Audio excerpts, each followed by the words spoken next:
안면부와의 충돌이 좀 있었는지. 오, 지금 네. 저 정도. Vinicius, Peña, Vinicius.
Is this? Yep. Okay. It's on. Hello. I was here 372nd. Nice. Great timing. Seb, thank you for the 23 months, my dude. Alter, Hugo, thank you so much for the prime. Reed, thank you for the 45 months. Gary's really excited. Hope you guys had a good weekend. Matthew Laurent, thank you so much for the prime. Fabrics, thank you for the 6 months. I woke up at like 9:30. Took me a while, like, honestly, didn't realize it had been at 0 for that long. I was just like pulling stuff up, setting stuff up for the stream. That's always what I'm doing. Like, every time I start the stream, I'm at the desk. And I'm like, just setting things up. A lot of stuff happened this weekend. Afcon and Asian Cup started. The NFL playoffs happened. Tottenham, Manchester United happened, right? Bayer Leverkusen happened. So many things happened this weekend. So many things happened this weekend. Just watched the last YouTube video. What a player. I know, brother. Our Wonder Kid is great. He's awesome. The NFL playoffs are terrible. Yes, they were. 3 of the 4 games were absolutely awful. And we are hoping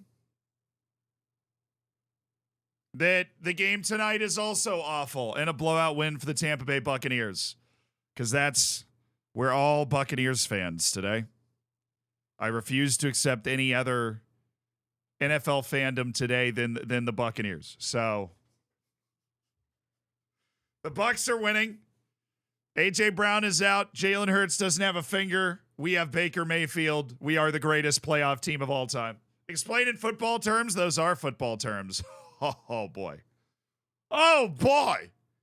Charges against Nottingham Forest at Everton?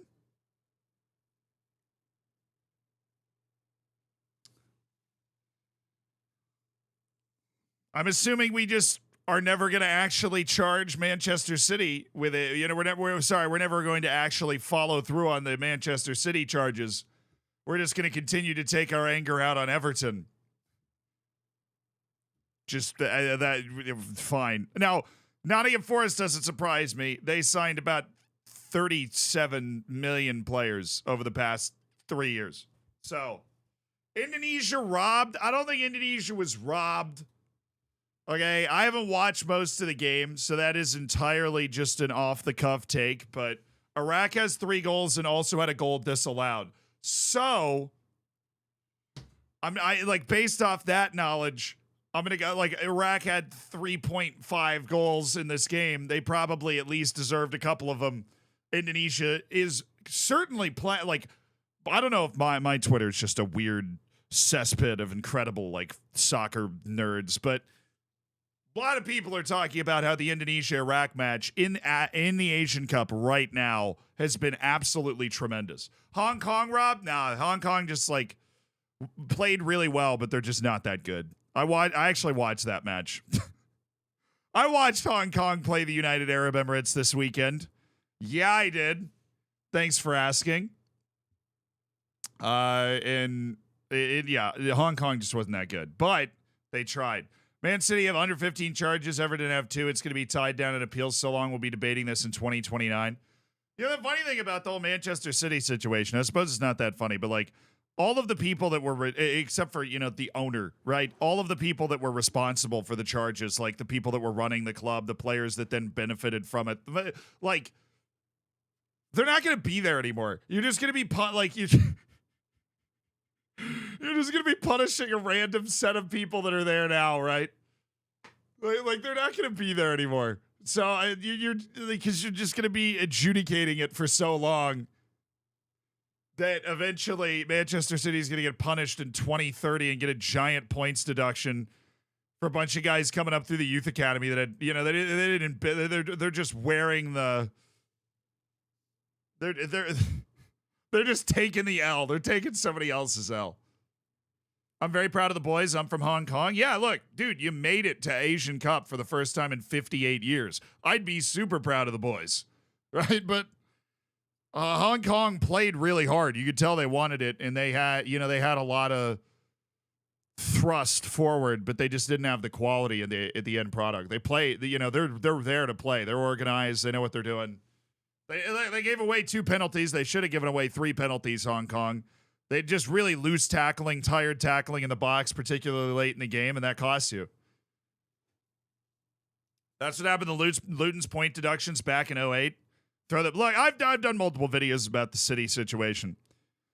I always have interesting takes when it comes to Manchester City because all of the rules they've broken, they're so fun to watch play. Like, and then that's for like me. I'm not like a Manchester United fan or a Liverpool fan or like, I feel like even Liverpool fans like watching them play because those 2 fan groups just like make out on Twitter all the time.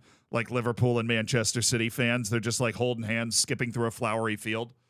But like Manchester City is so fun to watch play, dude. They play so well. Dude, it just makes you wonder like if that Barcelona team from the Barcelona team with like 3 of the best midfielders of all time and Lionel Messi and Neymar and Luis Suarez, right? Like if that team was able to like spend unlimited money, how good could they have been? Like, how good could they have been? As a Ghanaian, I'm extremely embarrassed, not just by the result, but the lack of playing and fluency we produce. I don't know whether it's the players' lack of cohesion or the manager. I mean, it's hard. Like, it's one match in a tournament. Remember at the World Cup when Argentina lost to Saudi Arabia and Messi was finished and Ronaldo was virtually tap dancing on the timeline? Like, it is a whole tournament. Ghana could still win the whole tournament. Let's not blow losing to Cape Verde out of proportion. The goal that Cape Verde scored to win the match was like a catastrophic choke by the Ghanaian defense, right? It's not like Ghana was getting outplayed. They just lost. Sometimes you lose. and Ghana could still win the entire tournament. So I'm not gonna like absolutely smear Ghana for losing to Cape Verde. Cape Verde might sound like an obscure country. They have talent. They make Afcon all the time. They've had a near miss or two with the World Cup qualification as well. They have a lot of guys that play in the Portuguese leagues. They're a competent team. Like it's gonna happen. Win the next one, right? Win the next one. Mozambique nearly beat Egypt. Afcon's nuts, dude. If you don't keep track of Afcon, you are missing out. As a Ghanaian, I really don't think we're anywhere near winning anything without Kudus or Thomas Partey. And you don't have, who's the guy on Fatawu, the winger. You don't have Fatawu either. Because he opted not to go. And then I saw the thing on Twitter where he opted not to go that got a red card. And now he basically is suspended until the end of Afcon anyways. Stash back win? Oh, dude. You don't want me rocking the stash. Coyote, thank you for the 5 months. You know the Mortal Kombat theme song originated from the Finnish church song? Or from a Finnish church song? So Finnish pastors just squaring up like...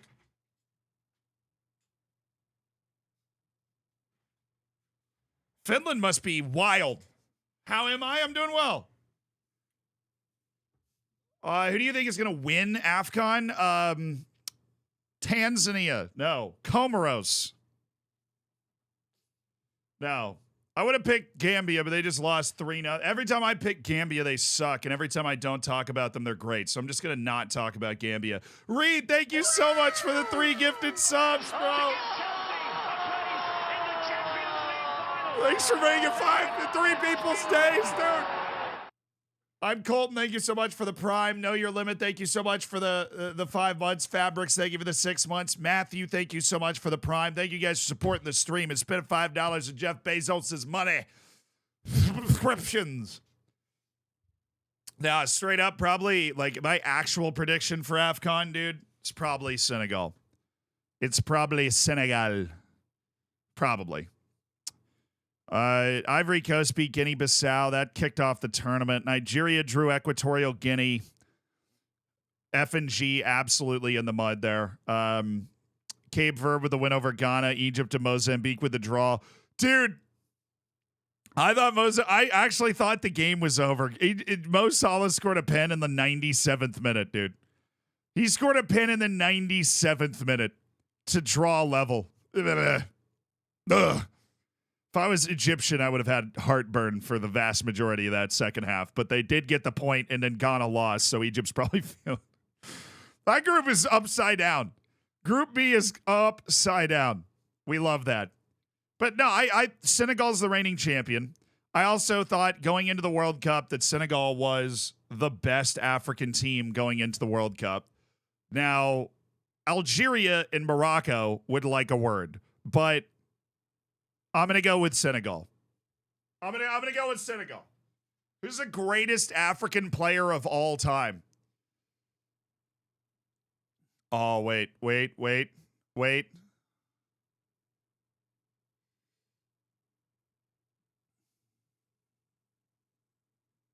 It'll come to me. Hold on. What was her name? Oh, what was her name?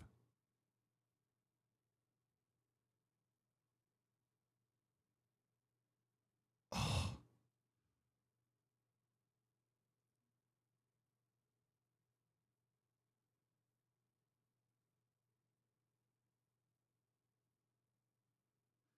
Who is the NAACP president? The girl from Washington who they found out was white. What was her name? It's like one of the funniest news stories I've ever seen in my entire life. Rachel Dolezal. Rachel Dolezal.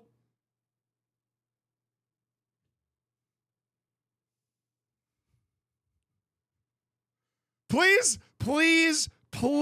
tell me you've heard this story. I was trying to think of her name as a joke, and it took me too long to get it.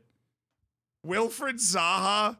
No, the actual answer is probably, there's like a brief conversation about like Samuel Eto'o, right? Eusebio was born in Mozambique, but of course he played for Portugal. You also have like George Weah, guy won the Ballon d'Or. How could you leave him out? Didier Drogba in terms of impact and peak. Like there are options. But Rachel Dolezal is like the funniest. So this girl basically just like, so she was this white girl, right? She's this white girl. Oh, like, hold on. We're going to have the actual conversation in a second after I tell the story, I swear. We're going to have an actual conversation about the best African player of all time. I want to have that conversation. But there's this white girl, right, named Rachel. I don't know. I don't really know like where she came from, but she grew her hair out, and it turned out it was curly, right? And I'm going to be honest. If she walked up to me and she was like, "Yeah, I'm like a quarter black or whatever," I would have been like, "All right, sweet." Apparently, she wasn't. But nobody knew. She just told everybody that she was like part African American and literally became the president. I don't think it was the national, but it was like a regional chapter of the NAACP, which is the National Association for the Advancement of Colored People, which is like a very important black cultural advancement institution in the United States. She became like a chapter president of the damn thing. And then like 5 years later, everybody was like, so she's actually white. I know it's old news. This is old news. This happened years ago. But some people had not heard the story. So I wanted you, like, it's just one of those things where everybody just goes,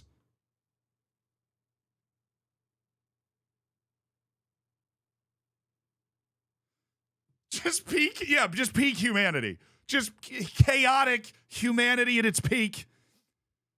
Yeah, but the problem is then she got confronted with it and she was like, well, I feel black. And I'm like, that's not how that works. Like, what do you mean? You feel like, what are you talking about? What are you doing? Afro Chuck, thank you for the 34 months. Bender, thank you so much for the tier 1. So the best African player.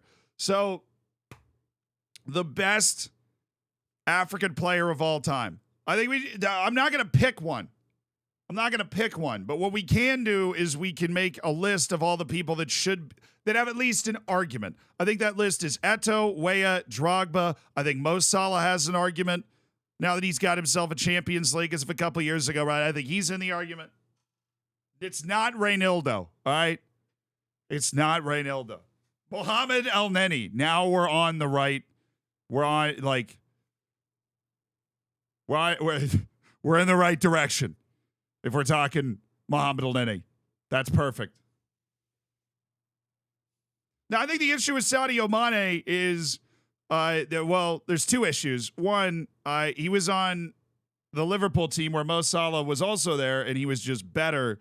And two, dude was like kind of sort of definitely hitting on a 14-year-old when he was 27. And then like married her recently. So that just makes me a little uncomfortable. Like, I get that cultural norms vary, but I feel like that's a cultural norm that we can kind of leave behind, you know? So we're just gonna, I know, like, but, Roger Milla. Well, look here. Okay. Give me something that Roger Milla did other than be old and score at the World Cup.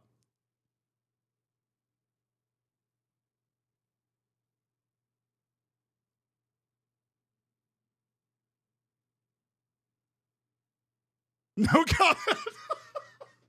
Like, being old and scoring at the World Cup is sick, but like, do you get into the conversation of the best African player of all time? Did Roger Milla win 3 consecutive African Player of the Years? Because then we can start having a conversation. I don't know. I was asking. I wasn't like trying to diss him.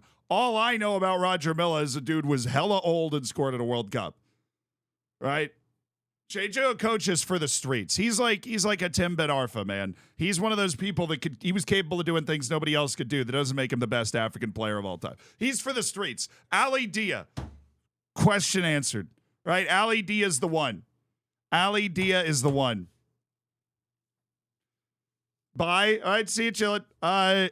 The Yaya Toure is the most underrated African bass player, in my opinion. Probably.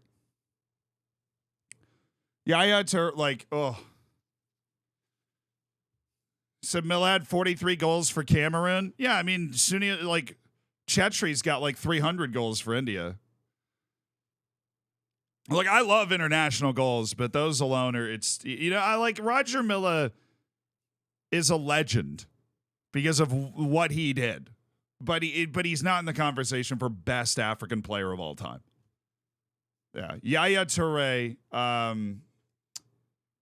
was Yaya Toure is beating by a birthday cake. No, Yaya Toure also gets bonus points for being able to curse Manchester City. Or was that his agent or whatever? Like, just cursed Manchester City after he left. Like, I feel like you get bonus points. That's just hilarious. I'm gonna give you bonus points. It's Eusebio. Here's my issue. If I don't want to open the can of worms of like including Eusebio and like Zinedine Zidane in the conversation for best African player of all time because they represented European nations. You know what I mean? It's like I would include Aubameyang if he was in this conversation, right? Because he represented Gabon. I think we have to refine this in some way. Like if we're just talking about people with African descent, then technically if we go far enough back, we're all in that category. So, but whoa, man, that's so meta. But like, I mean, if we're going for accolades, Zoli Way is still the only African player with a Ballon d'Or, which is why he's in the conversation. Yeah, but like, yeah, we're all Afcon eligible. Chat, we are all Afcon eligible. I don't know how to tell you this. Ivan Alves, that's just no debate.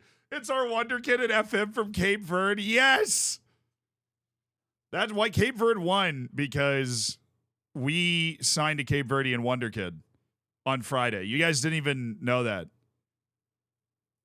Yeah, best African player of all time is really just the best player of all time when you really think about it. It's that deep, chat. It's that deep.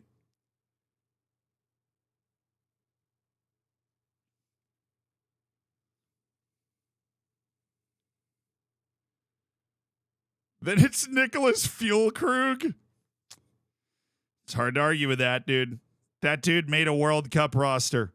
One of the most unlikely names to ever appear on a World Cup roster at a major country, Nicholas Fuelkrug, with the German national, scoring a goal, by the way, for Germany at the World Cup. If you told him that 4 years earlier, he would have had no idea what was going on.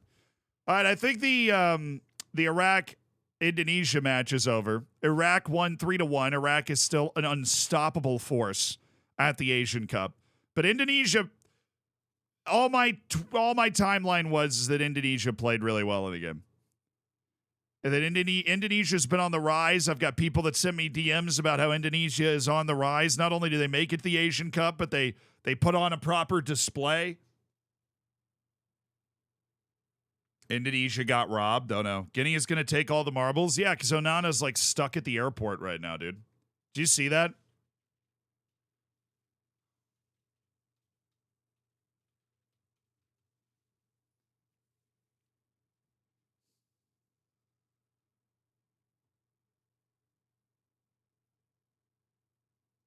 Let me see if I can find the tweet I'm thinking of.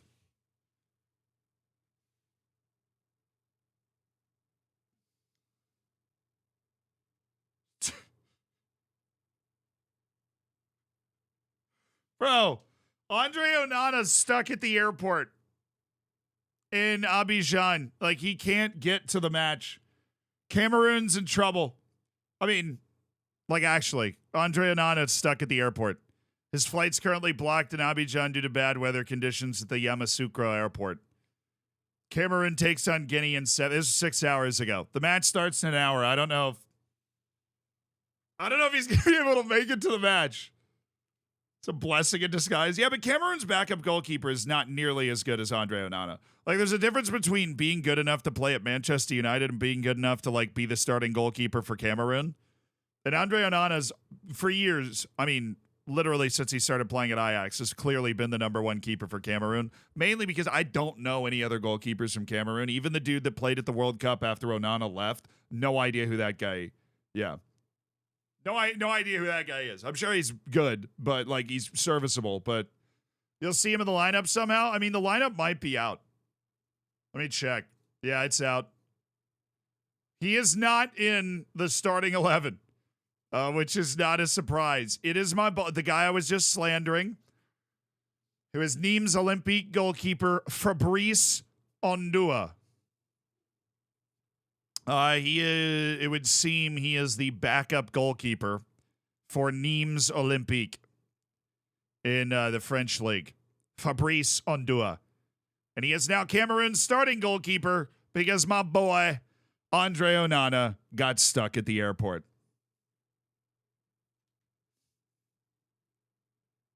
He's at the stadium now, but he's not playing.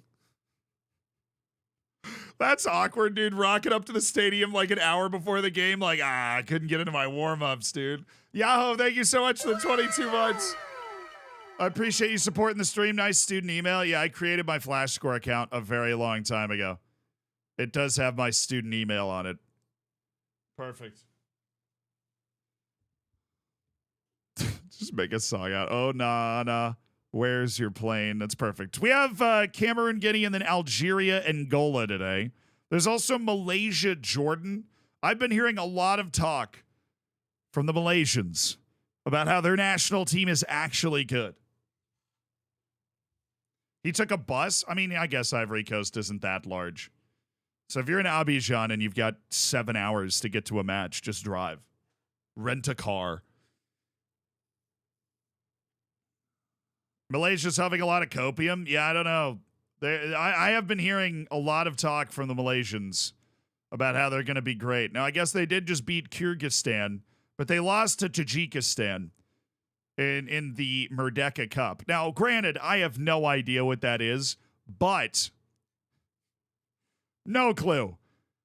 But don't lose to Tajikistan if you want to start talking about. Now, granted, okay. Friendly draws with Syria and China are not bad. That's like competitive. That's way more competitive than they have been. I'm expecting them to lose, but they'll probably hang around a little bit. All right, is there anything on the charges, Everton charges? Let's try and learn about what these charges are. Guardian, you're good. What do you got for me? Nottingham Forest are facing potential points deduction for being charged with breaching the profit and sustainability rules. And Everton could lose more points after being charged a further breach of rules. I just closed the window.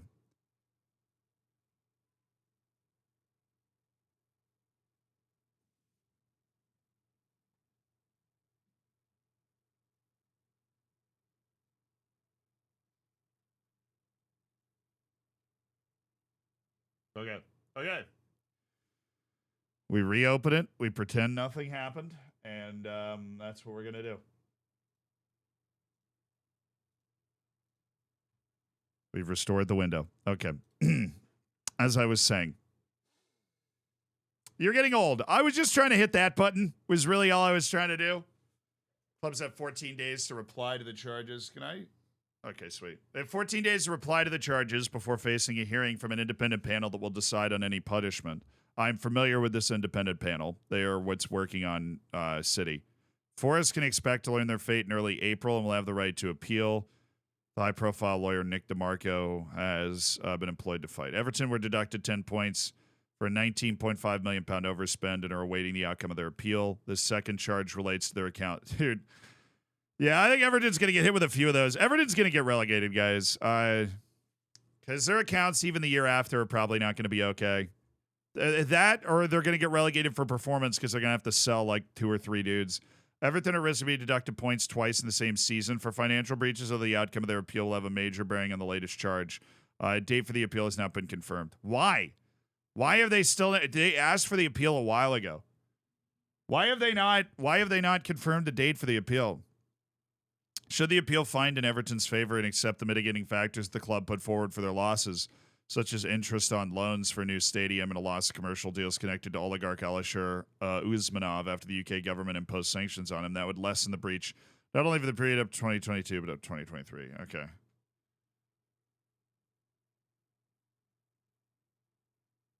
Oh, so they're saying that they had commercial deals in place to be financially viable with Alisher Usmanov, but then he was sanctioned.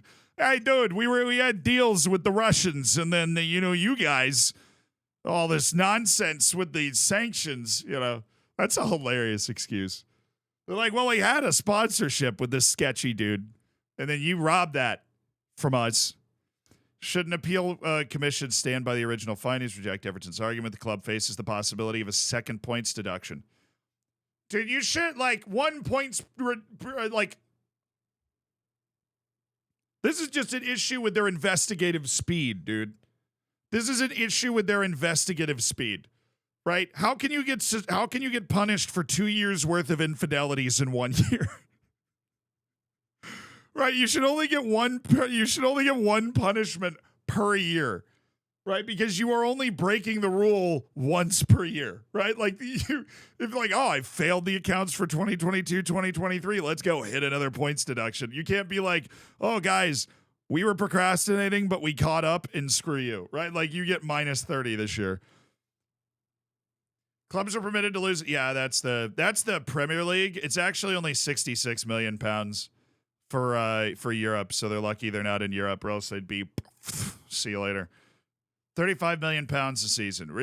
But because Forest spent 2 seasons in the most recent cycle in the championship, their losses are capped at 61 million pounds.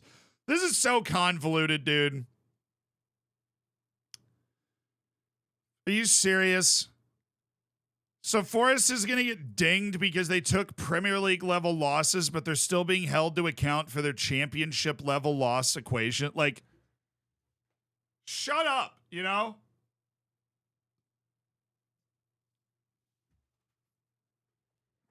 My actual response to that rule is shut up. What? Okay, so now the rule said, this is just an inherent disadvantage for every team that gets promoted then. Because Nottingham Forest went, well, we're going to take Premier League level losses, which we can take 35 million pounds a season. But because 2 of our last 3 years were spent in the championship, we can only take a 13 million pound loss for those 2 seasons. And it's calculated over 3 seasons. So they can only have a total loss of 61 million pounds over the past 3 seasons. I think Forest won't get deducted. I mean, the honest truth is we don't know. They probably broke the rule. I mean, Everton did break the rule. That's why they got the point deduction, And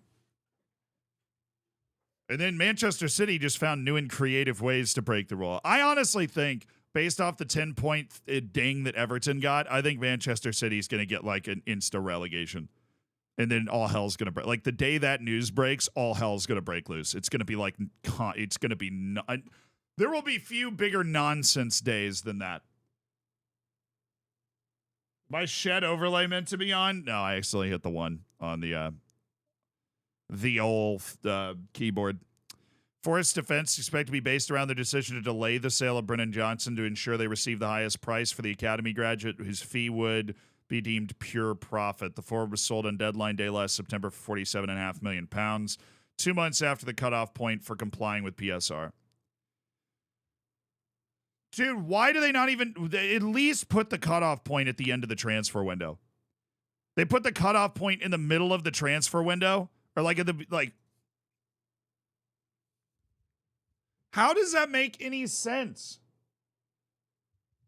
So they're like, oh no, we delayed the sale because we wanted to get the most money, but it was 2 months. It was 2 months after the cutoff point for complying with the profit and sustainability rules.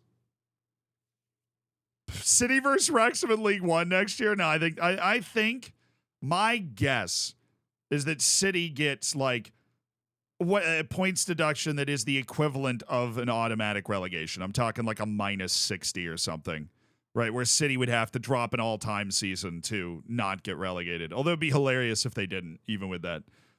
2 months after the cutoff point, right? So Forest sold Johnson.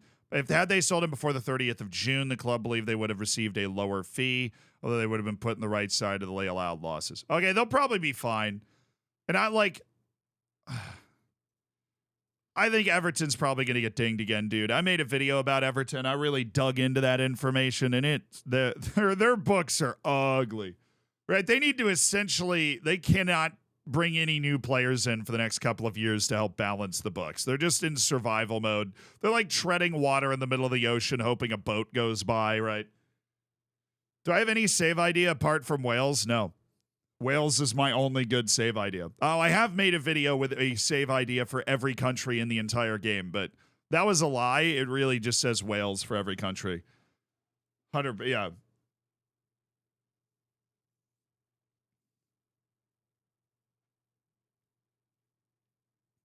The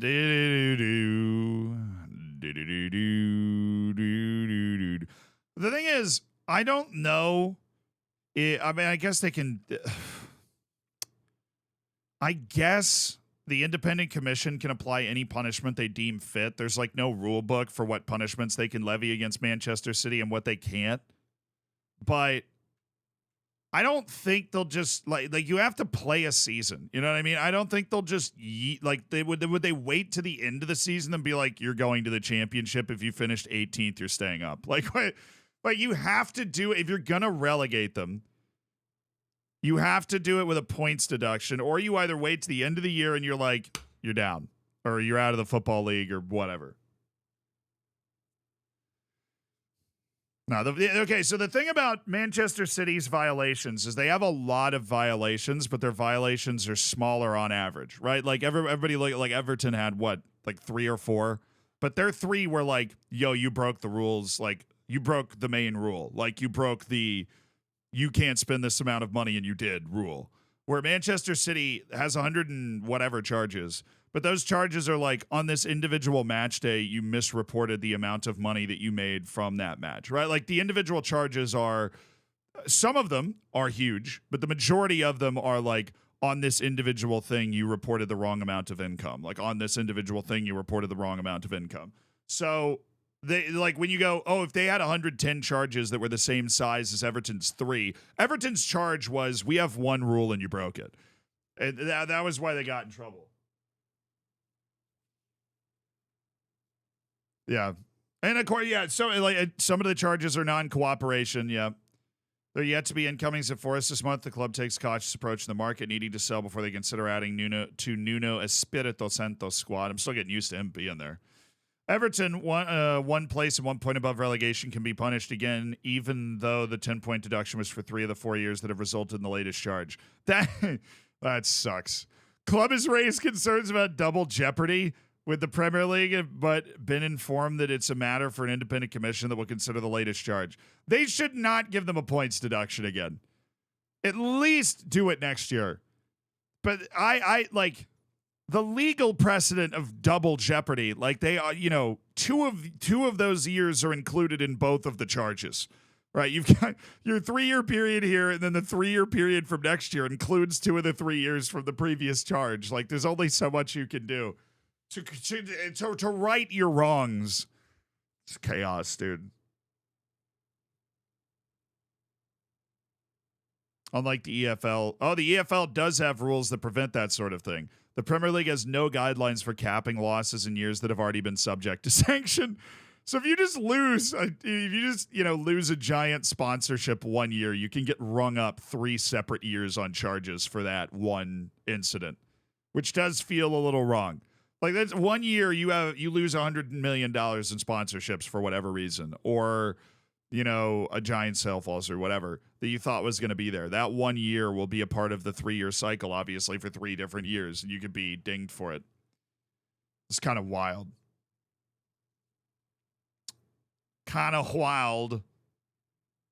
Yeah, the Premier League isn't actually deciding the punishment. That they have there's an independent commission that's created to like investigate it.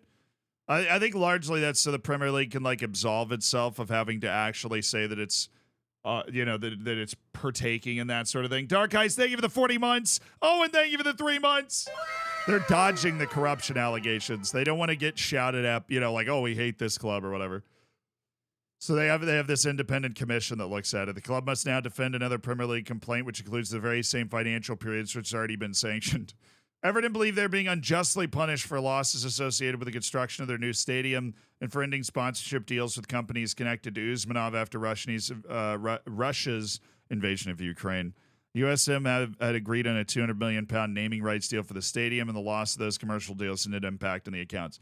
Yeah, that right there, if that's true, right? Like if they had a $200 million naming rights deal that they just lost, that amount, that financial amount right there is more than the allowed losses over a 3-year period. My point being, if they had inked that, now the funny thing is they still wouldn't have been in compliance because Everton was way over. Now Everton's argument was that like COVID was the main cause, but Everton was way over the £121 million in 3 years thing. But that would have helped them be a lot closer. Their finances remain in a perilous state under the owner Farhad Mashiri, who is no longer funding the club as he attempts to sell his majority sharing. Yeah, that's going to be a bit of a trick, dude. Try and sell your majority shares when you've got all this nonsense going on. Man City should be relegated to the Midland Football League Premier Division. Erling Haaland's about to drop a generational season on the English lower leagues, dude. Haaland's about to drop a generational season on the English lower leagues. All right, so what that didn't say, and I feel like they don't actually, I feel like the reporters don't actually know, is how much Nottingham Forest was over. But what they did say was that the sale of Brennan Johnson, if it had happened 2 months earlier, would have covered it. So they're only over by 40. When you look at Everton with the 10-point deduction, they were over by hundreds of millions of pounds. Even if they'd gotten the 200 million, they would have still been over. Grealish is finally about to look like a world-class player. That man gets a lot of hate for being very good, not great at a world-class level, you know? Can we just get Erling Haaland and Bernardo Silva playing against a beer league team in the 7th tier? Is that really too much to ask? We have 11 matches left. We're 9 points clear at the top of the table. We've got a match with Helmand Sport to kick off our football manager portion. I think an independent regulator is going to get brought in if Everton gets penalized twice to the same books, which is ironically why the Prem is going after Everton and Forest. Wait, what do you mean? Well, that's why they're going after Everton and Forest. Someone from Nottingham, I don't know if Forest can survive again if they went down. The League One days were pretty woeful. Everybody says that, but not everybody's Reading, you know? Where you're actually in danger of your club just completely disintegrating.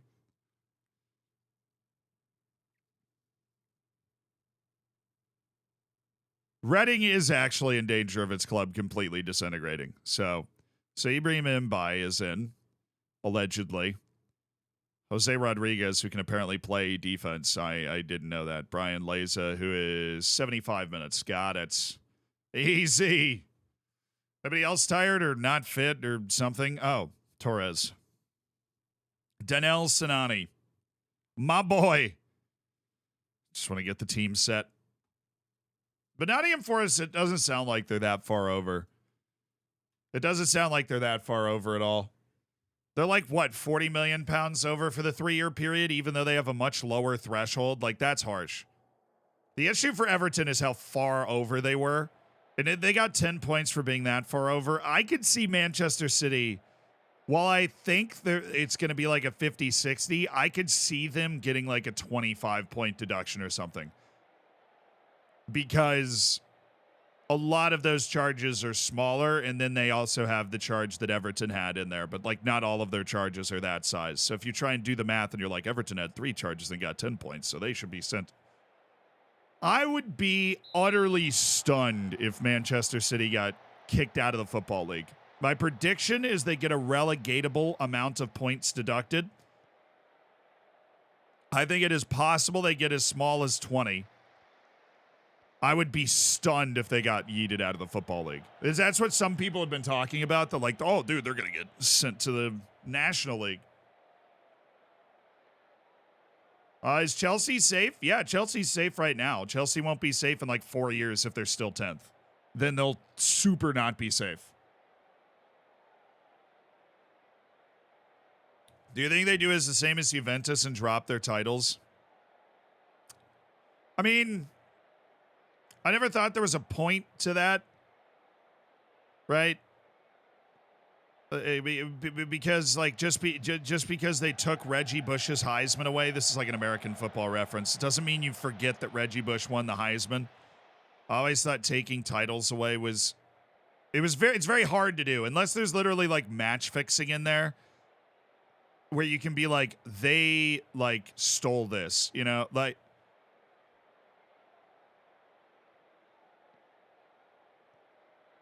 I think the best punishments are what you can do to the club now, and maybe suspending the administrators that were responsible for those violations from participating in similar roles. Like they did that at Juventus, where you took the administrators and you suspended them for like a couple years. I think that's always a good punishment too.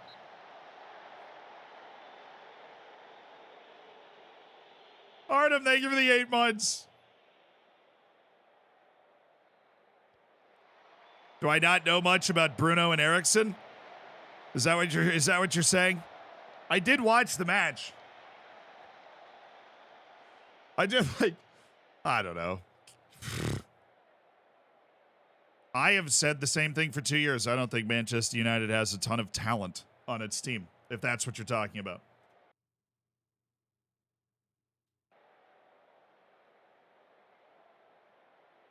No, I said I would say if Man City only got a 15-point deduction, I'd be stunned. Anything 20 up, I wouldn't be surprised. If they got yeeted out of the Football League, I would also be stunned. My prediction is like 50, 60-point deduction, but 25, I'd be like, yeah. The problem is if they give them a 25, the entire, like, a lot of, like, the internet army is going to kind of descend on them and be like, you're corrupt. Like, how do you do that? What do you guys think? Like, should they vacate the titles? I'm just rambling about, like, what do I think about? Oh, you don't know how much TTS really threw me off with the way it read that. You don't know how much I hate Bruno Fernandes and Christian Eriksen. You're right, I don't. Thank you, IL, for translating. Absolutely. So what happens with the titles then?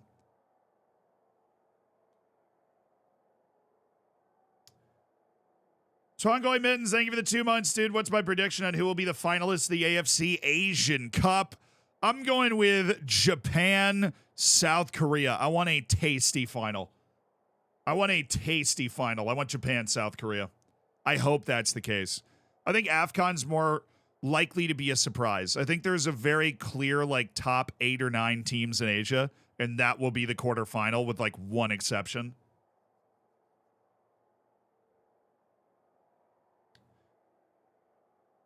%, keep the titles. I agree that like removing titles almost does nothing.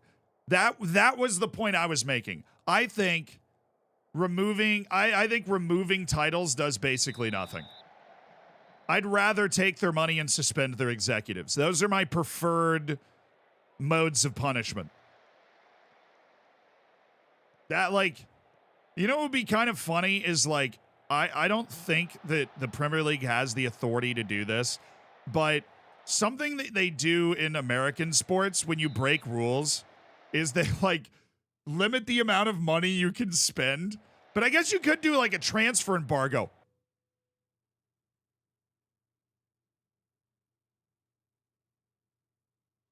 Hear me out.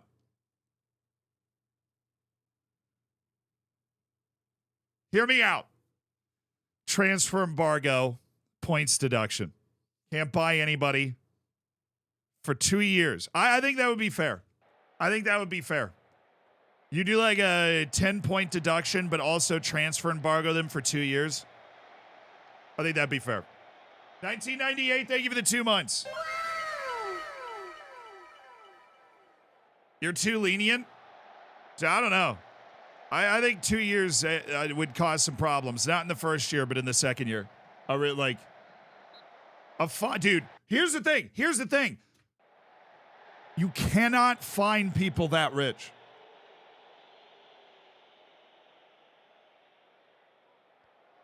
You can't.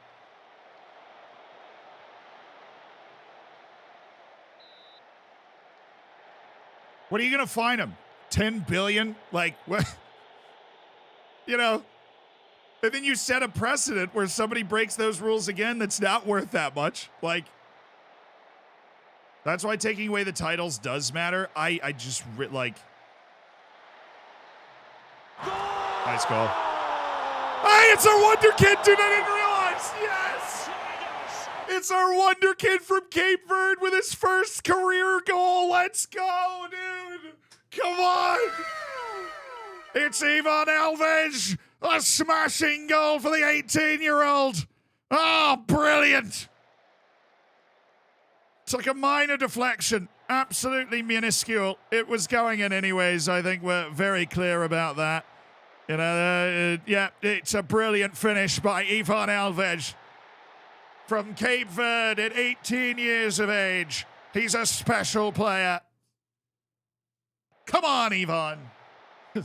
Sorry to distract for the productive conversation we were having. Can't find the owner, but if you find the club so it impacts their future FFP considerations a substantial amount. So what you could do, I was thinking about that. What if you restricted their FFP? What if you said for like, yo, for the next decade, you can't even have any net negative. And if you do, we'll deduct more points.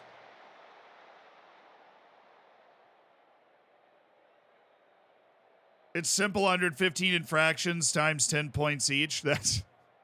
Dude, some of those infractions are like, yo, you sold Slurpees, but you said you were selling them for like $1 more. Not all of their infractions are created equal, right? That's why I kind of hate the number of infractions because it's like, no, they broke some rules hard, but then they really padded.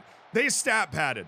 All right, they were Dak Prescott in the fourth quarter against the Green Bay Packers. They were stat padding to high hell so that when people look back at that game, they don't go, well, he was the problem. But like, dude, the investigators were out here like, well, you did. The investigators were out there stat padding like Dak Prescott. Okay, Dak did his best. I don't necessarily blame him for that. The Dallas defense was terrible. If you watched NFL playoffs last night, you know what I'm talking about. The Dallas Cowboys. Getting absolutely dragged by a 7 seed in the playoffs. Ridiculous. Dak is actually the GOAT garbage time player, though. It's not even close. All right, we're going to make a few subs right here. But I think if you went to Man City and you were like, okay, your FFP is different now. You have a completely different FFP. Have fun. Right, like I feel like that would be really funny and like actually a pretty productive way to do it. Like, hey, your FFP can't even be negative. Like, you cannot have a negative spin for the next 8 years. But the problem, here's the reason they won't do that. Here's the reason they won't do that. Because if they do that, then you turn FFP from a device to try and preserve financial health to a device for punishment. And what you then do is turn FFP into a salary cap. And they won't want to admit that FFP is a salary cap. So they're not going to do that. I think it would be a solid way to punish, though.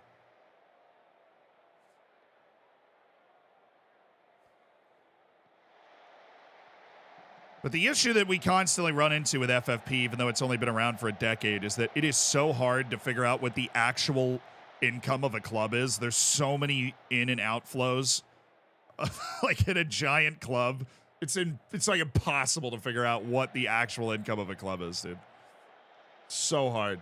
Go Birds. Nah, baby. It's all about the Tampa Bay Buccaneers tonight, dude. It's all about the Tampa Bay Buccaneers tonight. It's what it's a Bucks life. Fire the cannons. The Bucks beat the Eagles tonight. You heard it here first. Oh, get in, son. Oh, get in, son. La Quincy Jose foul.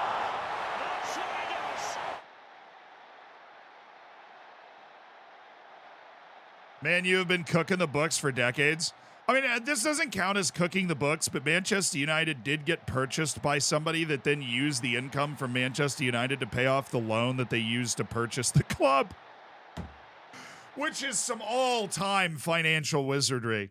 It's so simple. It's like, oh, I'm going to take out this giant loan. Well, what assets do you have to pay back the giant loan? The thing I'm going to buy with the giant loan, obviously. That's the asset that I have to pay back the giant loan. What do you mean? I could have bought Manchester United with that logic. Like, actually, I could have bought Manchester United with that logic. Like, oh, I could totally pay back a $5 billion loan if I had Manchester United. Get in there, Jonas!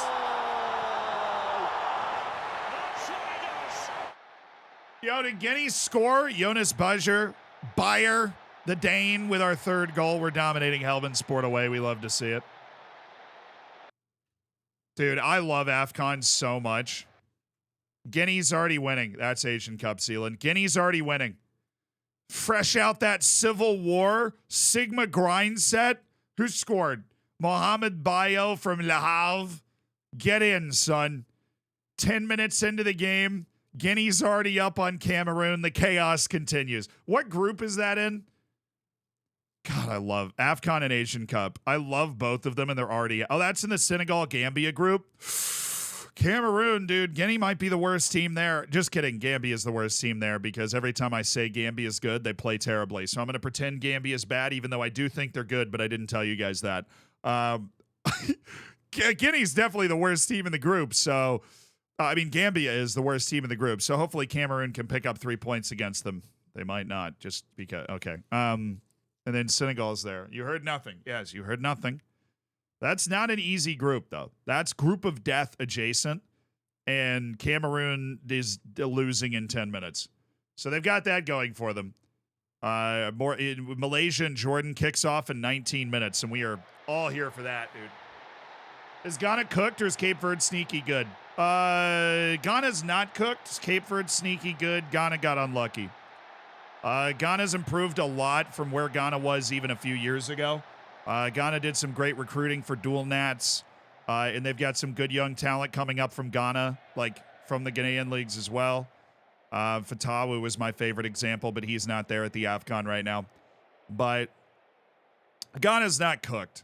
Ivory Coast is cooked, dude. They've missed the last 2 World Cups. Ghana's kept up appearances. You know what I'm saying? That just saved me some clean sheet bonuses. That's sick. Love that. The goal was wild, dude. Oh, well, I got to find it now. I just saved on clean sheet bonuses. This is what we call stonks right now. Let's see if I can find Guinea's goal.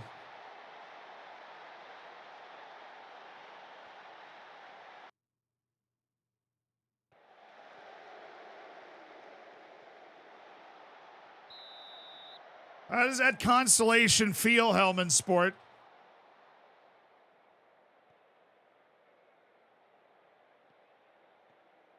All right, I found it. I found it on Twitter before I came up on our soccer. Disappointing. Oh, are we going to score again? Yes. It's Patricio Nunez with absolutely no time left in the match. All right. Thank you, Patricio. But this is the goal. So this is the Guinea goal. This was Alves got the assist. Freaking sick, dude. I'll watch it a sec. No, don't give me the audio. I just want to watch.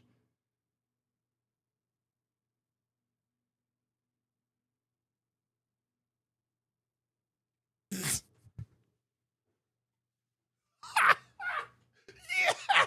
Oh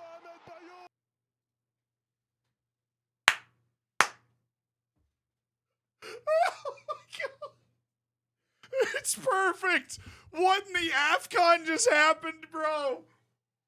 Oh, that is so freaking funny, dude.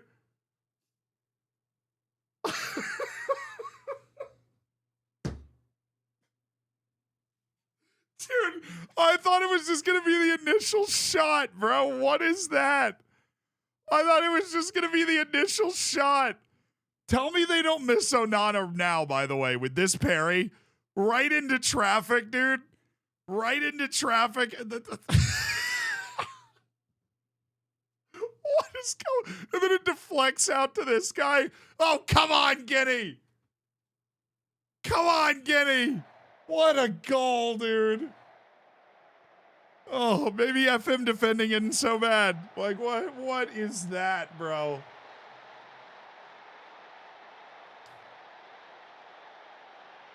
I have to tweet that. I'm sorry.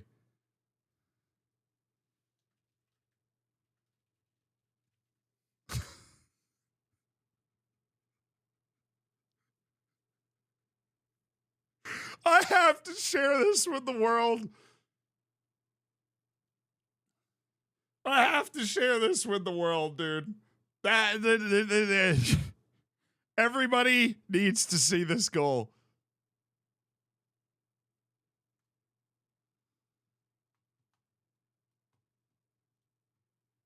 Liam, thank you for the 15 months, dude. Isaac, thank you again for the 35 months. I appreciate you guys supporting the stream. Dr. Science, thank you for the 9 months. You're welcome. Thank you. AOE, dude, thank you for the 4 months. Thanks for great entertainment. Hey, man, I'm just laughing along with you. That is incredible. That is incredible.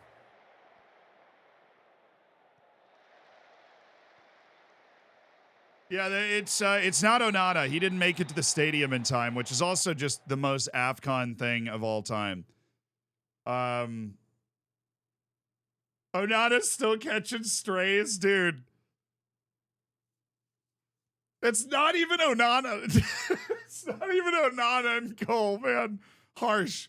It's just a tough day to be Onana. The guy backing him up, and not enough people are going to know that's not him. And they're just going to be sitting there like, oh, dude, Onana, brutal. It's like, that's Undua. He's the backup for Nîmes Olympique. We just learned this. We just learned this.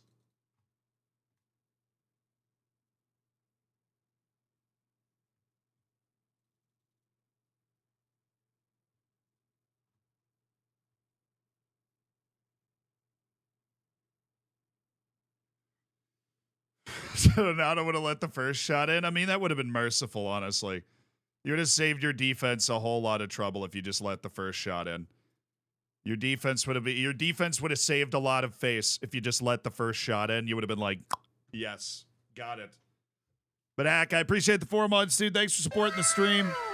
Tips for a journeyman save? Have fun, dude. Stop where you want, go where you want. You need to stay married to the idea of getting coaching badges. Because even just if you start unemployed with no playing experience and a Continental Pro badge, you can get a decent job off the drop. So studying up your coaching badges is like a nice way to raise the floor of your save. You know what I mean? Every coaching badge you get raises the floor of your save even more. So you get another coaching badge, then the level of job that you're going to be able to get no matter what raises. So can Onana? Oh no. Can Onana catch a stray?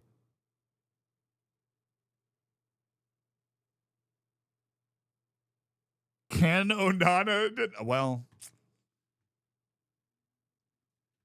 I've always liked Andre Onana, but I warned you guys when Manchester United signed him, I'm like, this is going to be the funniest signing ever.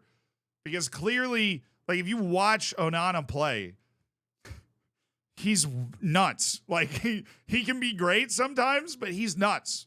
Right? And I feel like a goalkeeper like that is better a little more out of the spotlight, right? Because sometimes you don't. Like, if you're at Manchester United, you're under the spotlight every second. You need to be very, very consistently good. He has 20 eccentricity, 20 rushing out. Like, he's nuts. And when he signed with United, you check the tape. I was like, this is going to be the funniest signing of all time. Because he's never on his line. He's just vibes. He goes for stuff. Like, he's a nuts player. We're talking about a guy that got sent home from the World Cup because as a goalkeeper, he had such fundamental disagreements with his own manager about how to play out from the back. That's how you know a dude's nuts. He got sent home from the World Cup. He was so upset about how they were playing out from the back. He doesn't rush out that much, to be honest. He does. I mean, he might be afraid to at United because he's worried about, like, looking like a fool, which probably actually ends up making him worse because Andre Onana has literally just appeared at midfield before. He's one of those guys. I'm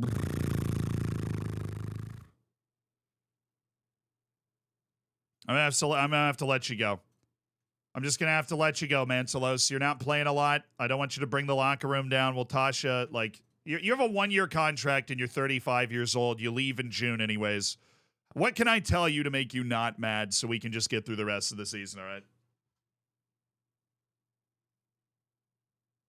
Onana is an Ali Yahamada region, but actually, it's just the modern African goalkeeper vibe is a ton of eccentricity and rushing out, and I'm super here for it. I love that. The Sierra Leone goalkeeper is still one of my favorite goalkeepers of all time. Dude had like -3 technique, but was absolutely a good goalkeeper. Just vibes. Hi, Z. Save like you did with no badges and started in the 3rd league of Japan with Gifu already in 3 seasons and pushing for the title of the J League. Let's go, brother. Somebody knows how to use loans. Or just, you know, you've got the hang of it. You're killing it now. Josh Coburn, Ahmed Yasser Al Riyan. Okay. Okay. Whatever, dude. Whatever. Don't even care. Well, lack of composure is a little interesting on a defensive midfielder. That makes me really uncomfortable, actually. I do love Max Caputo, but he's not as good as Alves. So I'm happy we were patient, and we ended up with Alves as a result. So, like, I'm cool. I'm cool with the way everything happened.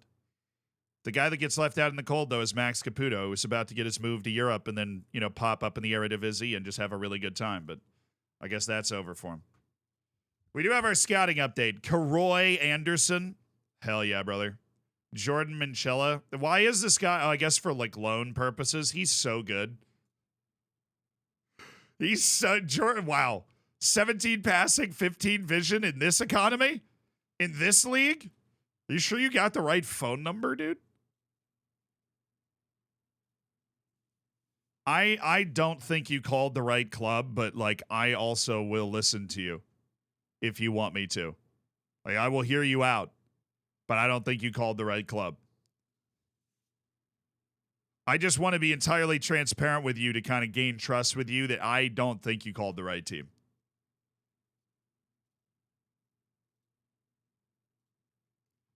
Okay.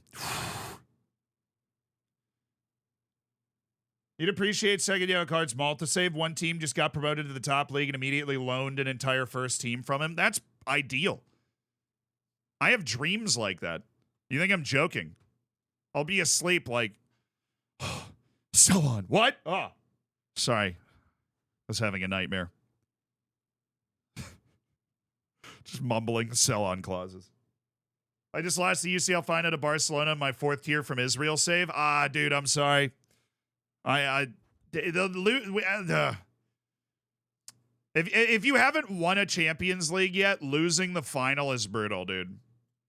I will always sympathize with that. If you go on one of those really long journeys and you finally get to the Champions League final, my first ever long Football Manager save that happened to me, and I'm pretty sure that's when I went to the dark side with Celtic.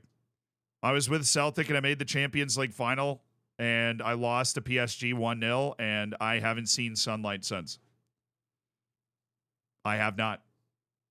I have not seen sunlight since. Saudi just took both my strikers. I mean, but how much money did you get, though? That could be a good thing. You know what I'm saying? That could have been like a real good thing. Ooh, there's a little wonder kid hiding in Croatia. Dinamo Zagreb, you've got my attention. Jair.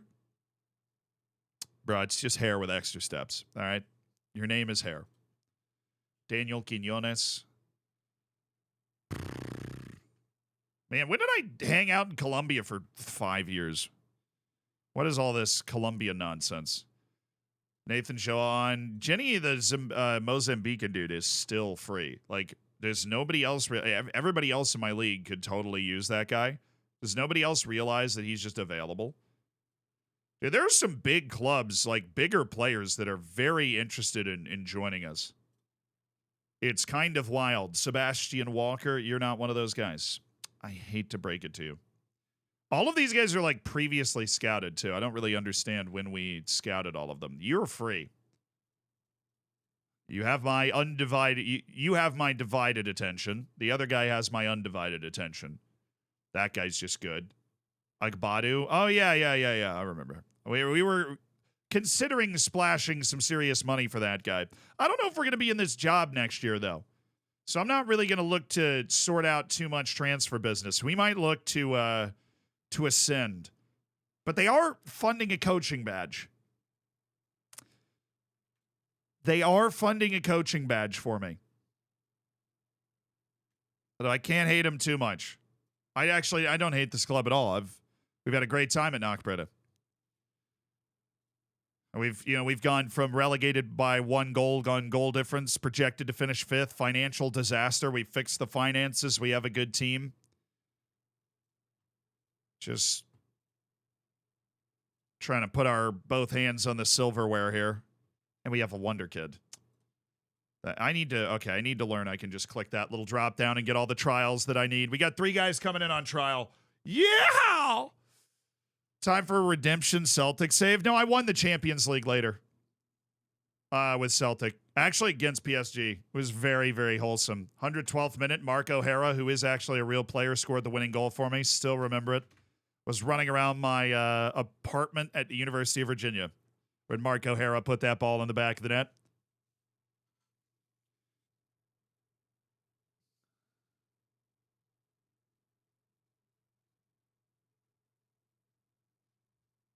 Oh, Tether! Somebody that you are working with doesn't respect the loans process. Bring him to The Hague. Bring him up on loan denial charges. It's against the Geneva Convention.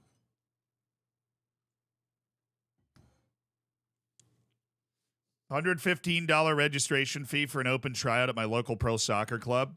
Dude, that's crazy, charging a registration. Don't they want to find the most talented players? Like, why are you putting up a registration fee if you want to find the most talented players? Should you do it? Yeah, if you have the extra money, why not?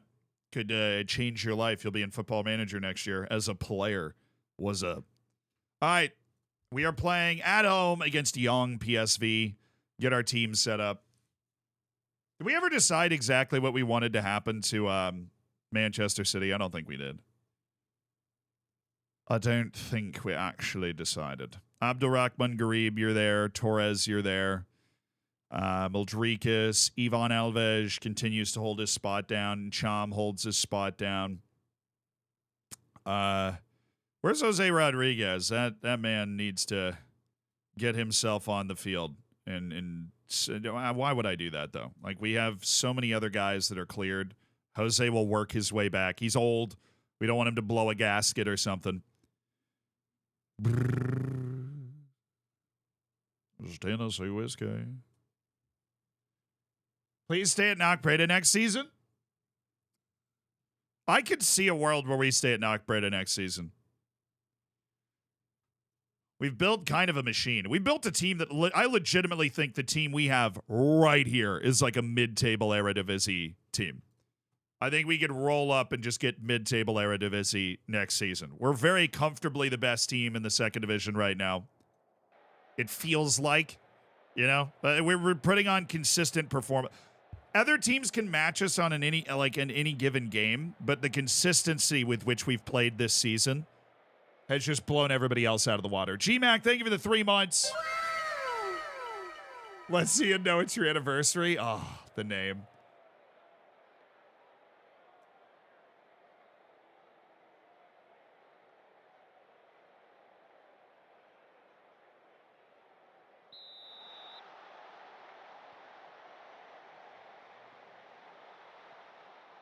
Yeah, I just thought, like, there was no...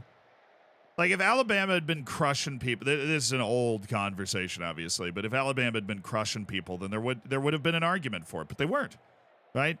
They weren't. So the argument that they were somehow like this stronger team based off the merit they'd shown in the field, it's like, no, you were just looking at the stars of the recruits, and you're like, oh, they must be better. How do you miss that?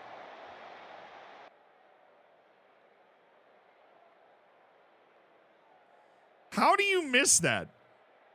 That was the easiest goal you've had all year. A good mid-table finish in Eredivisie could give you a European spot. Yeah, we could weasel our way into Europe with Knockbreda and then become one of the hot young managers in Europe. Artie's got an African Champions League under his belt, so I'm like Ange Postecoglou, I'm like worldly. People are looking at me like, wow, this guy can do it in different continents. Through huge language barriers, apparently, in South Africa. Oh, Alves! Oh, it's brilliant! Goal!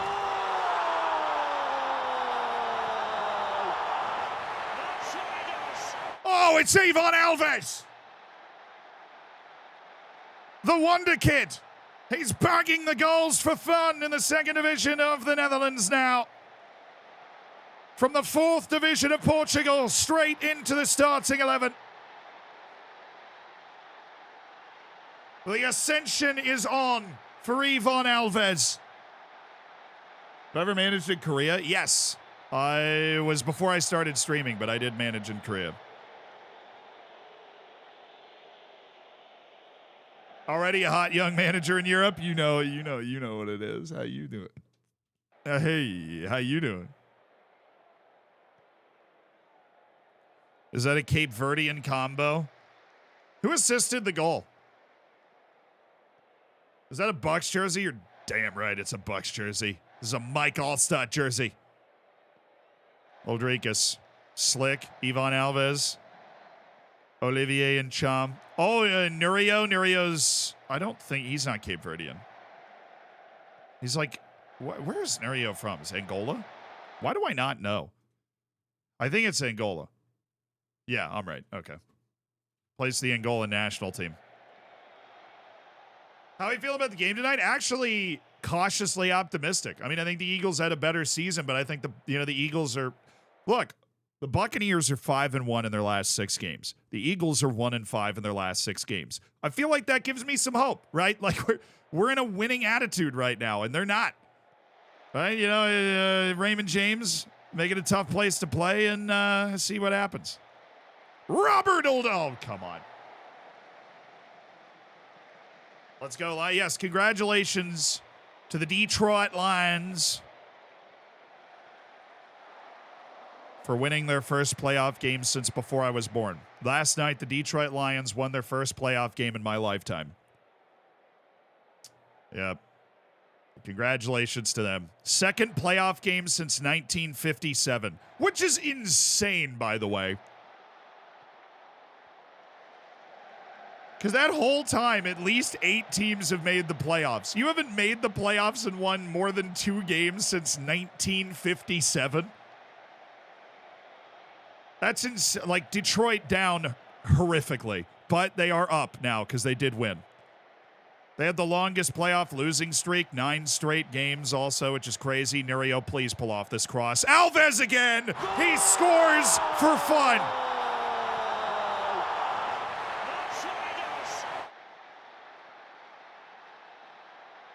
Lions host the Bucks if they win. I know. I figured that out right after the Lions won. Right after the Detroit Lions won, I'm like, if my Bucks win, if Tampa Bay wins, then we play in Detroit against the Lions, and I have to be the one asshole that's rooting against the Lions. Like, dude, I was like, wait, I'm going to have to be the jerk that's rooting against the Lions if we win. I want the Bucks to win, and I want to be that jerk. Why is he unsure? I told him to not be complacent. Ivan's like confused though. Tampa's just a regional team. Like there's nobody that's a Bucks fan that's not from Tampa. Like or the Cowboys, there's like Cowboys fans all over the world, you know. Nobody's a Bucks fan if you're not from. I mean, I'm sure there's a few, but there's not a lot. Right? It's a very regional, local team. So like, yeah. There's a few Tom Brady leftover fans, perhaps. But the Bucks have always been a bad team, and when you're a bad team, then you usually have a very local fan base, right? Like nobody's like, yeah, I want to opt into that.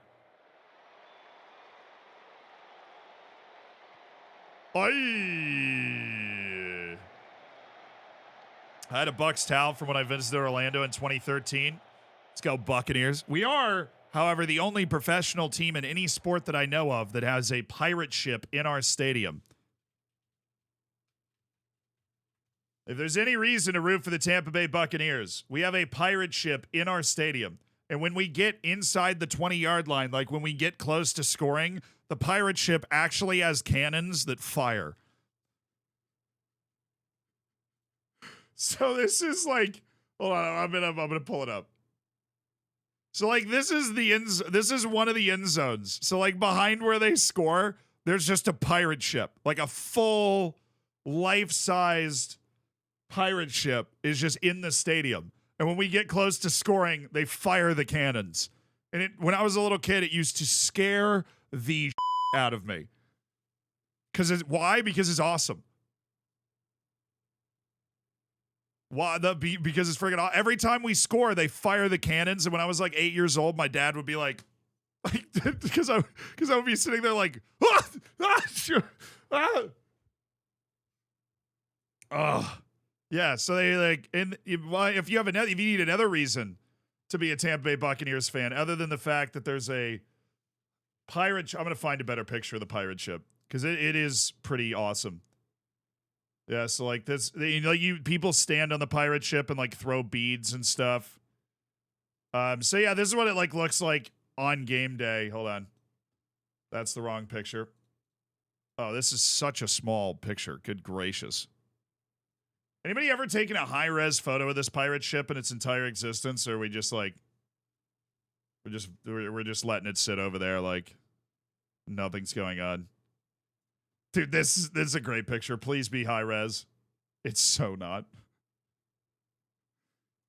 Leave it. All of these pictures are 270 by like 140. Oh, yeah, I always wanted to be like one of these guys that's standing right in front of the cannon and you just get hit in the back of the head by the smoke coming out of the cannon, you know? And you're like, I'm just gonna let the game go. Like, that's gonna be so loud. Touchdown, Tampa Bay! Poof! Oh, jeez. Bob! My eardrums, Bob! Necessity, thank you so much for supporting the stream, dude, with the 6 months. I appreciate you. Thank you, my dude. Bog. Oh, Joaquin. Well, yeah, that's the team that Mr. Beast went to in one of his videos, just the Tampa Bay Buccaneers. Correct. He was there, which is very random because the Bucs are not like one of the bigger franchises in the NFL. I was like, why is Mr. Beast in our game? Next time Carl's on, we should ask him. He was there. Be like, why, dude, why were you in Tampa?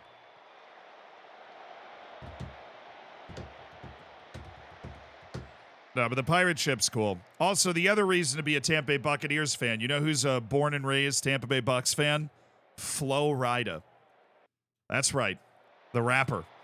He's off. He's like the most offside anybody's ever been. Ever. Mr. Florida himself, Flo Rida, is a Bucs fan. You're welcome. You're welcome, world. Flo Rida. That's right. The one and only. He can be yours. You can be in the same fandom as Flo Rida, which you didn't know you needed until right now. The rapper. Yeah, fair. But you can't tell me you haven't bopped to a Flo Rida song at some point in your life. You definitely have. And if you say you're not, you're lying. So little loans. I know, dude. We actually haven't needed them. We have like one loan on the whole team. Take a chance. Everybody bopped to Flo Rida. Let me get a Flo Rida. Let me get a Flo Rida song going. Hold on. Everybody was on that train. You didn't listen to this?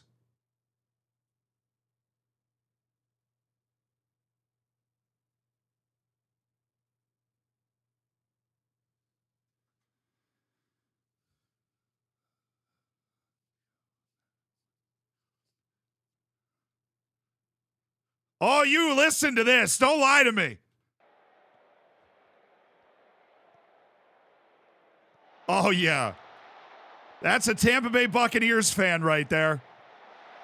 Dude performs at Bucs games a little too often, if you ask me. Flo Rida had bangers. They're dated bangers, but they are bangers. What a run by this guy. And our back line was terrible. Thanks. All right, let's make sure we win this match. Immediate highlight.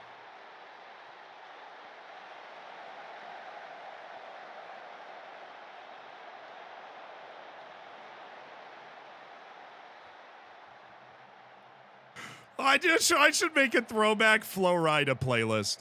What a man. What an American. What a great American. George Washington, Flo Rida, Tom Brady. Great Buccaneers, all of them. It's an own goal, and Knock Brady's going to win it. It's absolutely guaranteed now. They fumbled it in. Sounds like an epic trio. Yes, it is. Yeah, and Flo Rida's, I actually thought that hit Nunez, so that makes a little more sense.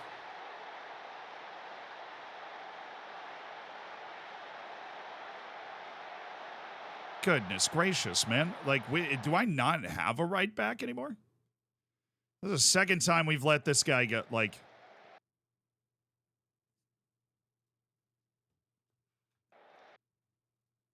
Good God, dude. It isn't that hard. He's the winger on your side of the field, dude. Somebody's got to keep him company. Very confused. Glad we're winning by a couple goals because we are letting that dude run all over us. Eldon, thank you so much for the 3 months.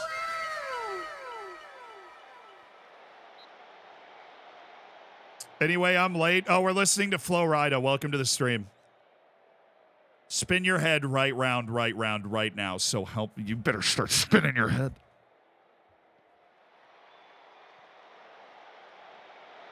Nurio! I think like Nick Merckx is a Bucks fan. There aren't a lot of prominent Buccaneers fans. There really aren't. I'm probably on the list, which means you know that list is very short. We don't have any Taylor Swifts.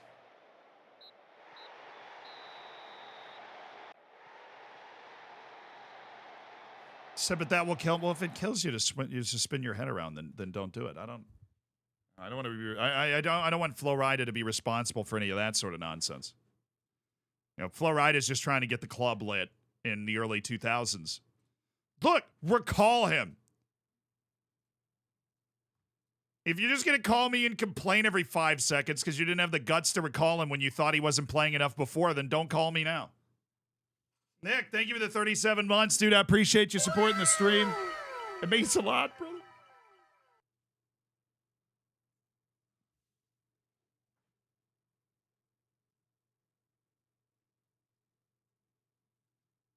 I think the Jaguars have less big-name supporters. How? I mean, that'd be a hard game to play with teams. That's being like, you're like, like who's a major supporter of? I don't want to. If I say a club that's like in the Premier League, and then that club happens to have a major supporter that I forgot about, then all of a sudden I look like a giant jerk. So I'm a little afraid to do that. But my short answer was going to be like, who is a major Luton fan? You know, like a famous Luton Town fan. I feel like it's hard with a lot of professional sports teams to be like, yeah, like I don't know any giant Carolina Panthers fans. You know, Tranter, thank you so much for the 500 bits.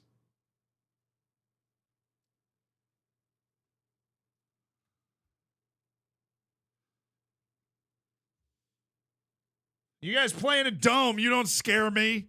If we had to play in the cold, then we'd suck because we're a Floridian team. But we don't because you play in a dome. We will be there. Macwell's a Panthers fan? True. Bill Murray is a Jaguars fan? Bill Murray is older than the Jaguars.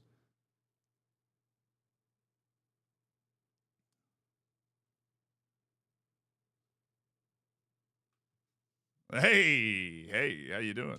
Blues, thank you for the 10 months. Snow Streams, thank you for supporting the stream with a gifted sub, dude.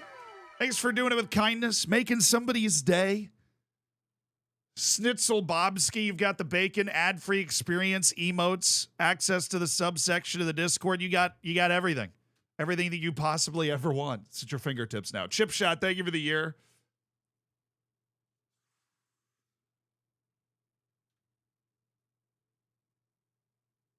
Oh, yeah, brother. Bill Murray's a Bears fan? That sounds right. I thought he was from Chicago. If you'd asked me to, like, bet that mortgage on where he was from, I would have said Chicago if I had to answer. So that makes sense. He's not a Jags fan.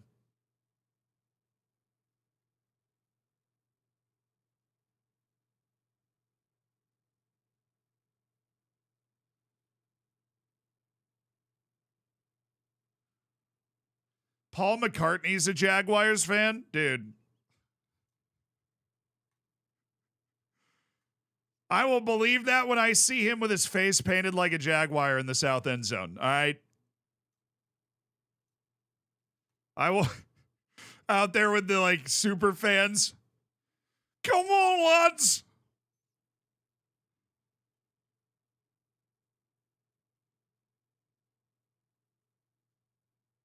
I guess the Jags would have a lot of British fans because of they play like one game.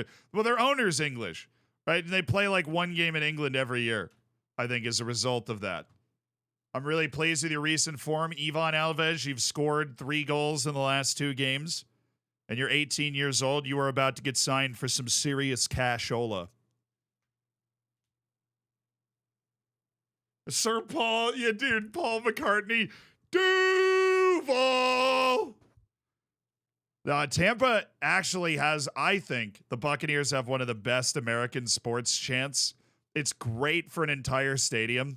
But what happens is on the board, they put up the word Tampa with an arrow, like pointing one direction. So half of the stadium goes Tampa, and then the board switches and the arrow goes the other direction, points at the other half of the stadium, and it says Bay. And that I was always in the Bay half of the stadium. And you go, Bay. It's the whole like in a commercial break. The stadium, Tampa. Bay! Tampa! Bay! Brilliant. It's tremendous. Gets the people going. It's almost as good as Fight and Win. It really is. It's almost as good as Fight and Win.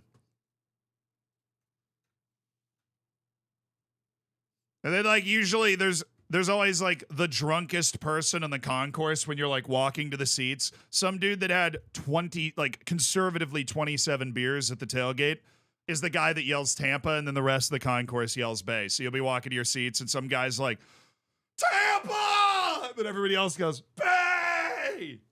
It's great. I love it. Very simple, easy for even Americans to understand, you know? Me and my people having a good time.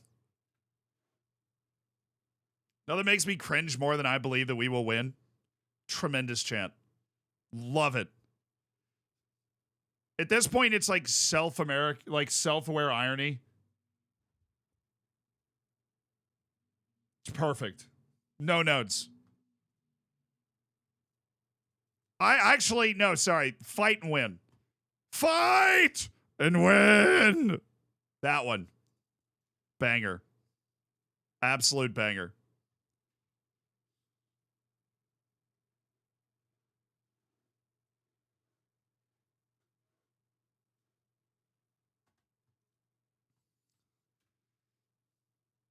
I would love to hear read or watch like a sociological study about how the different sports cultures developed. Like why a society that generally is less musically inclined, I would say, than the United States, although England has some sensational rock bands, has developed like such a musically inclined sports culture. Where in the United States, where we, have created a lot of different forms of music that have kind of taken over the world and have a lot of different cultural subsets that are very musically inclined, our sports chants have never really gotten past like EAGLES Eagles. Like what? And we love it. But like why, like what caused that different development? I actually don't know. Like I wouldn't have an answer if somebody was like really interested in knowing. Because that is a very different developmental track, you know?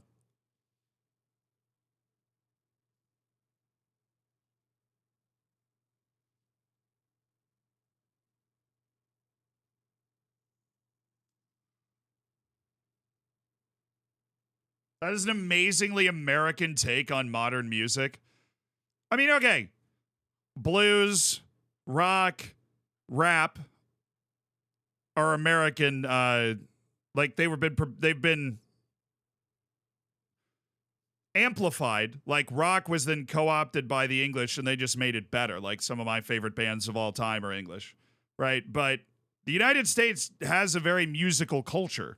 And so I'm surprised that sports fandom in the United States is a more musical. Now, if singing at the pub is something that happens regularly, I didn't grow up going to the pub. I grew up driving 20 minutes to get to my grocery store because I grew up in American southern urban sprawl in Tampa. So I wasn't exposed to that, and that might actually be completely like, yeah. Zeka, Lexco, thank you so much for the gifted sub, dude. Pop is British. There's no way that any culture in the world can claim pop as their own. Come on. The number one hit, the water girl, like Tyler or whatever her name is, she's from South Africa, dude. And a lot of like Bada beats and Latin American beats have been in popular music recently. Like the Tyler girl, like some African beats have really been co-opted into like popular music recently. Saying pop is from any one part of the world, there's no way, dude. There's no way. Pop just means popular, yeah. The tastes are developed from like music all over the world, right? Gangnam Style is the most like K-pop thing of all time, and that song took over the world, dude.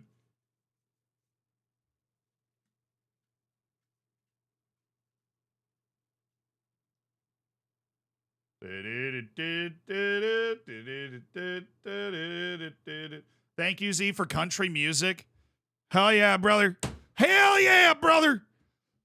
You're welcome, brother. So my Polish city is a capital city of country music. Every year they need to deal with fake. You go around with the fake cowboys for 3 days, dude. Country music is great. I'm going to draw an equivalency for this conversation, for the purposes of this conversation. I think American country music is very similar to American sports culture. You can't take it too seriously, and you'll have a great time.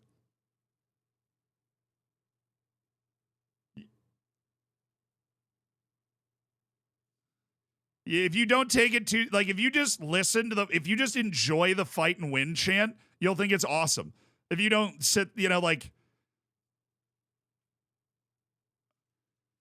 one thing, and I don't like. I don't want to come off bad because I love, like, I love the South American culture at games. Like, it's absolute madness, right? I'd love that kind of rabid, like, I'm going to get the whole jersey tattooed on me like that one dude in Brazil did. I've been to enough English matches now. I really love that vibe. But I almost feel like if you go to a sporting event, like, I don't have this expectation on me because I'm American and I'm just walking around like wide.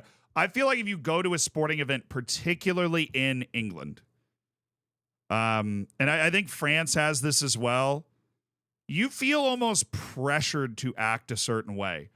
Because if you don't act a certain way, then you're perceived as not caring as much. I feel like there's a lot of pressure put on. Like, if you were a fan, there's like legitimate pressure on you at the actual game to act a certain way. And if you don't, then it's like, what, you don't care? Where in the United States, you're just drinking your beer and you're like, Tampa! Like,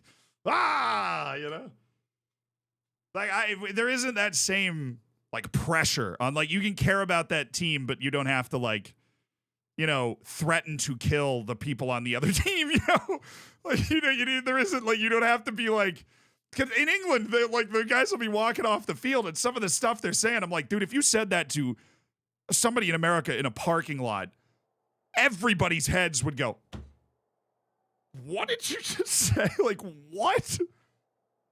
But it's just like run-of-the-mill stuff to be shouting at a match. You're like, what is going on? Oh, and Turkey. Turkey's nuts. They burned a stadium down because the team got relegated. Am I wrong?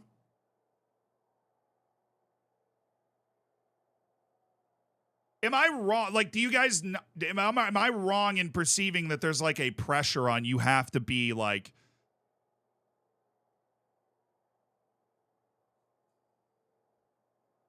You have to be... You're, like, playing a character almost. Because I could be wrong. I don't know. This is me, like, I bring an outside perspective to this. I'm you guys as like resident American. 90% of this chat is not from the United States. Like, in the fan stands, absolutely, it's self-imposed. No one really cares. Plenty of casuals go every week. All right. But I just feel like even, I don't, maybe it's just like you guys haven't been to American sporting events. Just like going to the Taunton match and just watching like 17-year-olds say some of the most heinous stuff I've ever heard in my life. Like at the goalkeeper, I'm like, what is happening? What is happening? You know?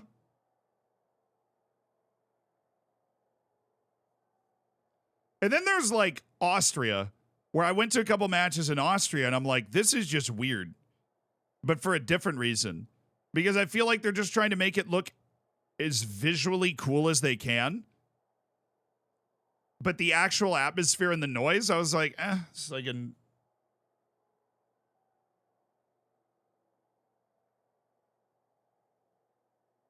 You know, like, I feel like it varies all over the place. Like, you want to say, how dare you? I'm like, I don't know, dude, like... Where in England, I feel like the emphasis is on being as verbally and physically expressive as possible.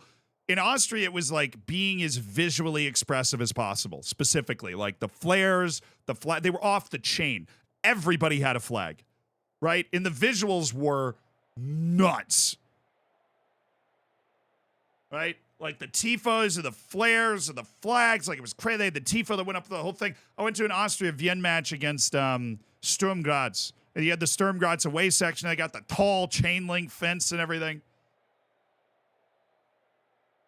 But then I was like, okay, the actual atmosphere was like, you know, like an average American college football game. I'd be like, okay. But visually, it looks so much cooler.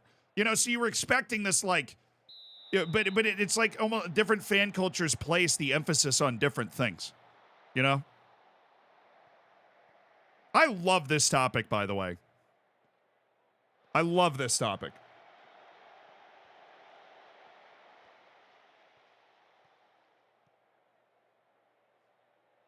But I feel like if I was in the Austria-Vienna like ultras section, I'd be like, dude, I can't see the match.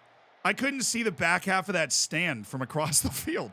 Like it was just, oh, get in, let's go, baby. I'm like Anakin Skywalker against these younglings right now. Young Ajax catching these hands in the second minute. Olivier Pencham with the tap in. Rangers have the best fan culture in the UK in terms of tifos and atmosphere. I mean, I don't see the UK do a lot of tifos, so that honestly might be true. You know, the UK is not even MLS does tifos. MLS does. I like the Portland Timbers have done some amazing tifos, but yeah, Olivier Pencham has a lot of goals this year. He's playing Regista right now, and he's still bagging goals. Yeah, that young Ajax defending elite. Oh, give me that. Cookies. Jordan's up 2-0, dude. Oh, Malaysia in the mud. Seriously, in 29 minutes, Jordan's up 2-0. Malaysia, you were talking so much in my mentions about how good you guys were going to be. You made me believe. Now Jordan's up 2-0. Asian Cup mudded. Guinea is, oh, dude, wait, what? Are we going to score here? Guinea's up 1-0, but there's a red card. There was a red card in the 48th minute. Oh, great goal by my right back. My right back is bagging. Kamano with a like 3 minutes into stoppage time of the first half, got a red.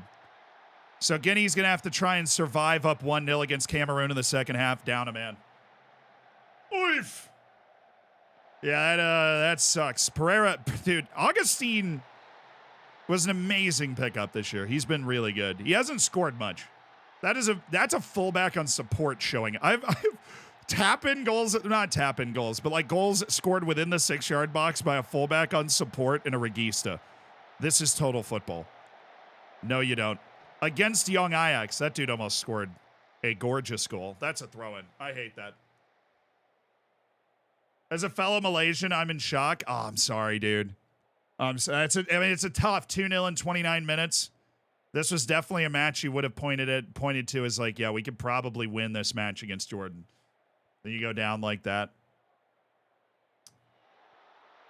Do I think Egypt to finally get their Afcon after 2 finals in the last 4? I mean, it's wild that Mo Salah hasn't won it, but also Egypt won like 3 straight Afcons from 26 to 2010. Egypt's won more Afcons than anybody. So I'm not necessarily going to root for Egypt to win another because there's so many different wild... Dang it, we just gave up a really nice goal.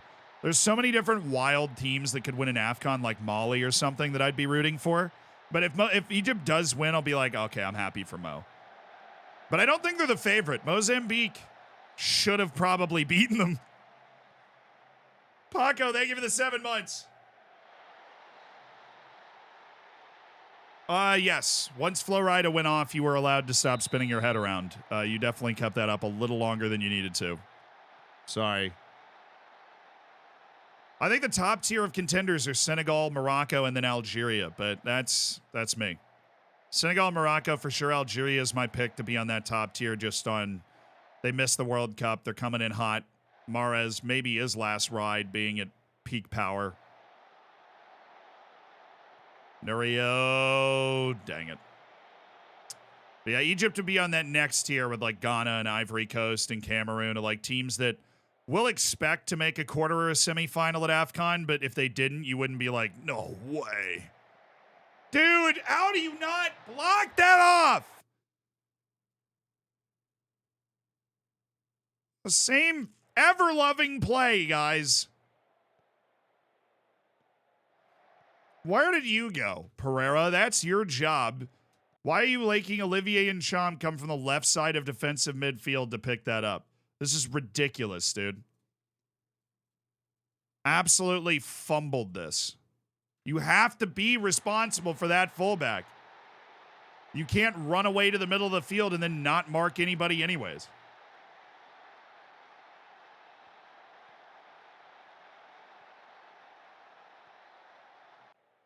You have to make a video about the most fanatical fan groups across Europe. I don't really want to do that. To be honest, like, I feel like you're never going to get it right because there's no way anybody could ever experience all the different fan cultures in Europe in their lifetime.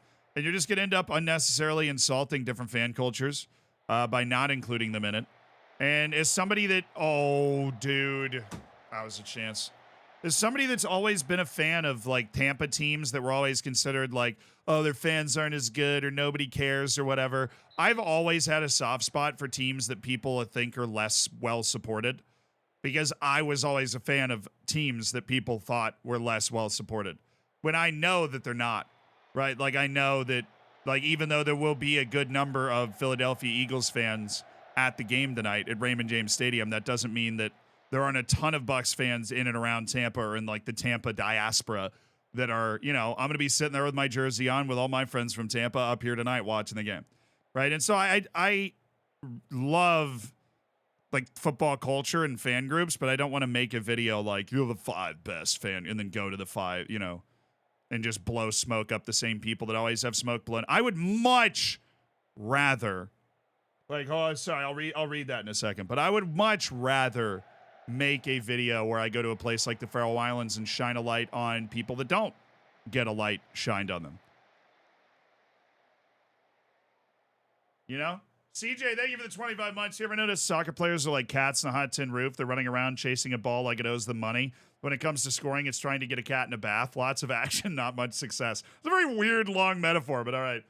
Oh, it's 3-0 to Jordan now over Malaysia. Oh. I don't know. But I don't know if that made sense. I was just like a rant for me. Like I have nothing against clubs that are always talked about as having great, like the Boca and River. I want to go to that match, right? But I'm not going to be the 300th person to be, you know, to go to a bar in Argentina with like Boca fans and be like, look at how amazing these guys are, you know, because everybody knows that already.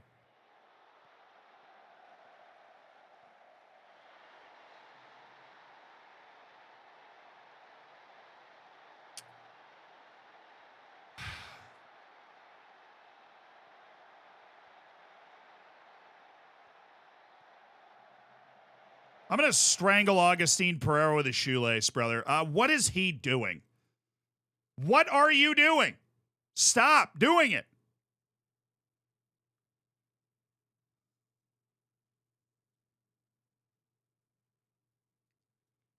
I just was complimenting you. You've been amazing all year. Stop. Whatever you're doing right now, stop it. I totally jinxed him. He's just wandering around. He's double marking like the striker instead of occupying and taking care of that space. It's the left side every time, Augustine. He also was on attack. I didn't know he was on attack. That's been a holdover for a while. Apparently they're knocking Bezo for not saving more, but like this is not on Bezo at all. It's just been an appalling performance from the guys on the back line. We're gonna do a double change at center back. I've got 2 changes left. Patricio Nunez hasn't been great, so we'll go with Abdulrahman Garib, which kind of fits with what we need from Pereira. Danel Sinani's come in and already been bad, so like love that for him. Excellent work, my slimes. Now I know the T in Bezo isn't silent. I just forget to say Bizot all the time, or Bizot. All right, now we're down 3-2, so we need to change the way we're thinking about this. We need to get Murahara off the field, bring in LaQuincio Zefalk. Where was my other sub? Oh, it was Garib. Dang it. Oh, whatever.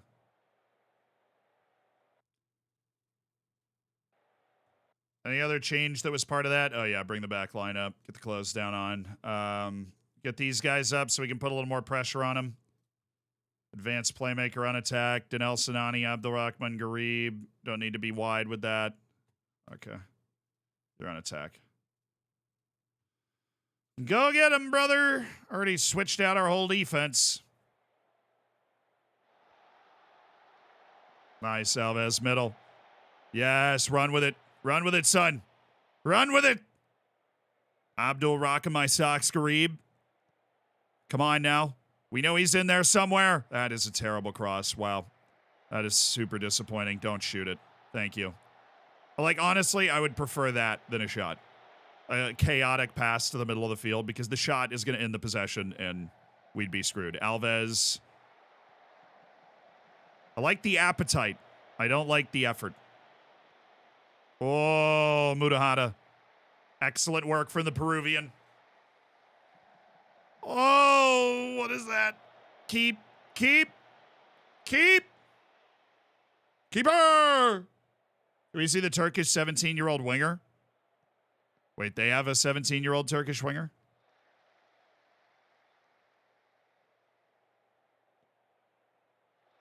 Bro, one entrance pass. Fumbled the bag. Augustine Pereira. Abdulrahman Garib. Alves. Oh, he's brilliant! He's a brilliant young player!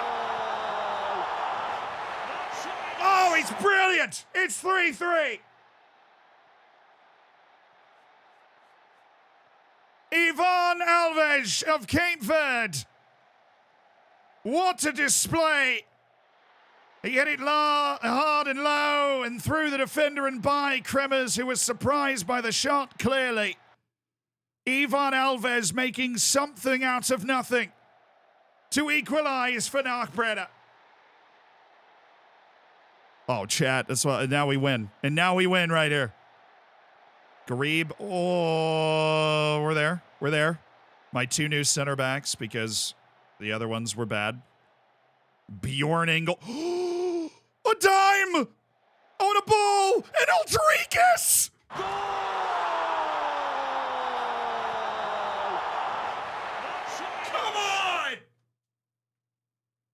Let's go, it's Jumpman! Roberts Aldricus!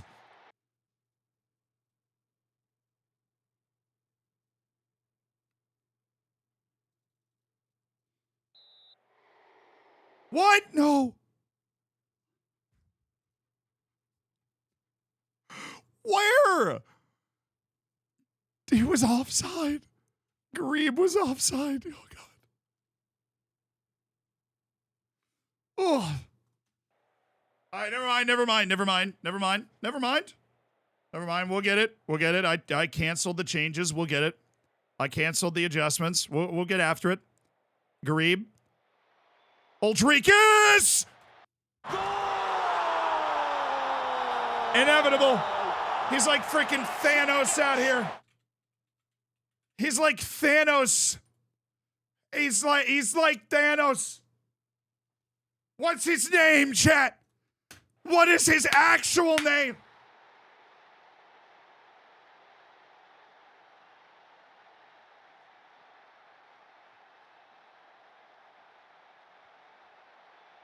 It's that bad man again, Robert Uldrikis.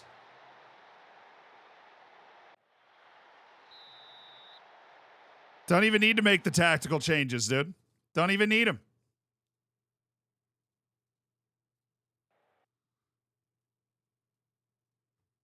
I miss. I wanna dance. It's his actual voice. It's the remix. Thank you, Robert Uldrikis, for being 20 jumping reach jump god. Oh, jump god. Roberts Jumpman Uldrikis. Any lower league save gets you a guy with 20 jumping reach. Play him. Garib's in. He's on. And he shanked it. What a play by Abdulrahman Garib. Could have iced the game. What has been a wild game here. Oleza, nice work. Garib. Way to settle it. Alves. Shown some real ability to run with the ball. I like this. He's showing it again. He can't really pass, so he needs to play simple passes. Oh, Uldrikis, dude! Almost 2 goals while his song is playing. He's going to have another chance right here. While we're playing his song. While we're playing his song. Oh, he didn't play it to him, but I like... Oh, dude. Velocitus broke the sound barrier with that shot. Nearly broke the crossbar. Thank you, Roberts. Pow before his holiness. That's off. Guess not. Okay. Yes. Give it to Roberts. This goalkeeper is having an adventure. He's having he's having a good time. Having a good time.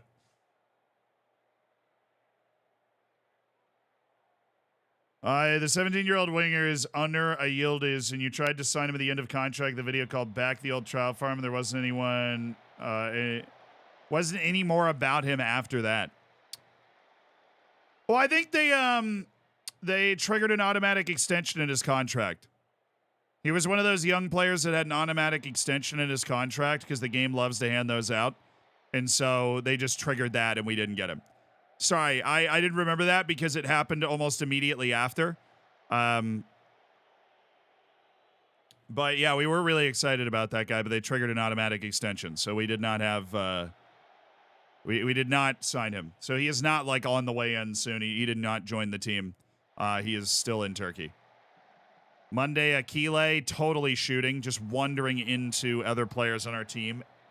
Maybe the worst attempted goal I've ever seen from Olivier Pincham here. Quite possibly, actually. All right, post. I liked the Hosier stuff we were getting involved with before.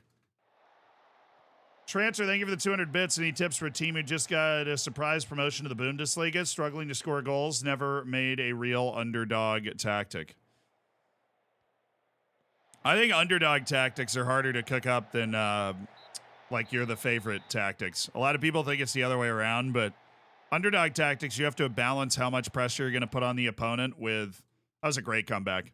That was some great heart. I did not do a good enough job adjusting to what they were doing. I thought Augustine Pereira was on support. I got a little too mad at him because he was on attack, and that was my bad. I need to take that off.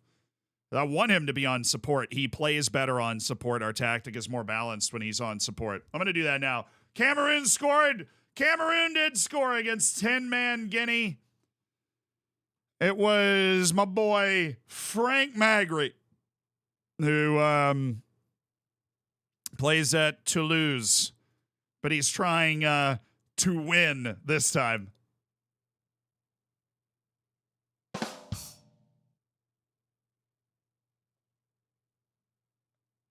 All right. Wallow, thank you for supporting the stream. Thank you for the 3 months. Flies, thank you for the 4 months.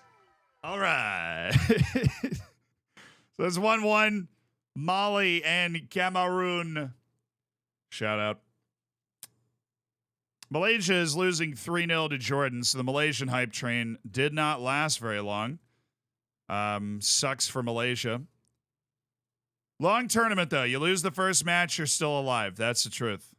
You lose the first match, you are still alive. So don't get your heads down too much. We've got Vinlo.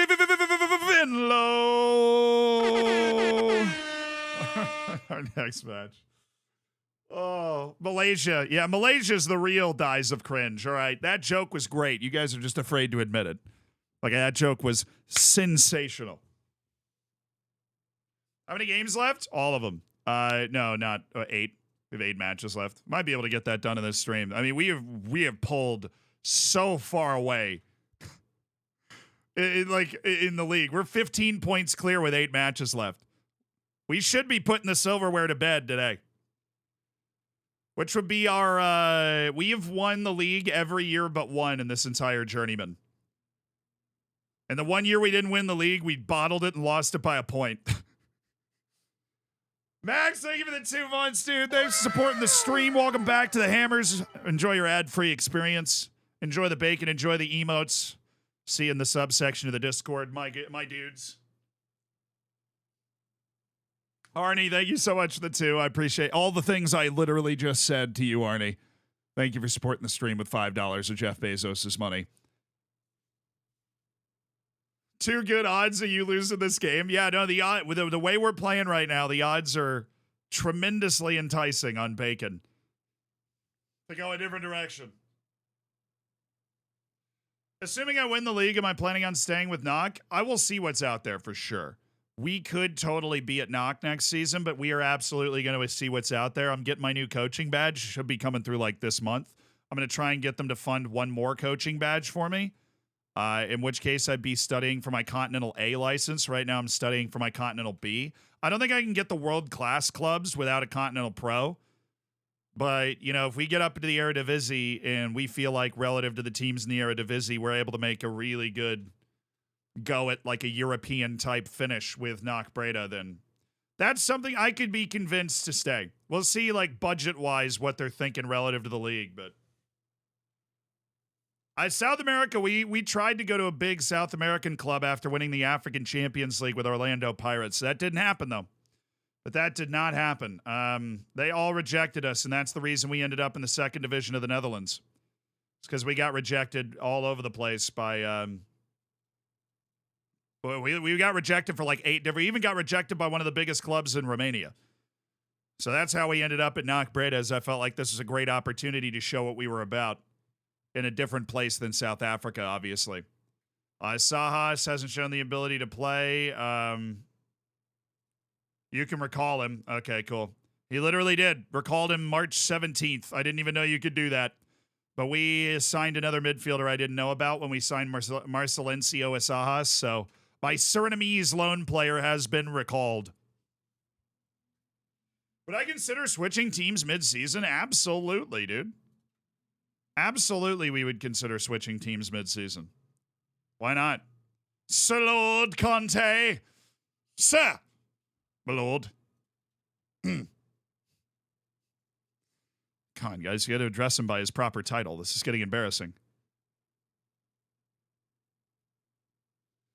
If the money's right, I'd do it. I mean, we're trying to get to the top of the game. If you tell me I'm going to a place where I am able to do all of the thing, like if we're able to get coaching badges and win trophies, I'm there, dude. At a higher level than we were before, I'm there. Look, Jesper, you call me every week about Evan Rotundo. He is my 4th option at attacking midfield. He's just not going to get on. Have you seen the 18-year-old I have?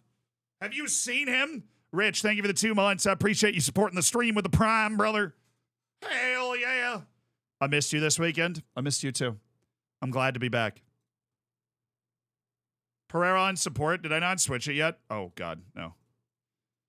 Heavens forgive me. Oh, what? What is he doing? Why is he gone? Where is Alves going for 2 matches? Abdulrahman Garib's been called up for Saudi Arabia. Oh, national team duty. I just clicked right through it because I forgot it was March.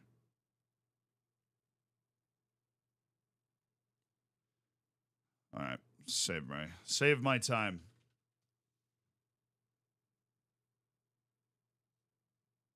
The U23 Afcon qualifying. Okay. Ivan Alves is at U23 Afcon qualifying. Duly noted, Ivan. I will miss you for the next 2 matches. I guess we're not going to have Garib for the next match, and I think we're also going to be missing 1 or 2 other guys. But Ildrikas keeps getting left out by Latvia, to which my response is, who the hell are you calling up at striker for Latvia if you're not calling up Roberts Ildrikas? Like, I'm a little insulted on behalf of Ildrikas. Who's calling him up? What kind of monster CPU do you need to load so many leagues? There's a command that shows you what computer I'm running. This thing's a beast. 'Tis a beast. Very superstitious. How are the Pirates doing? Bad. I don't want to look. They are not doing well. All right, Kalebe. We hadn't had a chance to give Kalebe much time since he signed, but I actually really like Kalebe. Like, in the instance we sell Alves for like 20 million, Kalebe is the dude that fills that spot well. There's a bad blood in the past. Old Petros Mantelos didn't really get a lot of time, did he? 35, I'll try and just free him from the shackles of this club. What am I saying? I'm like, oh, I haven't loaned anybody. This is a very small number of loans for me normally. Even though we just had a loan ended, I have 5 guys loaned in. Say Wellison, Zay Falk, Brian Leza. They're all loan players. Sorry. Uriel Selly has been loaned in, but he just hasn't gotten into the team. Whatever. Actually, no. Kalebe needs to freaking play, dude. But we'll put Leon Cromantown on the bench. Cromantown's done a lot in training. I am into Leon Cromantown. Okay, let's get to the actual team selection stream where this is like screen. It's a lot easier here, Zealand. Pereira, Evald, Platings, Jonas Bayer, Nurio, Murulaga. Where's Jose? He's finally back. Sweet. He's the guy I actually prefer. Incham, Patricio, Kalebe, Torres, Robert Soldrikas. Banging team against Venlo.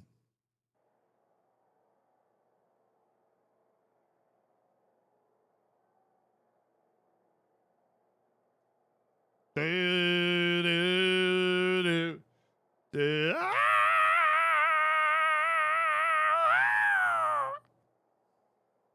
didn't know I could hit that note, did you? Dang, we are humming.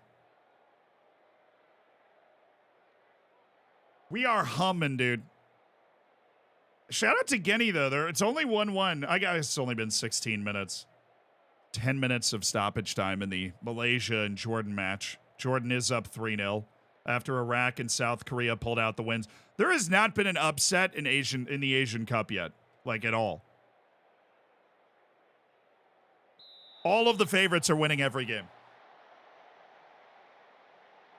What GPU do I have? It's a 4090, which you might think that's overkill, but look at how great the shadows look in Football Manager. I got this PC through a sponsorship with CyberPower back in the day. It's quite nice. Like it. Uzbekistan, Syria, 0-0's an upset. No, I'd peg those teams as very even. No, you don't. Oh, that was almost an unbelievable header. That header was disturbingly good. That's not a pen. I've never seen less of a pen in my life. Just hold it up there, big man. You don't have to go anywhere. Good work. Kalebe, ooh, nice saucy pass back to Ildrikas. We've got our overload on the left. Nurio, where's the jump man? Not there. How's the Wonder Kid doing? He's gone at U23 Afcon qualifying for the next 2 matches, but he has scored 5 goals already. So he's actually been kind of a revelation. We've loved him. Oh, great hustle by Polivier Pincham. Kalebe, Aldrikis. Oh, I didn't think he'd see that. What a pass by the jump man. And Joaquin Torres is in.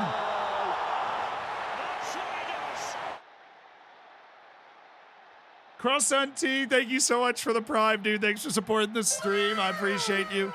Spending $5 of Jeff Bezos' money. Hell yeah. That's supreme vision from the jump man and a classy finish from Joaquin Torres. Pass man. Ah, yes. My favorite striker, the pass man. Algeria versus Angola. I think Algeria wins that by 2 goals. Algeria, they were the African champions 2 Afcons ago. Not last Afcon, but 2 Afcons ago. And they failed to make the World Cup on a stunning last-second goal from Cameroon. So they're coming into this tournament angry and determined to try and get their national team back to where it should be, which is, my opinion, top 3-4 teams in Africa. So I think they're going to be ready. But it's also Afcon, so Angola's going to win by 4. Matt Gamer, thank you for the 46 months. Nearly 4 Twitch children. That's a lot of alimony. Thank you, dude. That's an incredible amount of time. I really appreciate it. Andros, thank you for the 15 months. Thanks for spending $5 of Jeff Bezos' money. Patricio, oh yes, into the middle. Into the middle.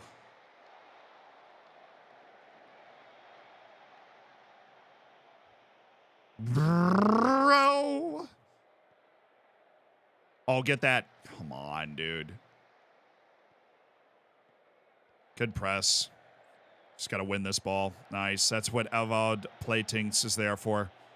Nunez, Kalebe, who's been really fluid. That's a lovely pass. Opens it up. We can get to our overload. Joaquin. Oh, my goodness. I wanted him to take that, draw a defender, and cross the ball, but the shot looked pretty good.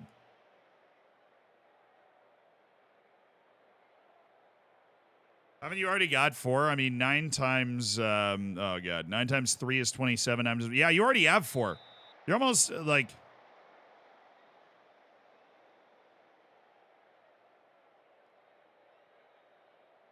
Nine times 5 is 45. You already have 5, dude. Matt, we are both so bad at math. You already have 5 Twitch children. What are you talking about now? Cameroon against Guinea is an insanely aggressive match. Dude, Afcon and Asian Cup go stunningly hard. Like, in terms of just the raw violence involved. Well, you have some nerves in the first half there, so I'm going to go with it. Maybe it's like we're in a title race, technically, or something. And so the pressure's starting to ratchet up. So and normally I'd do a complacency talk, but I'm just going to go with the praise. What is this pass man performance from my boy Jumpman today? Nurio. Oh, Nunez! Oh, that's a dime. Oh, thank you so much for the tier 1, dude. Thank you so much for supporting the stream. That one goes out to you. That was a silky smooth dime. Joaquin Torres, Nurio, the Angolan, whipping a ball through a whole crowd, and Nunez meets it with excellent contact. Bev, thank you for 29.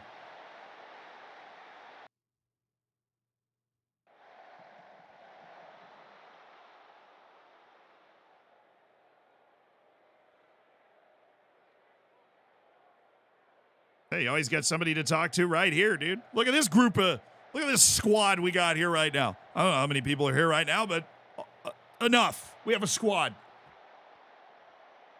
Just me and my homies playing some Football Manager, cooking up new and creative punishments for Manchester City. It's been an excellent Monday. Rooting on the Buccaneers. Oh, no! What a block by Playtinks. Took that squarely in the face. For the brand. For the team. That's actually a broken nose if this happens in real life. Dude catches this volley, is clean.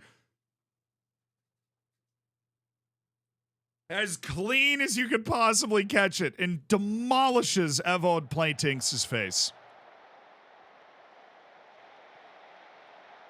Ow. He just bounced right back. He didn't even feel that. So he's like the Terminator at center back. Evod Playtinks. You don't want to mess around with Evod Playtinks, all right? You don't want to mess around with that.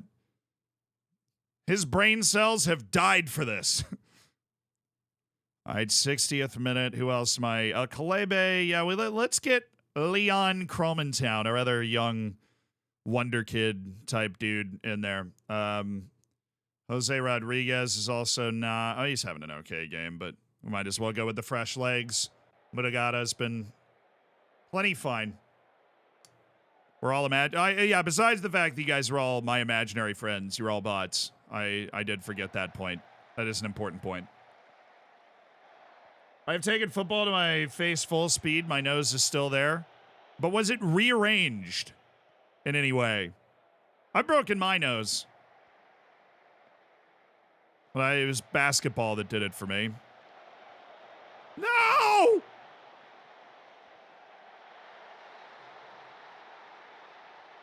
Dang it. Gitseletsky, thank you so much for the 4 months, dude. Much love from Finland. Always amazing content. Oh, I appreciate that. I appreciate that. I hope you have a good one. Thank you for the 4 months. Sir Felipe, thank you for the 2 months, dude.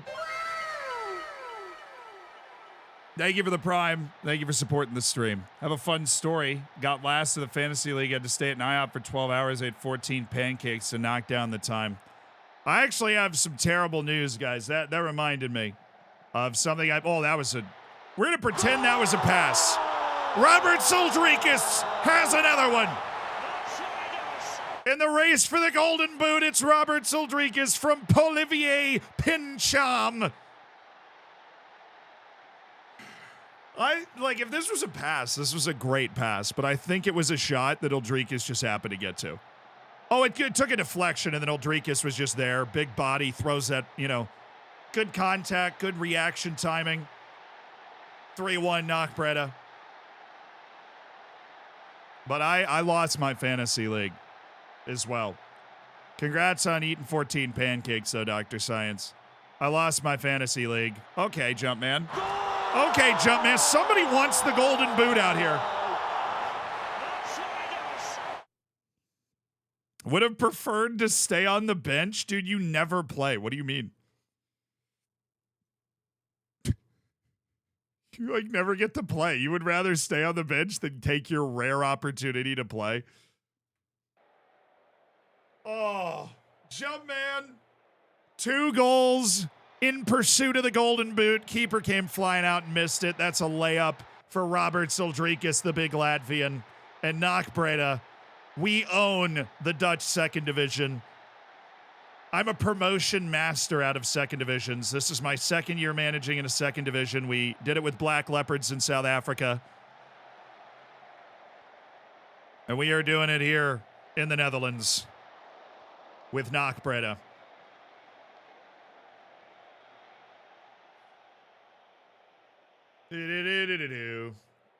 But yes, I lost my fantasy league. My fantasy American Football League, and the punishment for losing my league, and this is not like hyperbole. This was traumatic for me. At one point on the final day of the American Football League season, I was 98% to win the game. It gives you like a projection of how likely you are to win at any given time. I was 98% to win. And I lost in the loser bowl between the 2 worst teams. And so I lost my fantasy league. Yeah, some dude had a career high in yards and touchdowns on the final day in one of the late games that absolutely ruined me. We bottled it so hard. And the punishment is I have to go to a Waffle House. All right, I have to go to a Waffle House. And I have to spend 24 hours in the Waffle House. Every waffle I eat takes an hour off of the timer. So I have to go to the Waffle House and sit there for 24 hours. But if I eat 24 waffles, I can leave whenever I want. So I think I'm just going to crush 24 waffles. No, I have the streaming backpack. I am going to stream it. It's called the Waffle House Challenge. It's the punishment if you lose our fantasy league, and I lost. So, yeah, I have to go to a Waffle House, and I spend 24. What's going to make me sad is I would rather, do I just spend 24 hours in a Waffle House and just eat 3, because they're open 24/7. So I just eat, like, hash browns, just have, like, 3 normal meals in a Waffle House and just hang out. Or do we try and wind sprint the waffles and, like, spend 6 hours eating 18 waffles? I feel like I could probably put down an alarmingly large number of waffles at a Waffle House. So that might be the direction we're trying to go.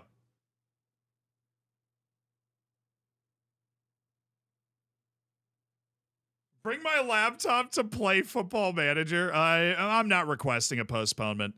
We're missing in Cham, Garib, Providence, and Sinani. I'll be fine.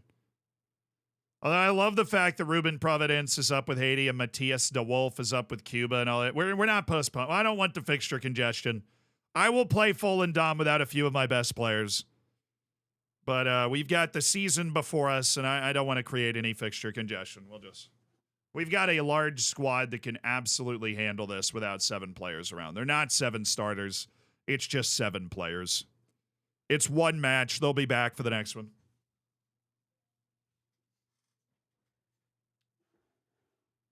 How many times have I said waffles? A lot.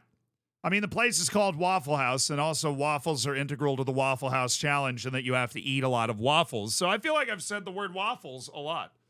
Don't people get killed in Waffle House? I mean, it's America. People get killed everywhere. But the Waffle House is sacred. I will never have anybody say anything bad about a Waffle House. Waffle House is an American cultural institution. It has saved me on more than one occasion. I love Waffle House.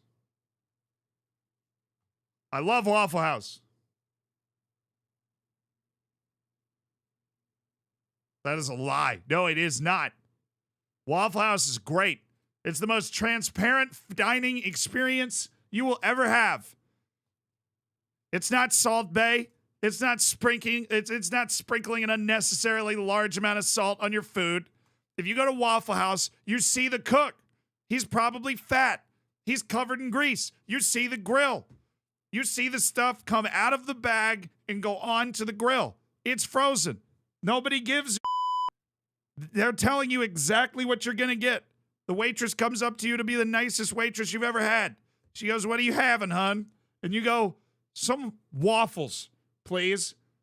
And then that dude pours way too much batter into a very old waffle maker. You watch him close it. The batter shoots out. He flips it over. And then 2 minutes later, your waffle comes out. And they slap it on a plate with some butter in one of those little plastic containers. And they give it to you. And you go, "You want anything else?" And they got a menu that has anything you could possibly want. Because if you've already made the decision to go to a Waffle House, you're not there for the salad, right? So everything that you could possibly want is on that menu. You want a burger, you want hash browns, you want biscuits and gravy, you want eggs literally any way you want them, the best eggs you've ever had, waffles and pancakes with whatever you want inside of them, fried chicken on top, hell yeah. And you watch it all happen. At the grill, you can sit at the bar 2 feet away from the master at work, right? And this dude's just cooking. You feel like he's doing one 24-hour shift. It's open 24/7. Every single one of them looks exactly the same. They don't pretend to be anything they're not. You walk into that Waffle House, you know exactly what's going to happen. You know exactly what you're going to get. You know exactly what you're going to do to a toilet in 2 to 3 business days. It is a consistent experience. You know, one of the people talk about all the time, "Oh, we're losing touch with where our food comes from." You want to regain contact with where your food comes from? Go to a Waffle House. That's eggs from the carton that you could have bought yourself and made yourself if you weren't too lazy and you went to the Waffle House instead. right? It's all that. It's frozen hamburgers in batter out of a bag, and it's exactly what you want.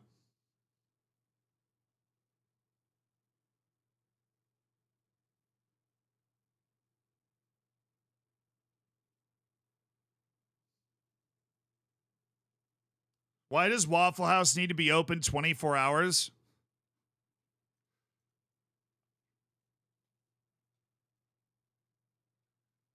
That is the most anti-American thing I've ever heard in my life.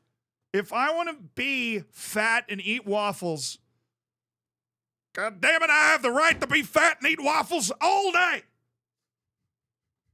It's also, America is built on road trips in a way that almost no country outside of China actually can kind of relate to. There's like and I used to drive all the time. I would drive 12 hours for one weekend of work when I was doing the sports broadcasting because one game would be over here. And Waffle House is an integral part of the road trip experience, right? It is open 24. If you've been driving for 13 straight hours and you need literally breakfast, lunch, or dinner food, they will give it to you. They will give it to you. Oh, Canada. Canada has a huge road trip culture as well. Yes, I didn't mean to forget Canada. But I think the reason that a Waffle House and a McDonald's or whatever is open 24 hours is because of that road trip culture. It's like the actual answer to your question, other than making an America joke.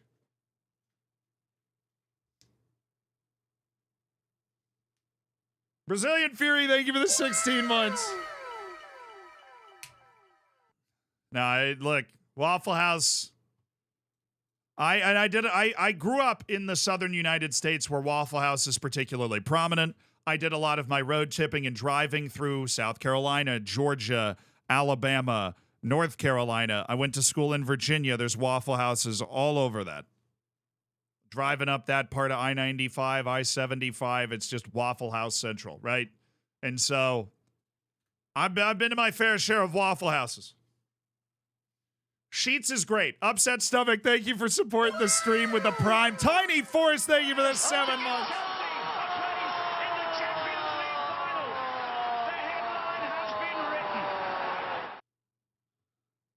Bro really wants a sponsorship. If Waffle House sponsored me, I think that would be I've done a lot of cool things as a result of being somebody that gets to play Football Manager for a living, right? And make YouTube videos for a living. But Waffle House sponsoring me, what's my opinion on IHOP? It's good. Waffle House is just a better version of IHOP, though. But IHOP is good. I'm not here to say anything bad about IHOP. It's just not quite as good. IHOP tries to pretend to be a little fancier than it is. Waffle House doesn't. That's the difference. Dude, if Waffle House sponsored Plymouth, that'd be the best kit of all time. Just the Waffle House logo. Oh my God.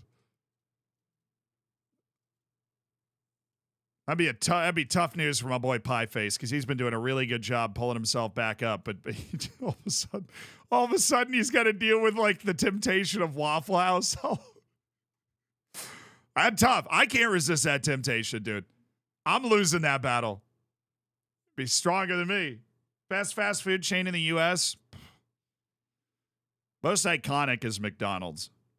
Best Cane's Chicken. I'll go Cane's Chicken, but there are plenty of acceptable answers to that question, for sure. Am I out of winger type players? I guess that's the players that I have.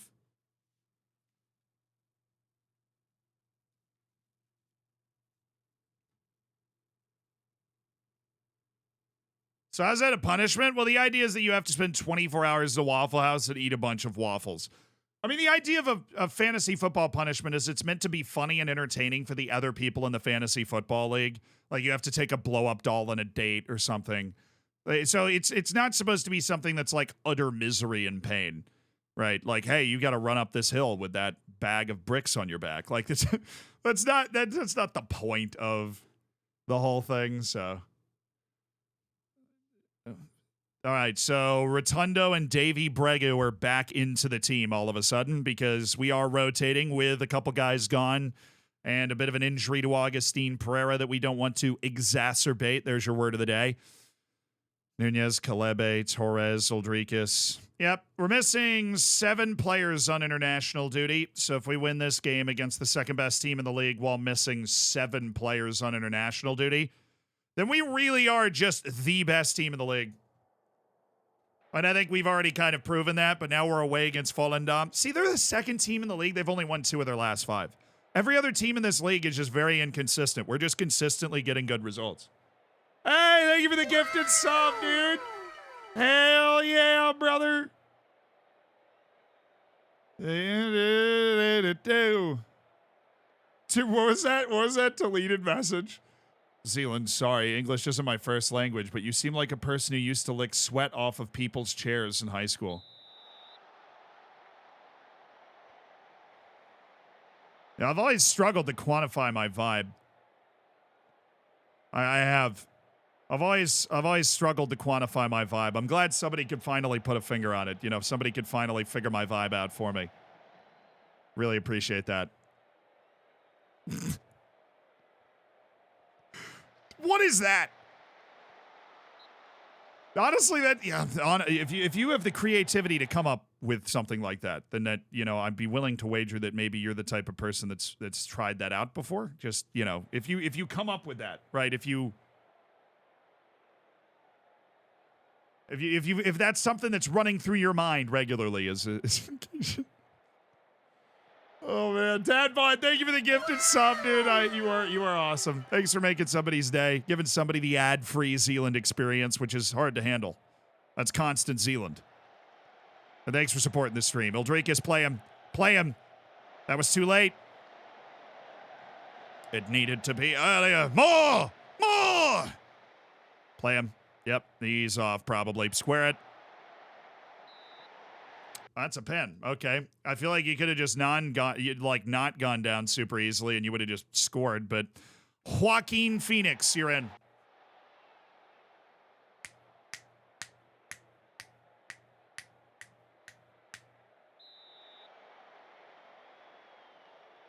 What's up, homie?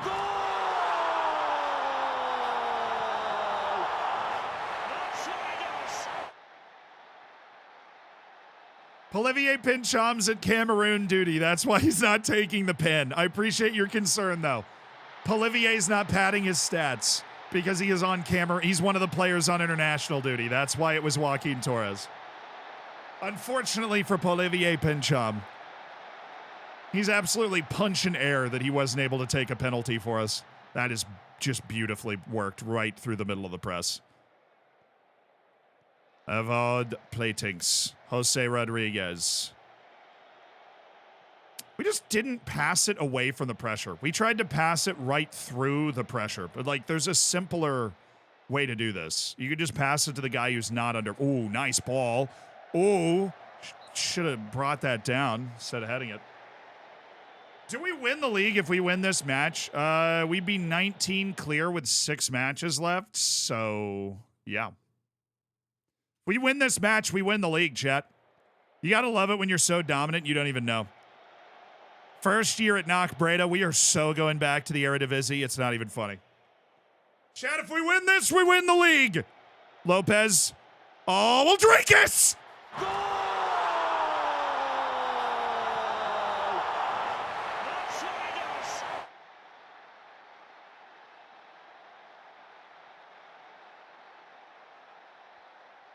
Robert Uldrikis, the jump man from Latvia. Oh, yes.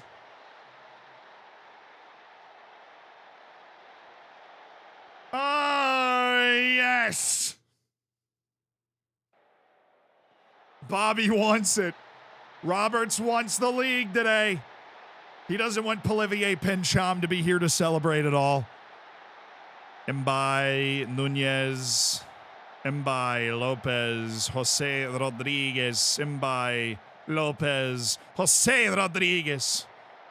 Vamos.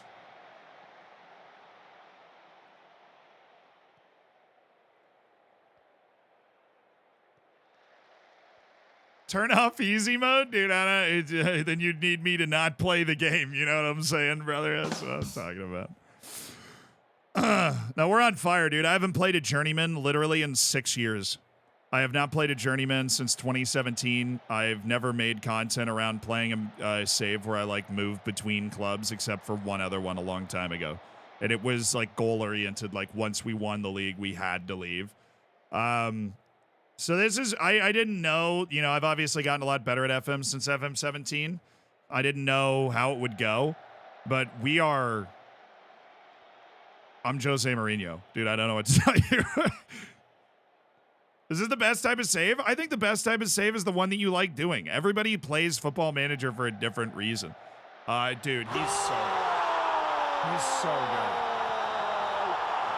He's so freaking good, bro. Play this song.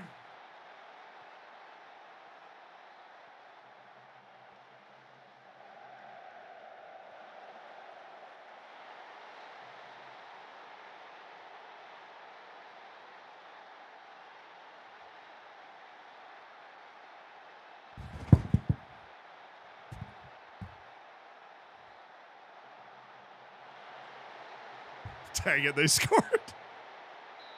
He's off, obviously.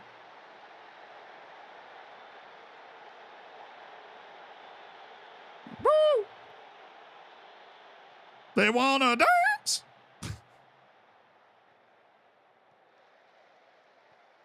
Jumpman is up to something, and that something is winning the freaking Golden Boot because Robert Zildjikas is dominant.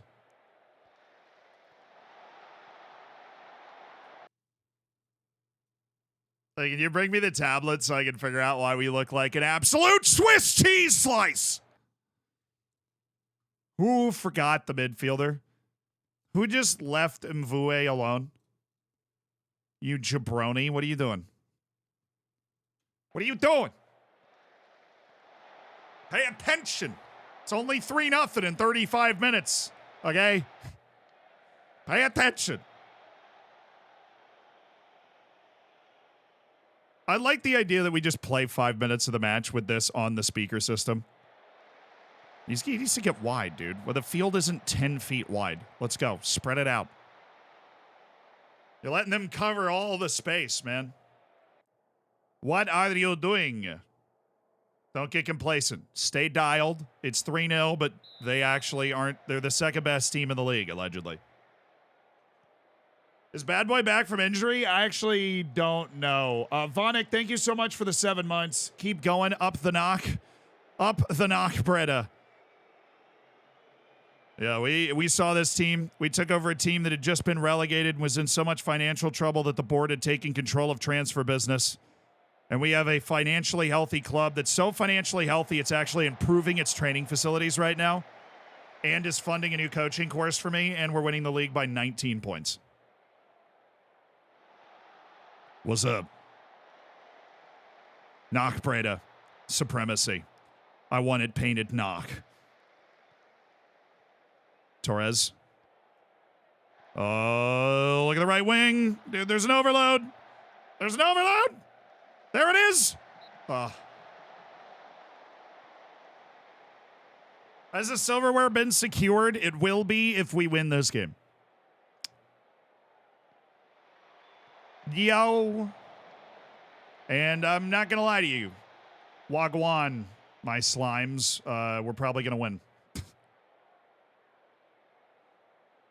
Picks, thank you for the 3 months. Journeyman's really... Oh, my dude, did he score that? Shut up.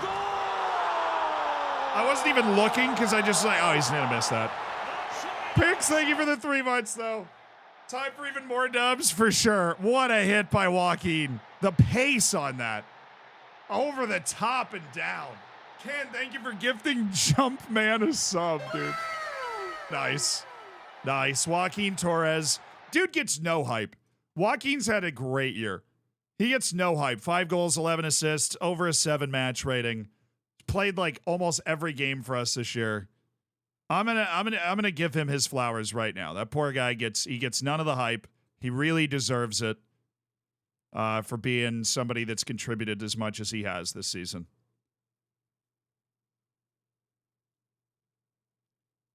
Leon Cromantown. Getting the youngster in the team. Time to get wet. No, that's right. I need to drink some of this freaking water, dude.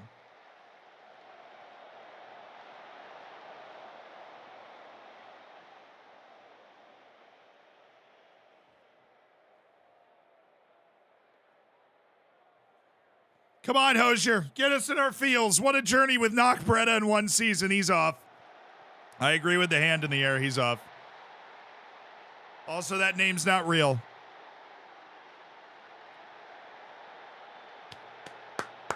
Me making passionate eye contact with the away section like, this is for you. You guys got relegated and your club was in financial trouble. I did this for you. I brought you your club back. Oh, Cromantown.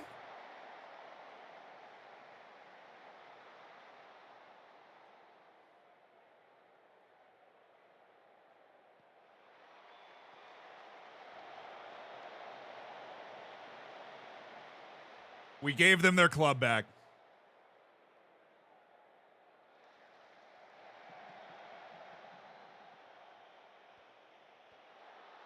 Oh, Torres. Jumpman!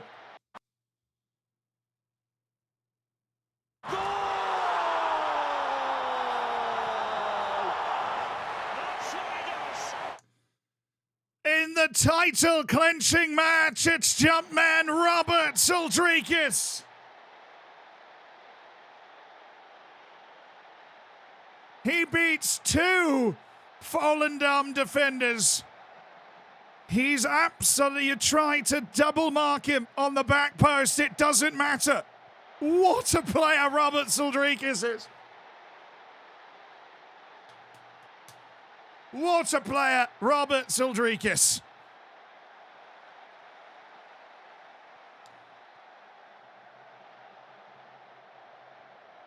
And it's all over but the final whistle for Knockbretta. A special season. Manager Zealand Shannon, after tremendous success in the South African League, given a chance in Europe, and he has proven that managing travels. He has brought Knockbretta right back into the Eredivisie with quite the squad to go with it. 5-0, missing 7 players due to international duty to clinch the title against the number 2 team in the league on the road. A resounding victory. Ken Ashcorp, thank you for gifting Jumpman Rob a sub. That's 2 Jumpmen that have been gifted a sub. Thanks for supporting the stream, dude. Thank you. This is even more important than supporting the stream, for supporting the memes. Well, chat, here it is.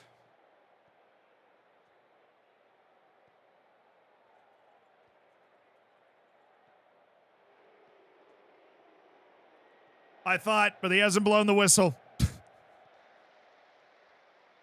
Nice, Bizot. Ken, thank you for the 5 gifted subs, brother. Thanks for supporting the stream. Enjoy the ad-free experience, the bacon, the emotes. Thank you, everybody that has the bacon next to their name. You've made this possible. Dude, there's no trophy? What? Screw it, we're celebrating anyways. No trophy lift? Well, we won the league. I just got the friggin' achievement.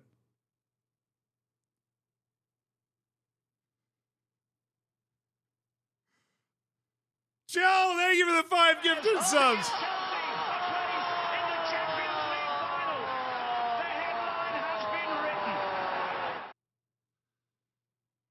We are the champions, my friend. Holy budget. Whoa. Oh, it's not too much higher than what we had. Yes, utter domination.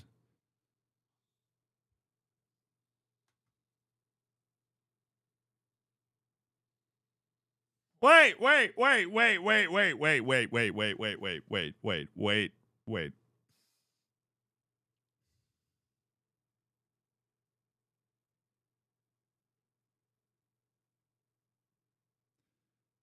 So our reward for that and for creating a financially stable club to the point that we're literally building training facilities is that my $1.5 million transfer budget that I had has been turned into a negative $4 million transfer budget. And my payroll budget has been increased by about the same amount. So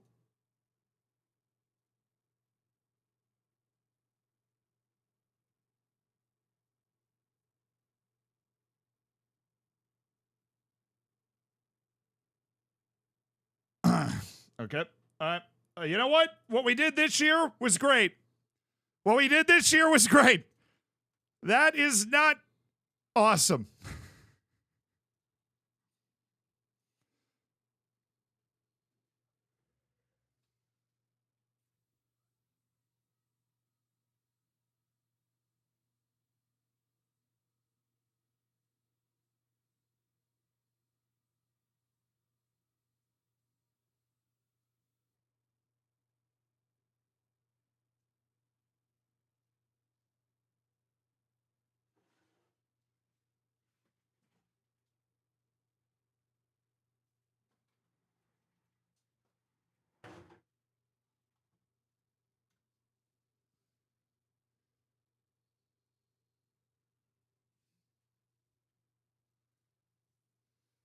We are the champions, my friends.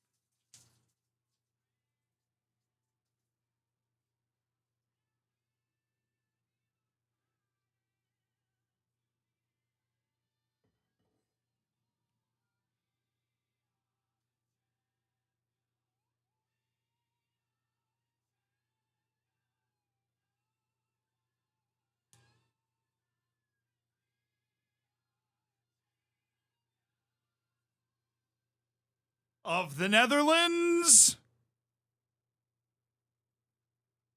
Oh, sweet, sweet championship, dude. Sweet championship. Now, obviously, we might. So somebody said it's a bug. Is it actually a bug?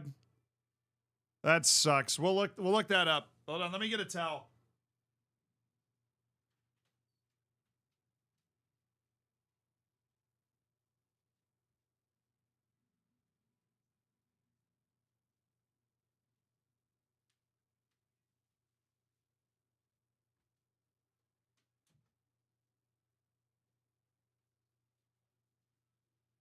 Need to do a towel up real quick before I put the headphones on. Alrighty. So you said it's a bug in the Netherlands? Like, actually, is this a known bug?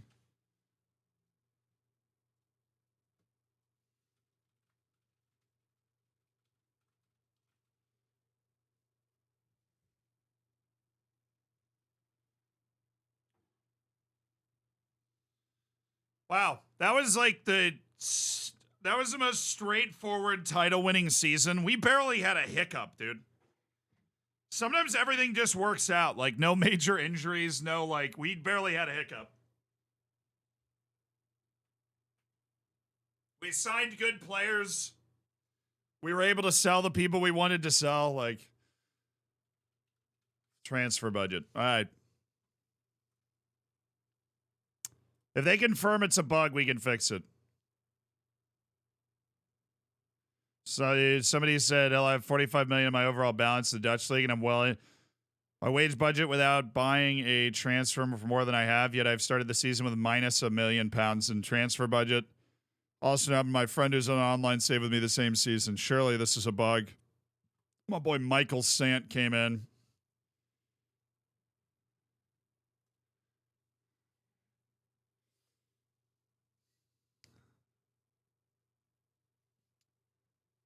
I was just given a transfer budget of minus £1.35 billion. Can someone explain that? Oh, goodness. Well, I guess it could be worse.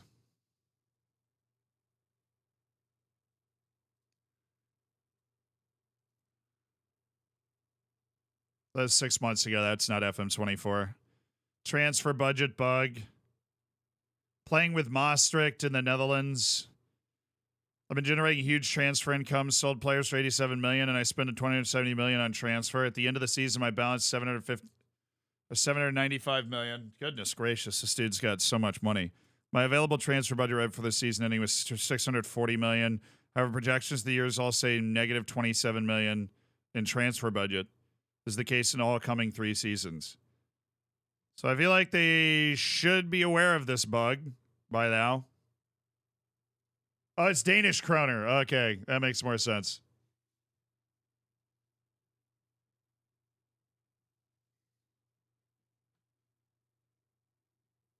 Oh, because we just got our new transfer budget for next year, and it's negative 4 million.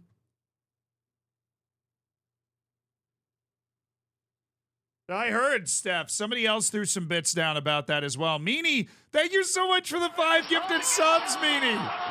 Thanks for supporting the stream. Thanks for making 5 people's days. Enjoy the bacon. Enjoy the emotes. Dude, we'll just go straight up with this. I'll slick it back over the top of...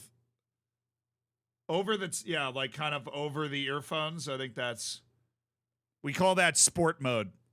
All right. Jams, thank you for the 15 months. Meanie, thank you so much for giving 5 people ad-free and everything, too. Slicking it back over the headphones is the best look.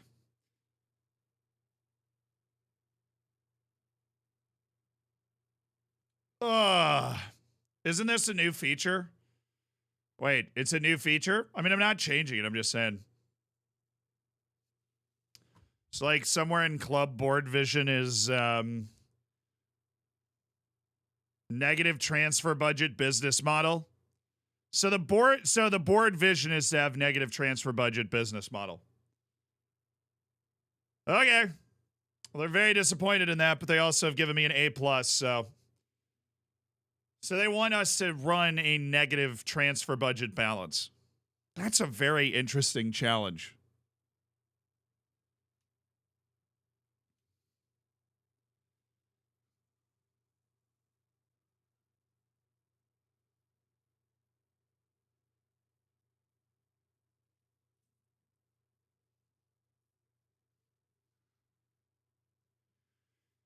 That's kind of wild, but okay. I mean, they were in financial issues when I got here, but I feel like I've solved those financial problems tremendously, you know? I feel like that should be... The problem with making it a club vision is those are very hard to remove. Club visions are very hard to remove.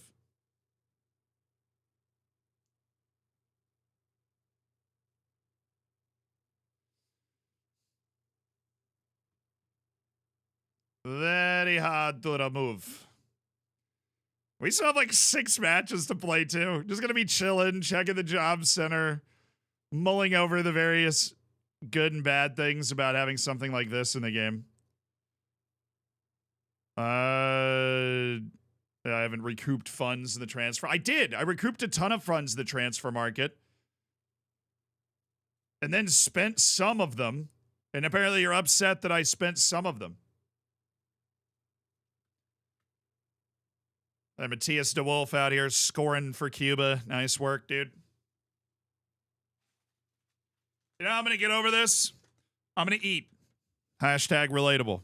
I got myself a sandwich. Turkey and Swiss and mustard. Quality Sammy. And I have some jalapeno chips.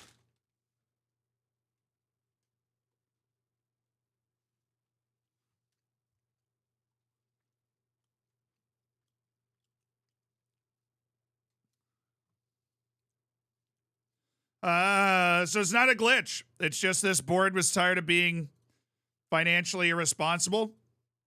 And if I'd known that, I absolutely would not have built the training facilities, but they agreed to build the training facilities. They literally are improving the training facilities with how net positive I was in the transfer market. How positive was I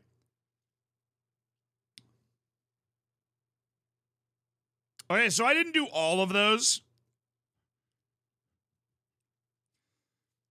But I did do...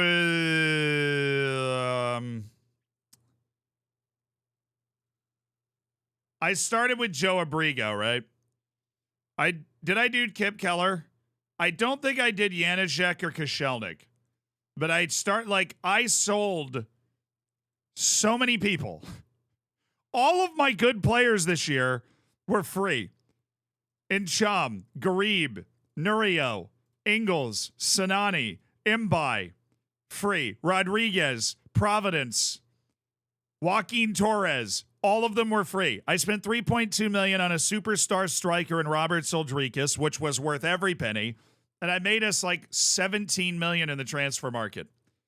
And it wasn't enough. They're still very disappointed. Bro.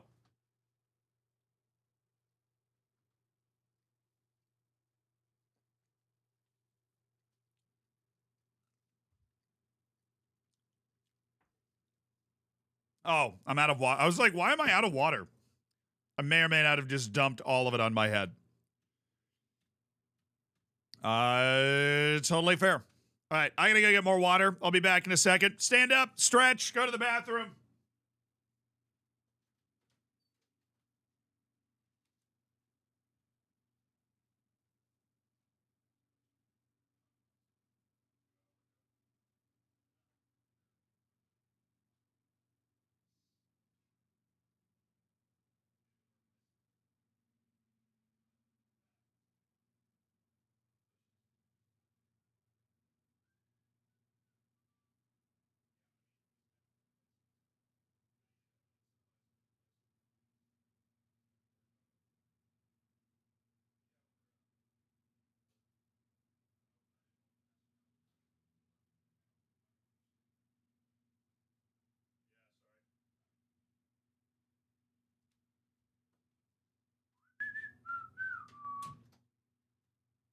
Yeah, I will say, we haven't kept up with the Afcon stuff as much.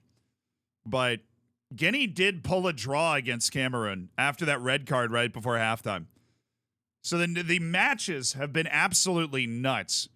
Because basically every major team, Ivory Coast beat Guinea-Bissau, then Nigeria drew Equatorial Guinea, Egypt drew Mozambique, Ghana lost to Cape Verde, Senegal got a red from Gambia to win, but then Cameroon drew Guinea. It's chaos out there. Hide your kids, hide your wife. It's chaos out there. Afcon is getting wet and wild early here. There's a lot of potential upsets on the cards.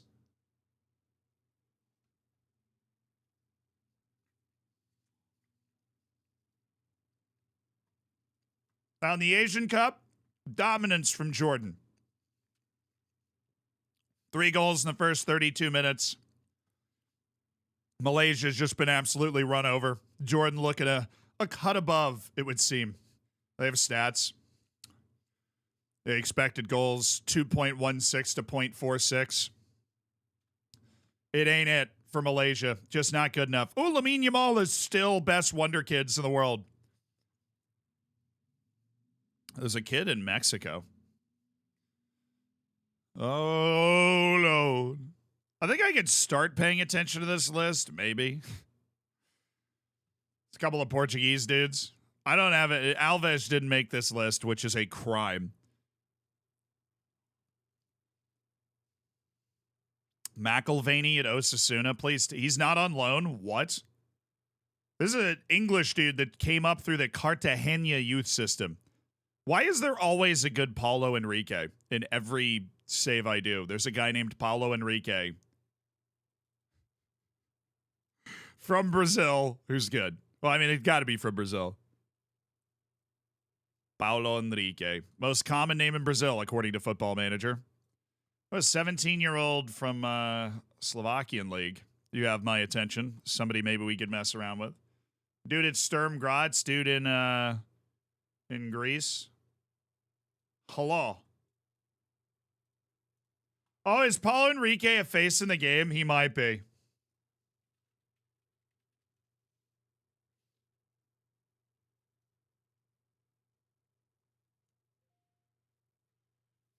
So it's either be H or.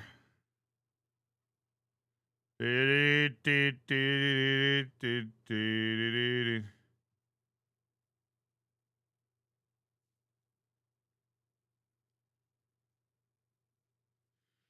be P, right? Because Paulo Enrique is technically like the last name.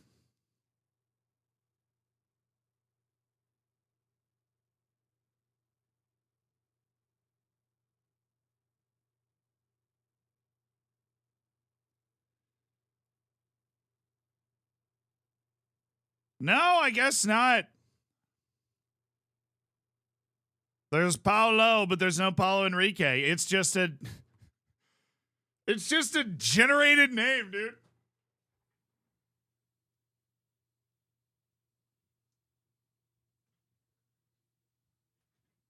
They're just big Paulo Enrique fans, you know? All right. Yeah, it's a common name. I mean, I suppose so, right? I suppose it's a common name, you know.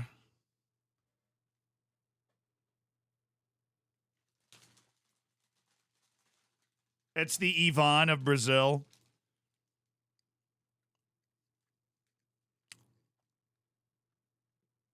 What's the most common name in the U.S.?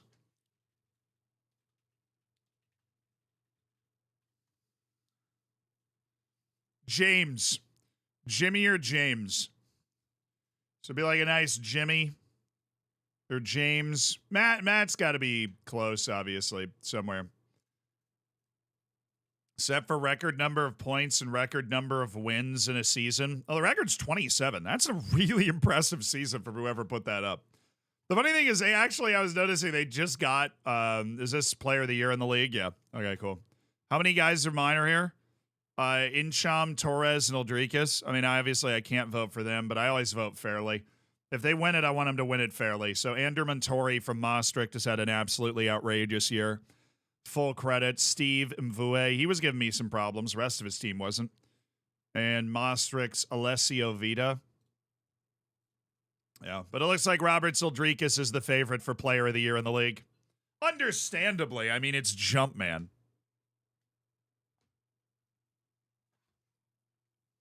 John's not it. It's James in the United States right now. There's over 10.8 million Jameses.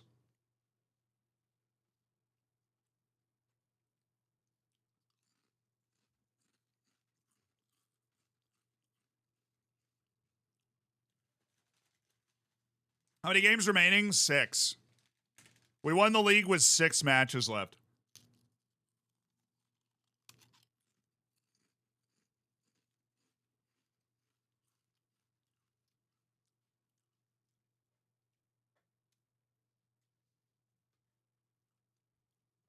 Moving after this, I mean, that's what we need to decide.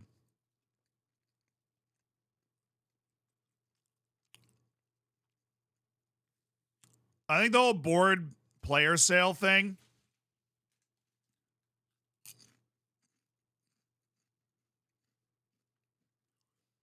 The board giving us a negative 4 million transfer budget.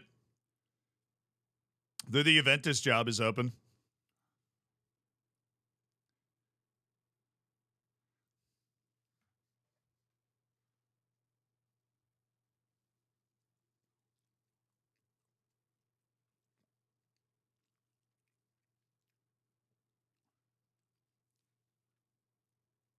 No, I can't get another badge because I'm actually studying for my Continental B.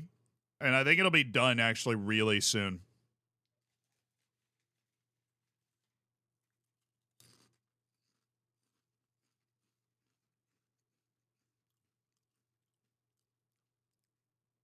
What I'm looking for is very insecure jobs that I would like. Ole Gunnar Solskjaer's in Norwich and he's about to get fired. Yikes. There's a couple of Eredivisie jobs that are insecure.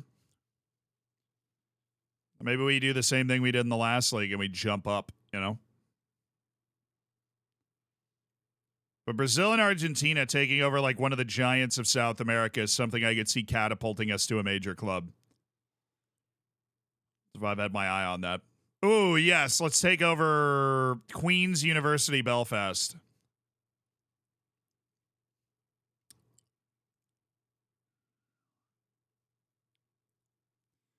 But once you get to that summer break, things will usually open up. There's 2 teams in the Eredivisie, literally like the last 2 teams in the Eredivisie that have their job open. I just show up there and save them.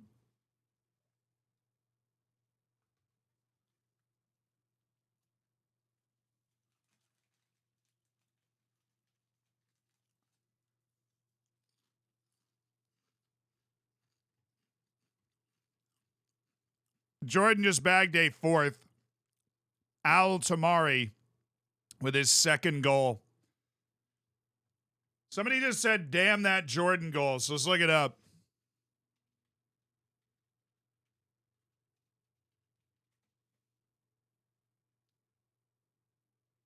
Shout out to Jordan, though, man, with the 4-0.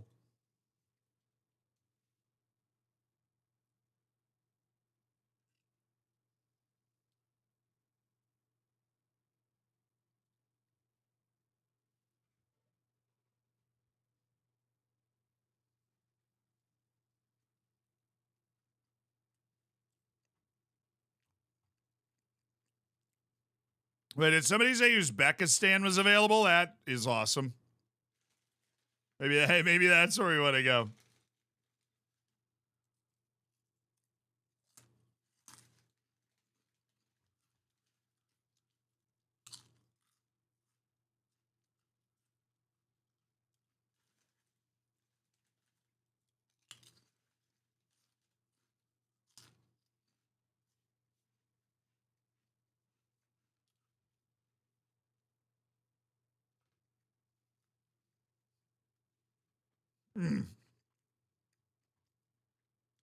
Right, so I need to find this goal. Apparently it was a banger.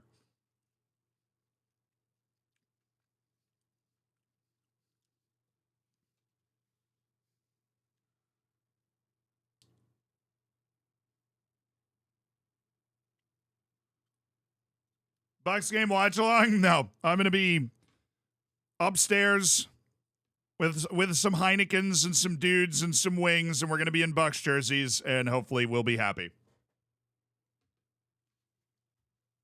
But I don't know if I could ever do that. Like the people who do Arsenal fan TV, like I prefer to watch like, you know,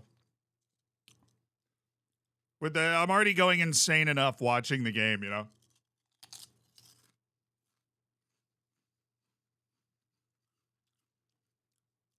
Not going to the game? No, it's in Tampa. I'm in New York, but I'll be watching the game. We've got our plan. We know what we want to do. Talking about me and my group of friends from Tampa, and we're going to watch the game. Adler and Peter. We're going to be into it. Praying the Bucks keep it out. The Tampa Bay Buccaneers. The Tampa Bay Succaneers. Against the Detroit Lions, 2 of the worst teams in the NFL historically, playing in basically the quarterfinals of the NFL playoffs. That would be awesome. I would love that game. So we still want to maintain our short list. God, look at Lelamela bad boy. He's still working his way back from that freaking injury, but what a freaking player. He still looks good. Even though he's working his way back from that injury. We do want to maintain our short lists and our scouting, because even if we go to another club, this stuff's going to be important, and like adding somebody like this from Real Madrid Castilla to our end of contract list so that we can find him and pull him to the next club can actually make the difference between success and failure. So if you're like, why is he going through this scouting thing if it's probably not going to be at Knockbreda next season? That's why. That guy's really good. Really good. Jed Wallace, there's a place for you in the Eredivisie if you want to continue your career abroad, my brother.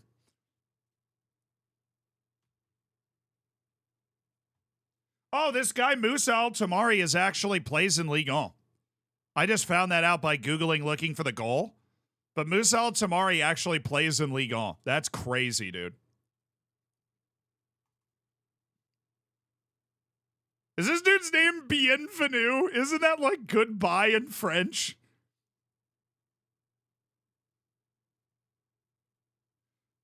Is it? What is this in French? It's welcome? Oh, oops.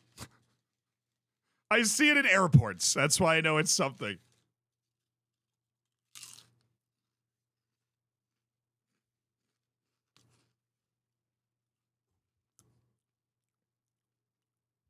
I know he hates big matches, but his name is literally Bienvenu.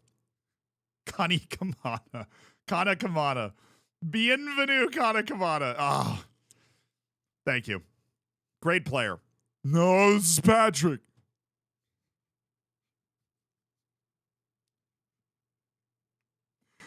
No, this is Patrick. Short list, just so I can make that joke again. Is that a proper use of resources? No.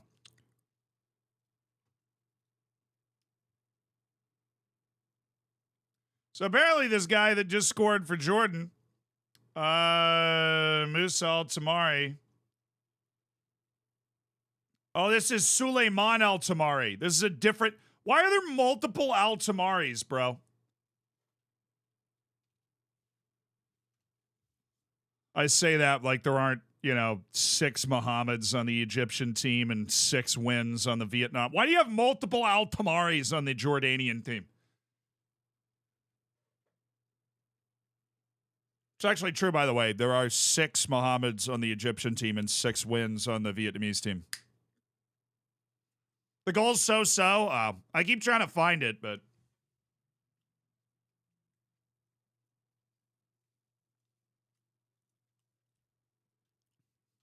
Kim's on the South Korean team. Yeah, anytime you think the last name like Smith in the U.S. is common, then you remember like certain countries where some last names are just that much more common. Hey, Ivan Alves is back. Let's go. He's not 100% fit, so we're going to start Kalebe, but let's go. Paul-Olivier Pencham, welcome back. You were missed. Paul-Olivier. Oh, we're going to play him on key highlights, but we are going to, like, at least go into the match.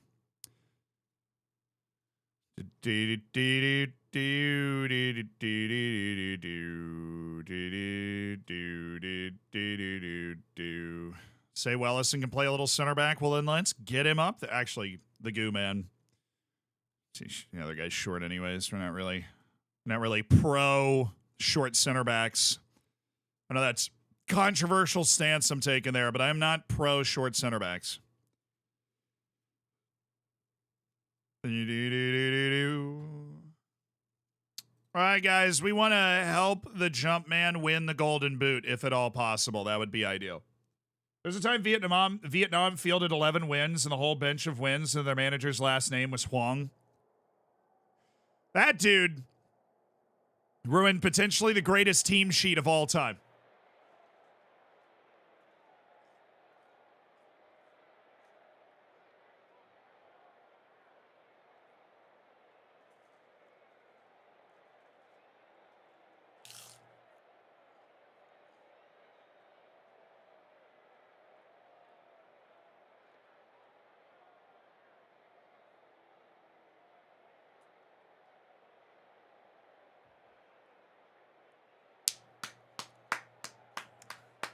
Hell, I'll be a part of the guard of honor.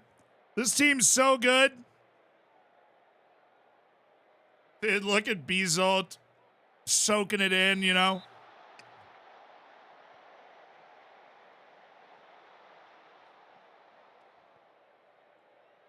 We are in that, brother. We are in that. Dele Alli giving us a guard of honor in the Dutch second tier. This is what dreams are made of.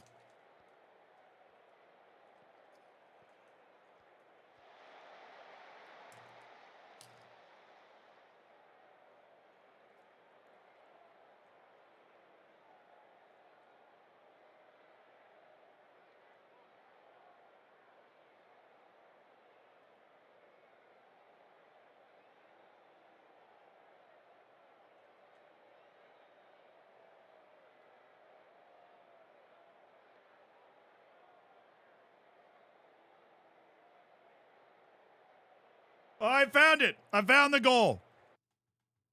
I found the goal. Oh, I also found, like, viruses, but I found the goal. All right, this is the goal that this guy scored for Jordan that was supposed to be great to go up 4-0. Let's see what he's got here.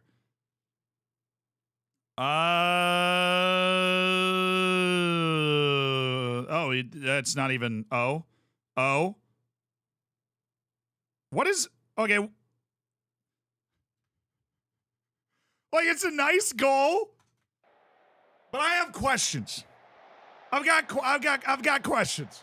All right, that's a great pass and counterattack, and to see that and then be able to make the where is the goalkeeper? Like, does he need a map? He's like Iker Casillas against Robin van Persie. You got to pick one. You're either Neuer or De Gea. Don't get caught in the middle, then you're Onana, right?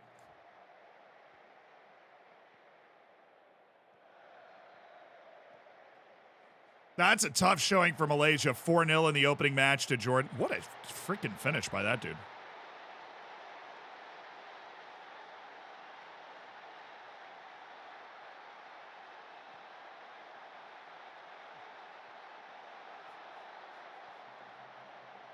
So Onana's not parrying these strays, dude. That was disappointing from Bizot.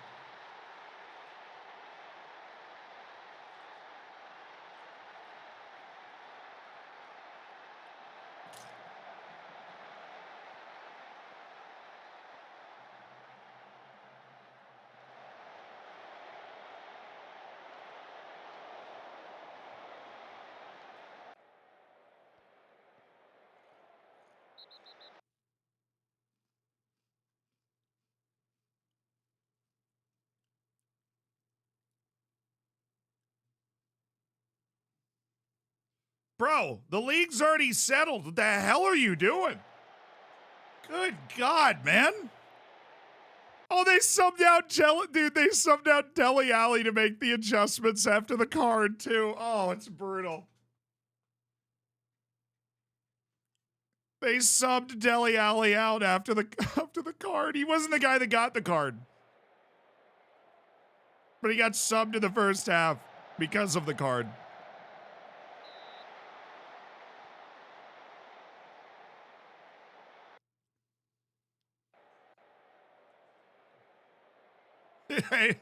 In the second division of the Netherlands, it's Dele Alli getting yeeted. I'll have it, Jose. With a little more pace than that, my brother.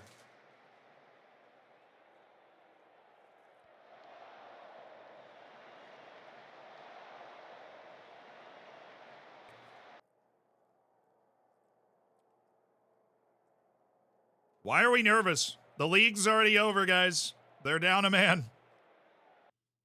Just go. I would like to win. Generally speaking, I enjoy the sweet, sweet taste of victory. So I'm going to make some changes. Abdul rocking my socks. Garib. Uriel Telly is left-footed. Yeah, so we can do that. I also love this song. I hadn't heard this song in a long time. I think. Maybe it had been in a playlist recently, but... let's go with Murata. Come on, boys. Fresh legs for the second half. Better ratings for the second half. Let's go. Couple of goals so that we can try and break the club wins record and the club points record and all that fun stuff, That'd be nice.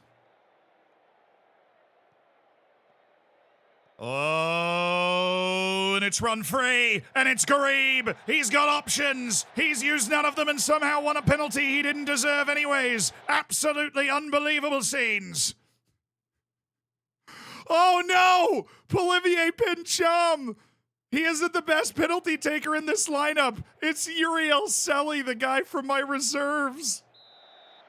The guy from my reserves is the best penalty taker in the Polivier's in the mud.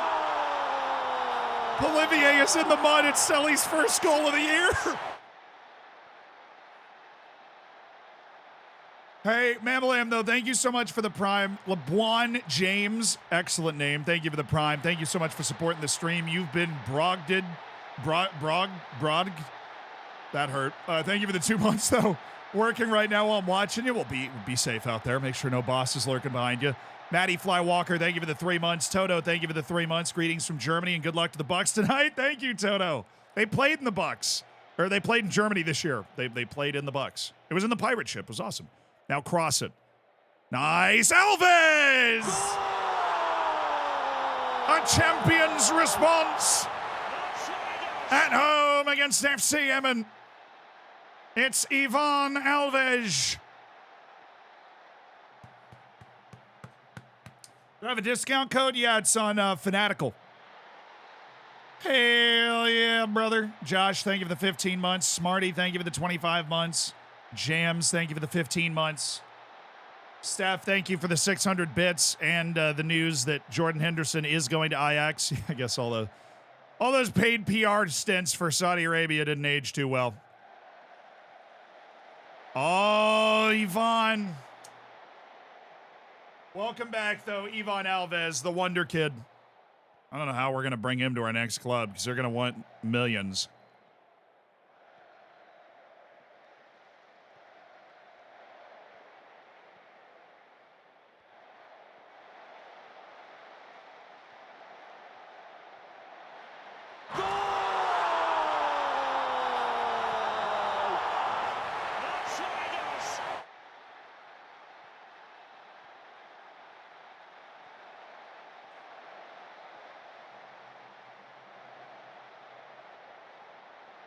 This is me to Lelamella Bad Boy.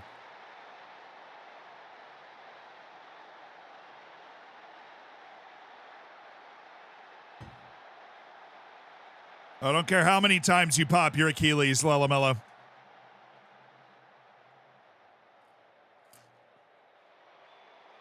I will wait. How? How did we not score that? Is that Dele Alli playing for Emmen? Yes, he got subbed off after they got their red card, but he is on FC Emmen. That is correct. This might be one of the most crushing league victory. This is certainly the most crushing, trophy win I've had at a club where I'm there the first season. This is absurd what we've managed to do with this club. And how bad every other team in the league is, I think, is the real surprise. Because it's not like we're unbeaten or anything.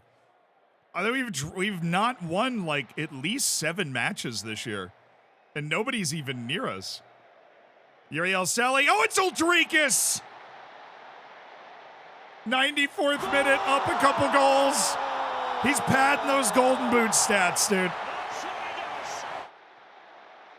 Uriel Selly. Yeah, we have a lot of good wingers. Uriel Selly was the odd man out a lot this year, but I never thought he was bad. I always thought Uriel Selly. We could have won the league with Uriel Selly starting at left wing. I mean, we could have.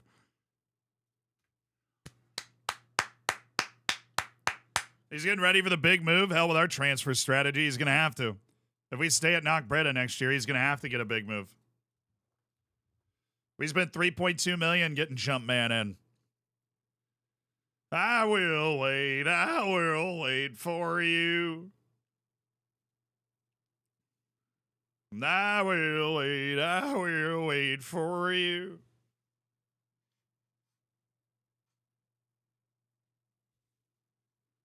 So he streams in a way where the music is only here live. That is correct, yep. That's correct. If you're watching this on the VOD, you're like, why is he playing the fiddle? Well, it's I Will Wait for You, or I Will Wait by Mumford & Sons. That's the Lelamella Bad Boy deal. That's what we were talking about. We've got Top Os away. I don't think we're going to get any job offers. You usually don't, right? I haven't done this sort of thing in a long time, but you usually don't get a job offer after one season, right? From anybody?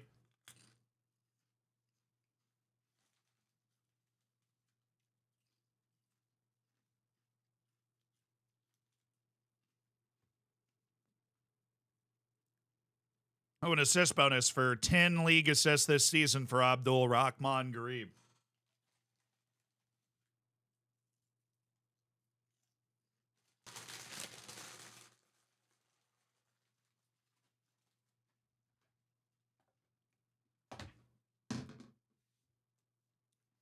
If the compensation is low, you do? I can't imagine it's high. They hired a guy from the South African League to come coach their team in the second division of the Netherlands. I don't think that's not a high. They didn't give me a ton of money.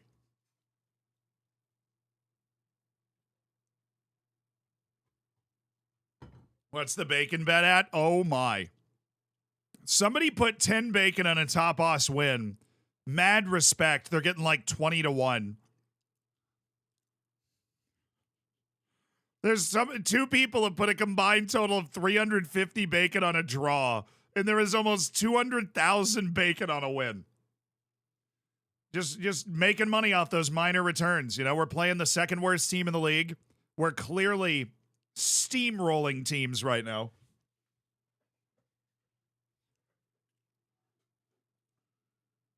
Go ahead, look to see what's out there. I mean, yeah. I opened the job center. I've been known to dabble.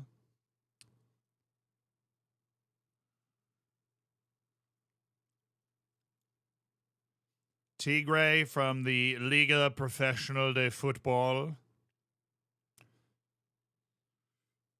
Oh, they're way down there. Holy hell.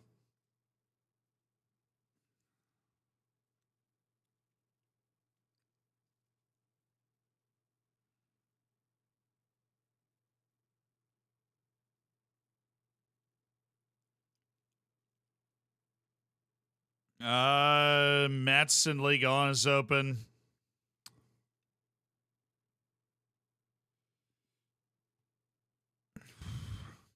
Juventus being open is hilarious. I would apply to it if I didn't think that would limit my ability to get other jobs. Or that I might accidentally get fired. Because what we definitely don't want to do is get fired. Because us being in an Eredivisie might be the best job we can get. So we don't want to apply to 6 jobs and have them be like, what, you're a jerk, and then just kick me out, you know? We don't want that to happen. Because this might very well be the best job that we can have still, and they are funding my coaching courses right now, so you won't catch me saying a bad word about somebody that funds my coaching courses. We're interested. We're looking around. We signed Uriel Selly last season. We tried to get a permit for him. It'll be interesting to see if he can adapt from the Peruvian First Division. Do I know much about him? I know nothing about him outside of what Football Manager's telling me about him, which is that, you know, he's a good winger. And I think in terms of the value you get from buying somebody like that from the Peruvian League, I think he's going to be a success for you, or at least a financially good decision. All right, the America Mineiro coach is upset with the way I'm using Say Wellison. Great. Max, thank you for the 46 months. Holy smokes. Bobby, thank you for the 13 months. Thank you guys for supporting the streams. Man, you haven't seen an ad in years, Max. I haven't seen an ad in years.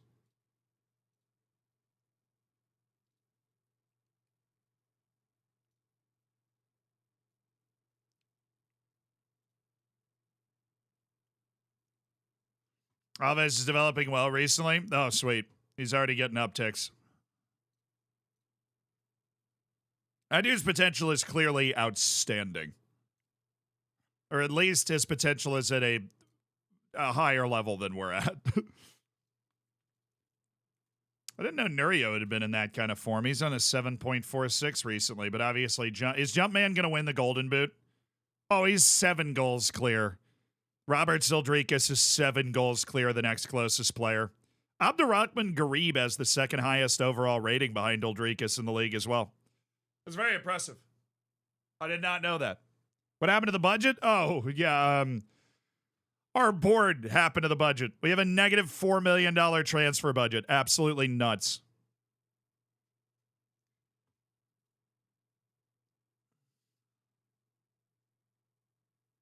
Dude, there's actually, the odds are crazy. There's actually 90,000 bacon. Somebody put 23,500 bacon on a top os win. You know they're they're second worst team in the league, right? Like, not only are we on an all-time roll right now, they're the second worst team in the league. Dude, I did the opposite of making the club go bankrupt. That was not my fault. They had a negative balance when I got here. We're in such a good financial position now that I convinced the board to invest in training facilities.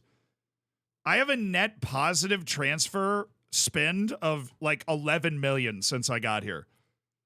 In a year. In a second division team in the Netherlands. I have a net positive transfer in of 11 million. I saved this club. I have savior complex. The board was in control of transfers when I got here.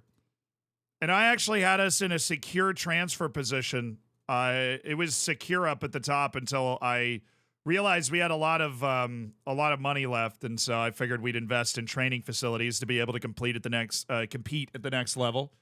So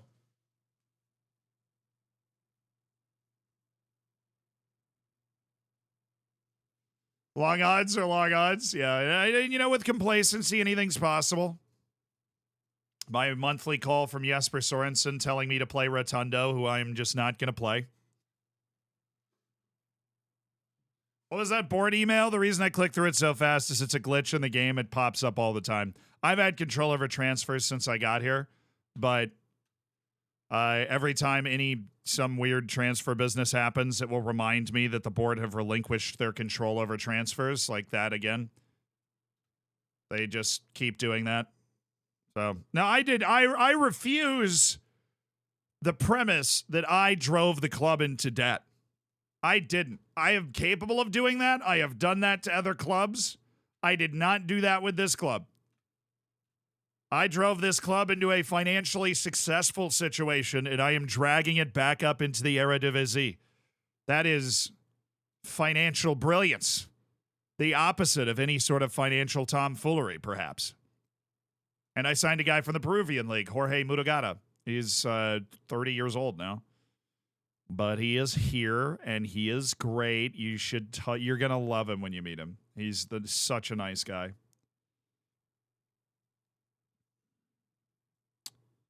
You know what, Uriel Selly, you already played better than Danel Sinani. So you know what? There you are, man. Here you are. This is all you, brother. Abdulrahman Garib's going to get Patricio Nunez. We're on key highlights. We've already won the league. We are trying to get Ulrikes the best goal scorer, the golden boot. Why can my brain not think of the phrase, the golden boot? The golden boot, lads! All right, top hoss. There's some serious bacon on the line with this one. Over 1 million bacon on me winning. So if I don't win, this is going to be hell. Dude! If I don't win, hell freezes over, chat. If I don't win this game.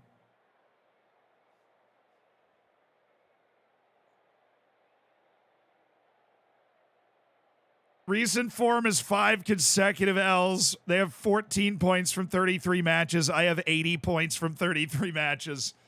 That's an awkward handshake. Oh, he hit me with the hand on the shoulder? Come on, man. I don't know you like that, little bro. I don't know you like that, little bro. Their formation is wild, also.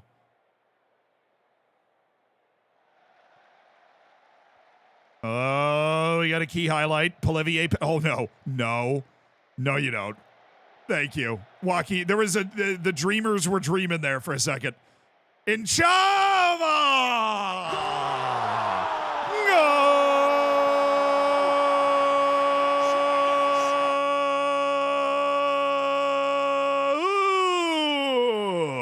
Olivier Pincha! 18 goals this year for the midfielder Olivier Inchab. And it's 1-0 to Knockbreda over Top Os. Shawnee Ball, thank you for the 34 months, dude. I appreciate you supporting the stream. Enjoy your ad-free life that you've been living for years. And you're 2 months away from that illustrious Z-Bacon for 3 years supporting the stream, which is wild. Thank you so much for that, Prime. Amir, don't think so. Nickish, don't think so. Absolutely not. Grebe, yo, that's so mine. I would play tinks. Polivier Pincha. Dude, the wings are so, like, they can't really press out of this. Yeah, there you go. And they're collapsed in. Like, if we can hit a long crossfield ball, we apparently don't even need to. But if we could, it would be so open. Oh, guess who?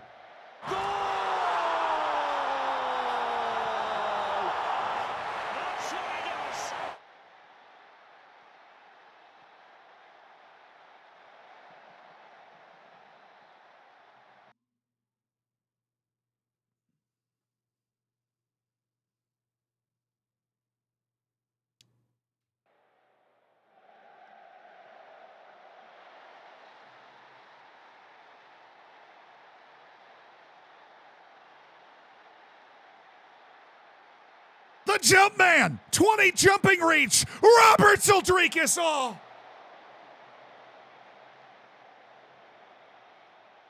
Robert Sildrikis. Devouring Dutch defenses with his 20 jumping reach, Robert Sildrikis. Utterly unstoppable. The human salmon himself. Who's there? Oh my goodness.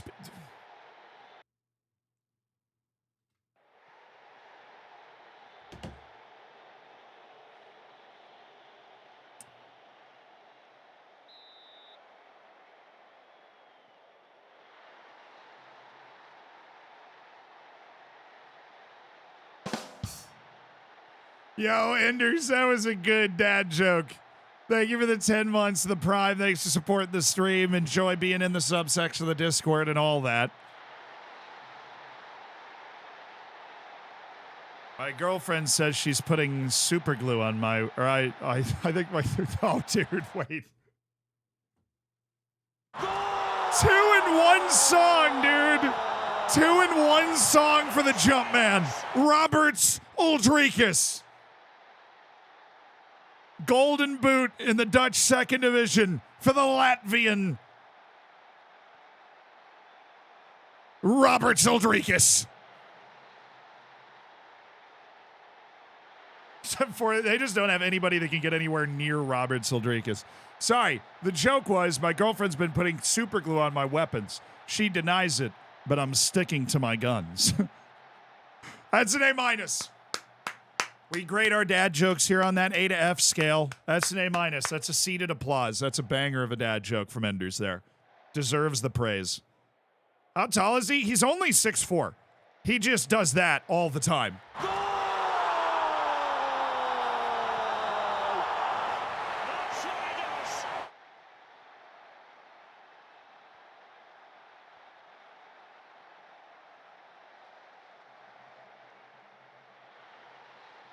Jumpman Robert Sildrikis.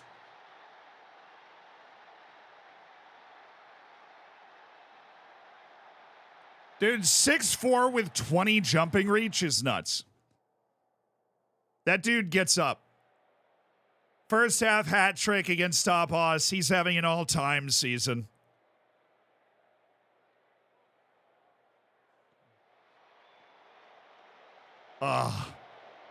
Don't give them a... Are you... Dude. Draw bettors are keeping their dream alive here with all these pens. Draw bettors are keeping their dream alive. That's a, that's a second penalty. Oh, Torres has a knock. I wasn't really paying... Oh, yeah. He just, no, we might as well get him out. We have Uriel Selly.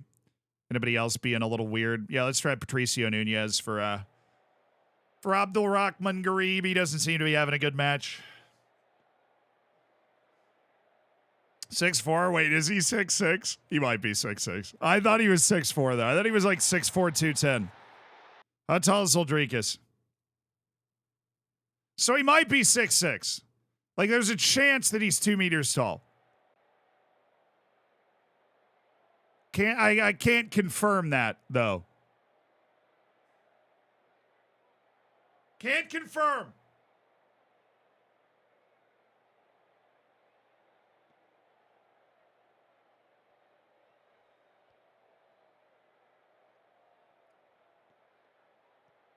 Dude, now Nunez is hurt? What the hell's going on? They're just axe murdering my team and getting penalties. Patricio Nunez, even though he's hurt, looking for a 4th Uldrikus goal.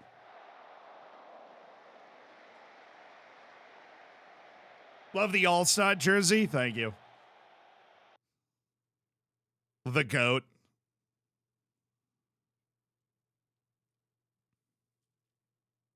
I have Ivan Alves just take over as a winger because that is the only option I have to make this make sense. Anybody else not playing well? Bizot's apparently not playing well because he didn't save either of the 2 penalties he faced. News to me. We've used 3 subs, so we can go ahead and use another one and bring in Jose Rodriguez. All right. Sorry, I'm not. I'm not throwing the game for the person that put 23,000 on top odds to win. Although that would have been an all-time hit. They did get 2 pins. They did get 2 penalties. Oh, Alves, he's such a good dribbler, but there's no way he has the crossing or passing to do anything. But it's easy to cross when Ildrikas is there. Selly. Kalebe! Oh, it's his first goal.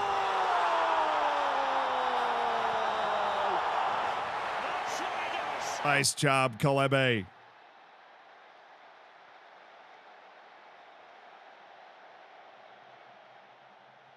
Tidy finishing. Always like to see a guy get his first goal, you know. One more Afcon match today, by the way. We've got Algeria and Angola both starting their tournaments. I have Algeria winning that one 3-1, but because it's Afcon, Angola's in for a multiple goal win.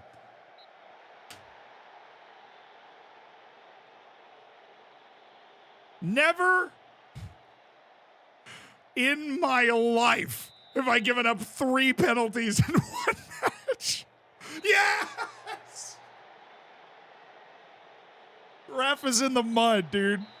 We finally figured out who put 23,000 bacon on. We finally figured out who put 23,000 bacon on Tapas. It was the freaking ref, dude. It was the ref. It was the ref. I knew it. It was the ref that put the 23,000 bacon on him. I had a feeling something was fishy. Yeah, I had a feeling. Nunez was a tight thigh. Joaquin Torres pulled his hamstring, so he's out for most of the rest of the season. And Jonas Bayer is on yellow card accumulation, but life is good, chat. Life is good. Even though the ref is trying to get, he gave him 3 penalties, we still were able to win that match pretty comfortably. Oh, this is one that I want. Youth intake? Was it good? Has it hit yet? No. I don't know why. We're in April. I feel like I usually hit in March when you're playing winter seasons, but we haven't hit a youth intake yet, so we're that should be any day now. We hit a record high point total for the club. We are still 2 wins away from tying the all-time win record in a season, which is wild. That means that they basically won and lost a lot of matches in that season. They won 27 matches, but like, how many matches have I dropped points in? I have 3 losses and 5 draws. Olivier and Sham, 20 combined goals, 20 combined goals and assists in the league. I mean, he has 18 goals overall, so I'd imagine he just needs a few assists to hit that. Yes, the old abbreviation derby. They drew us last time. We didn't beat them. It was one of the more frustrating matches of the year.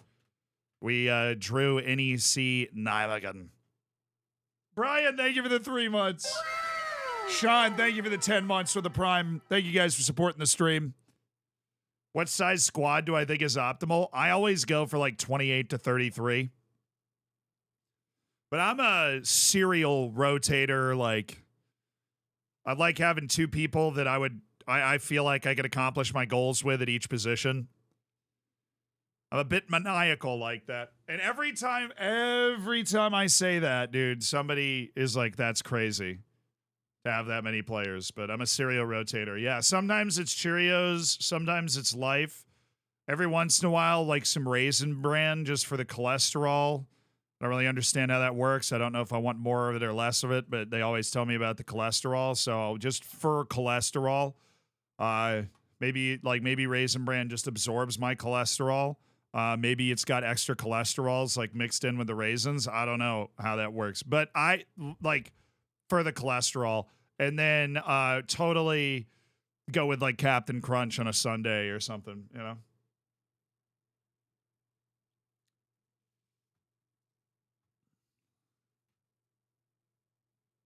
You know what I'm saying? Did Bad Boy recover from his injury? He's got like 3 to 5 weeks left on it, unfortunately.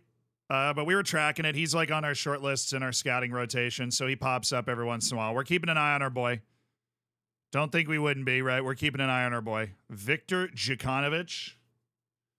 Well, that dude's obviously way too expensive for where we are now, but he is also clearly a tremendous all-around type forward. Who's going to the playoff?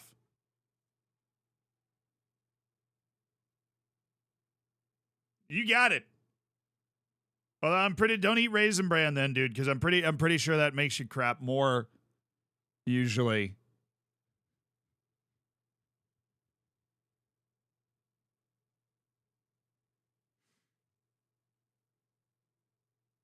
Fallen Dom is in the automatic spot. So the raise of the automatic spot is there. It's all the fiber, chat.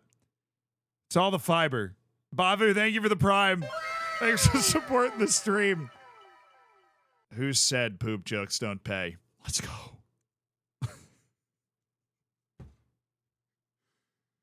I mean, work. No, you got it. I got you, dude. I got you. How many of you guys are at work right now? How many of y'all are working right now? Be honest. I'm not your boss. How many of you guys are working right now? How many of y'all are at work? You work for home. Well, you're still at work, you know? If you work for home, it counts. I feel like it's like everybody. Oh, yeah, it's MLK Day if you're in the U.S., right? So you got the day off if you're in the U.S., but... So you guys got the day off? Hell yeah, dude. It's 9 p.m. in Poland. True. That's a lot of people still at work, though. There you go. It's yeah, Poland's 6 hours ahead. Ugh, Europe is like 6 hours ahead, and then very Western Europe and England is like 5 from where we are. Where I am. Hi from the San Diego Zoo. Yo! I love zoos. Oh, my mom used to work as like an assistant at a vet clinic, and they used to do a lot of work with the Tampa Zoo. I love Planet Zoo. I love zoos in general. Big zoo guy. Catch me out there going to the Tampa Zoo. I just like animals. I don't know. I'm like a Disney princess. I walk outside, an eagle lands on my shoulder. Then you hear an eagle caw, not the same one, but like one in the distance, you know, like.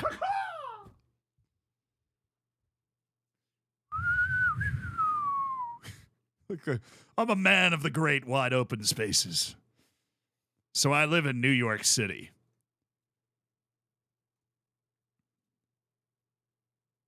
Someday, I'll have my plot of land with hardwired internet into my cabin so that I can stream and play games and live in. Yeah, this is why Elon needs to hurry up with that like satellite nonsense for internet so that I can live in a place that has wide open spaces and also internet.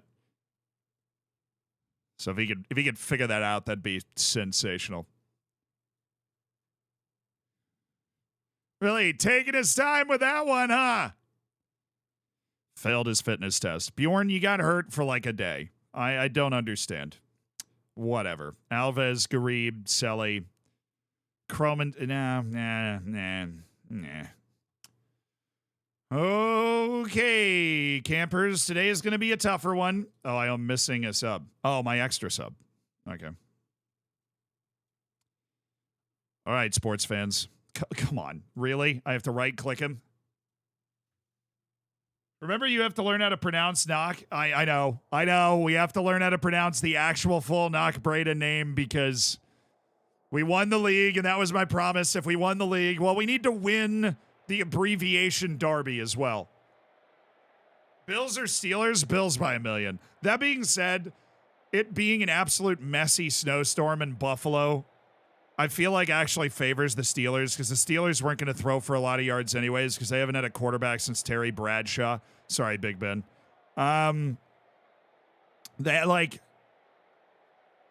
the Steelers would be the most. I'll say this: it'd be the most Steelers thing of all time if they managed to win that game, because nobody thinks the Steelers have a snowball's chance in hell. But we're not in hell; we're freezing to death in Buffalo, New York. So.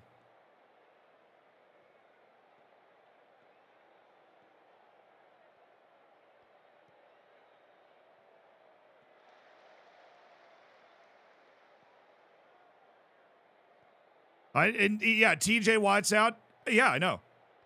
It's just, I'm not picking the Steelers. I'm just saying I think they have a better chance than most people are giving them because that's just a winning They have they're just not very good and they win anyways. I always respect teams like that. Even when they're bad, they win. Even when they're bad, they win.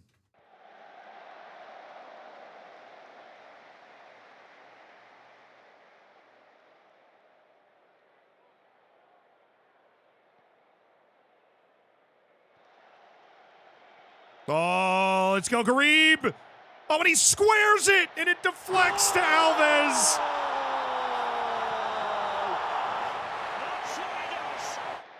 He was off. Somebody was off somewhere in there.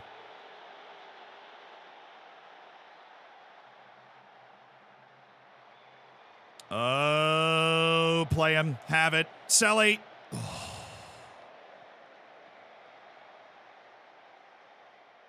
Yeah, the Pittsburgh Steelers haven't had a losing season in at least all of Mike Tomlin's career. I don't know when the last time it was.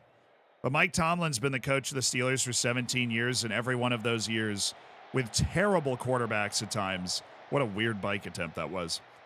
He's always had a winning season. Always in playoff contention.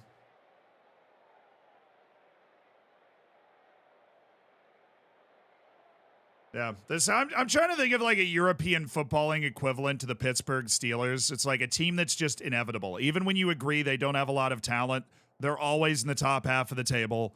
They're always you're like, how are they there? No, no. Bilbao.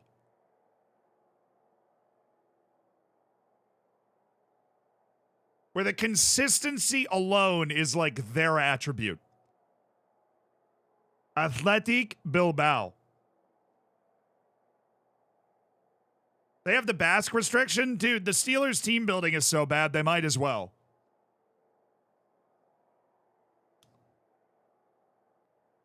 No, but it's not Spurs because the Steelers have won 6 Super Bowls in their history. But that's just because they've been around every year. Yeah, the Pittsburgh Steelers are tied with the New England Patriots for the most Super Bowl victories in, team history. The Steeler way. Win 9 games, lose 8, go to the playoffs, lose in the first round. Rinse and repeat.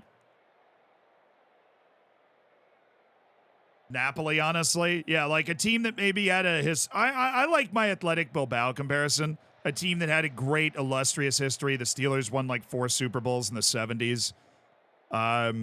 But is always just consistently competitive. But never seems to have the high-level talent. Right, they had Antonio Brown before his brain became gelatinous, and I suppose a brain is always gelatinous. That's unfair to him. But they've had a few, obviously TJ Watt, dude. Oh my God, we might lose.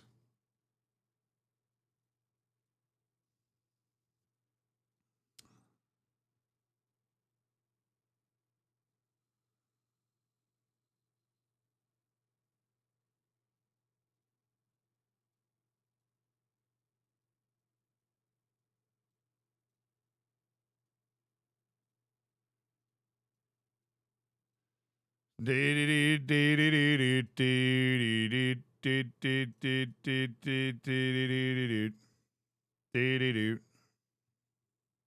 going to do everything I can to not lose, but there are some people that have got their money on that. They've got their bacon on it in the chat that are they're living large, All right, Monday Akile. We're down 1-0 right now. Only lost 3 matches all year, but for some reason, NEC just gives us so many problems. Yeah, the problem is the Steelers have never gotten relegated, which is why I went with Bilbao because they've never been relegated. You know what I mean? But no offense to Hamburg, but it did get relegated. The Steelers have had 20 winning seasons in a row. Come on now. We have a response. We always have a response. It's been a while since I've had LaQuincio Zafalk on the field, though. Nunez. Oh. Nunez. Rodriguez. Oh, he's got Uriel Selly, who squares it. He was off, but like, he's so lucky he was off.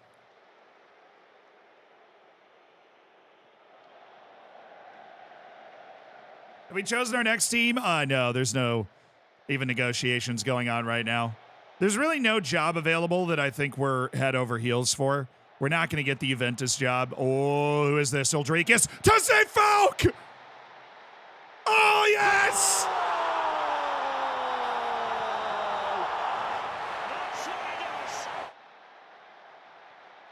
Robert Uldrikis with the assist to the Quincio Falk. Win betters in the mud. Tidy finish by LaQuincio. Yeah, where's that knockdown been all year? Dude, he is not. Robert Uldrikis has shot every header the entire season except for that one. But that is it. The three people trying to stop Uldrikis from winning that header. He wins it anyways, and Zefalk's just wide open. We drew them last time we played them, so I really want to beat them. I don't want to have a team that's able to say we didn't beat them both times we played them this year, especially a team that's in 15th, you know? McGraw, thank you so much for the 5 months.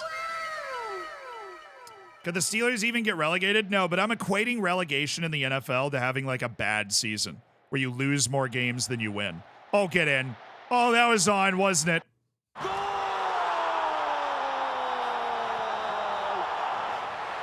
Stop the count, dude. Stop the freaking count.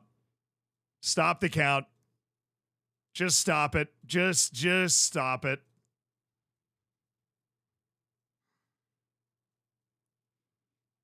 Oh, she'll be safe and sound.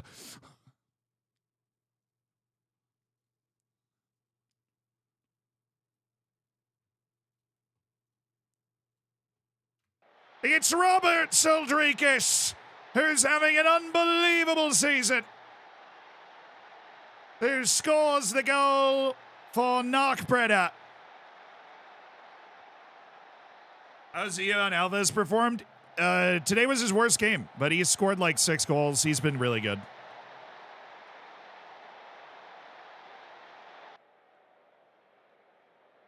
The force of nature, Robert Uldrikis.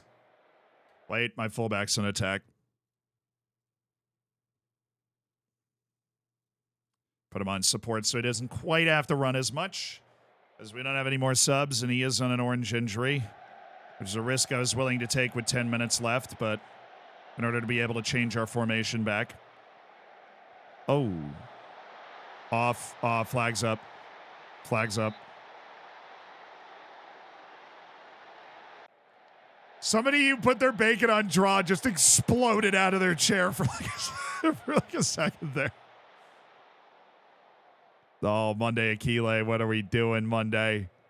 Come on, Monday, keep running. Keep running, Monday. Keep running, Monday. No, Monday, don't get beat back, Monday!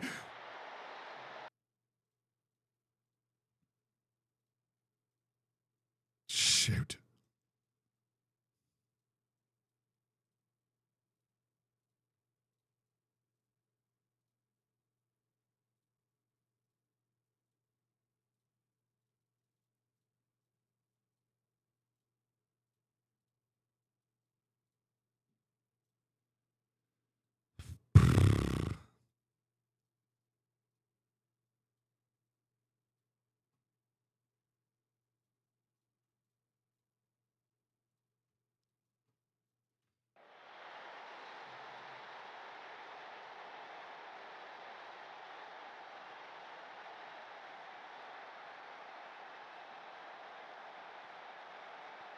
Monday Akile just lost that hustle foot race all the way back down the field, man.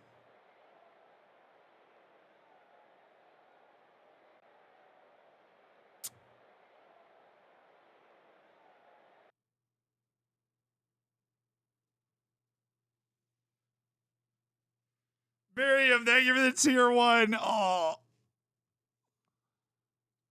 Dang it, dude. Yeah, I mean, I shouldn't have had my wing back and attack on the left side. I shouldn't have had my back line as high as it was. I just paid for not being dutiful and making my adjustments. youth intake isn't great either. A couple of decent guys, but wow, you've got a lot of demands for a dude that doesn't have a senior contract yet. You know that? You could just go with the old youngster contract and just take that, you freaking dweeb. Get worked, son! Get out negotiated. Get devastated in a negotiation.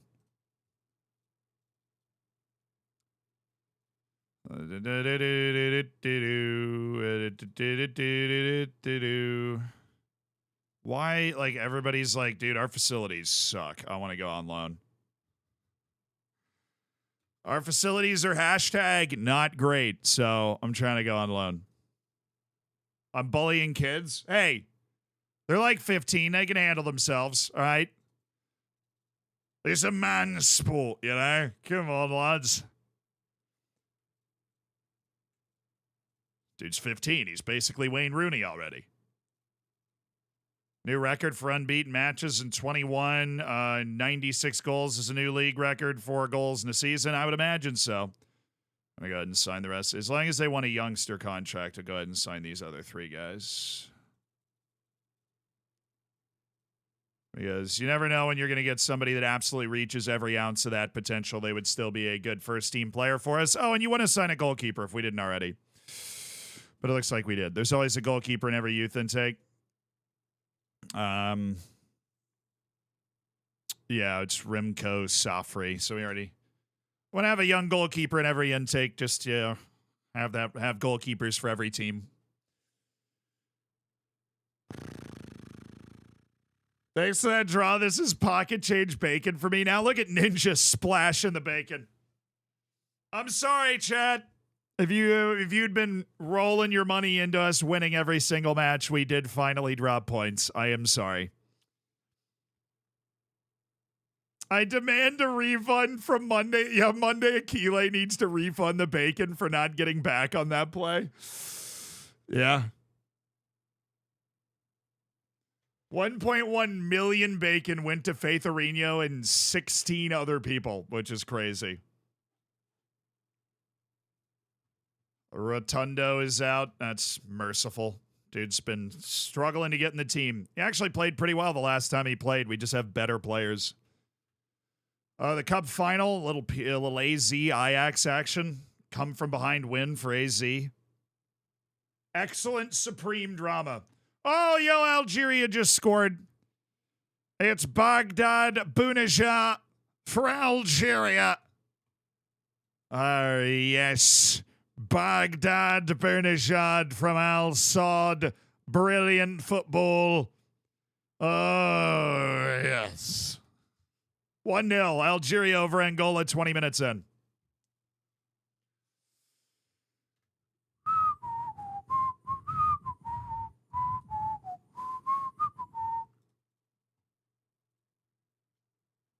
Oh, this is the one before the match? No. All good. We got Young Utrecht coming up.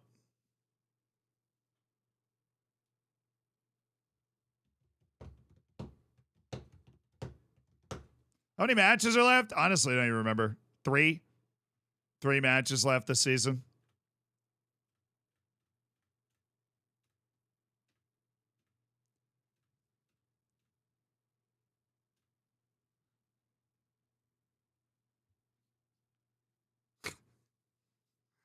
Hermit, thank you for the 25 months. Oh, let's go, lads. Let's go.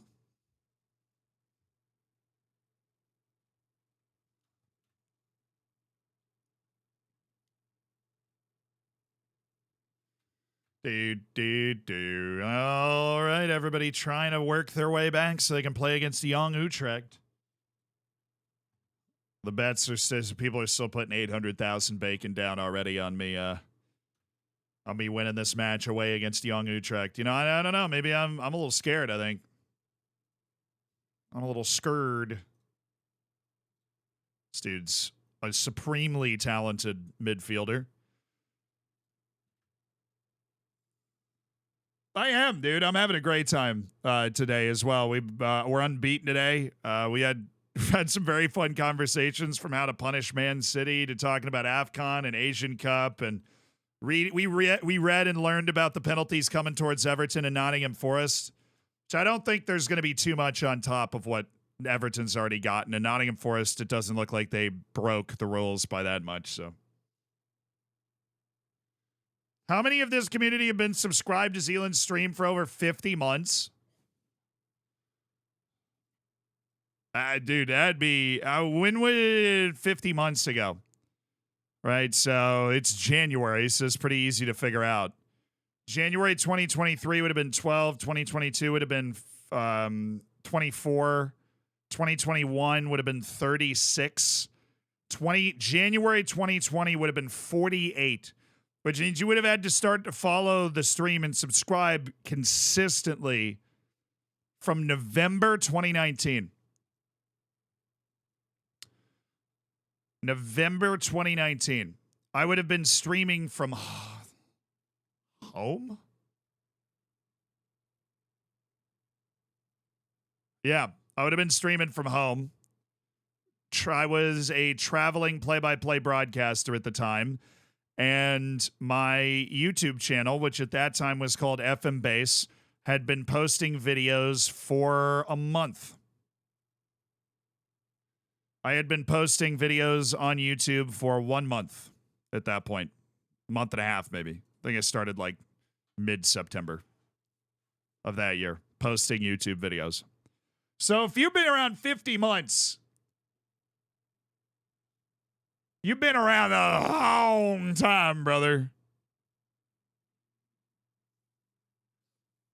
50 months is basically the entire lifespan of the YouTube channel, just as a start.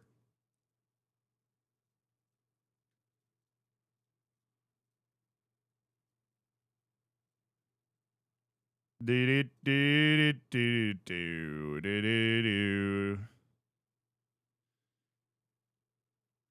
did youth intake happen? Oh, it wasn't that great. It just happened, though. It's like late April for some reason. We just had the youth intake and like just signed the guys up. It was very bizarre. But yeah, wow, we've got a lot of guys coming back from little nagging muscle issues. We'll try to not play any of those guys. Avowed Playtings is coming back from, what was it? It was, he's all like, food. Oh yeah, food poisoning. You got food poisoning. Nice. So Providence and Playtings and Torres and Nunez and Monday Aquile.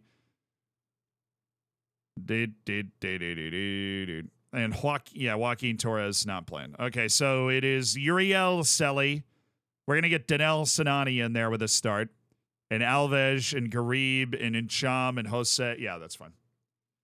We got our best team out there. Let's figure out what they're doing. Trying to learn every match we play in this game, right? So, onward and upward, lads. Onward and upward. A lot of bacon on the line today. I expect you guys to deliver. A lot of bacon on the line. Otto, you've been around 51 months. Yeah,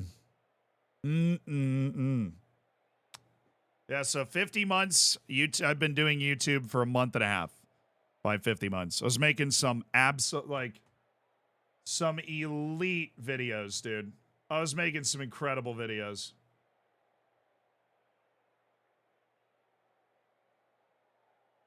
Let's see, what's the...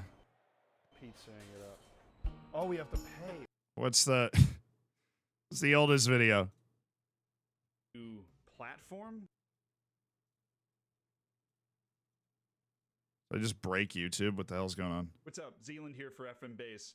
It is that time of year. Football Manager 20 is just around the corner, and the features are starting to trickle out as much as SI loves its dramatics. As much as SI loves its dramatics. Oh, that was so funny, dude. That was such a great edit that I just did. You guys see that? Oh, look at that editing. What positions you might be lacking. Oh, yeah, in so dude. You can map out your future better. To me, it kind of sounds like it just... really zoomed in there. Development centers being added to the game. Staff advice. Ooh. Oh, did I have like a title thing that popped up? Oh, yes. New staff positions that are going to be made for FM19.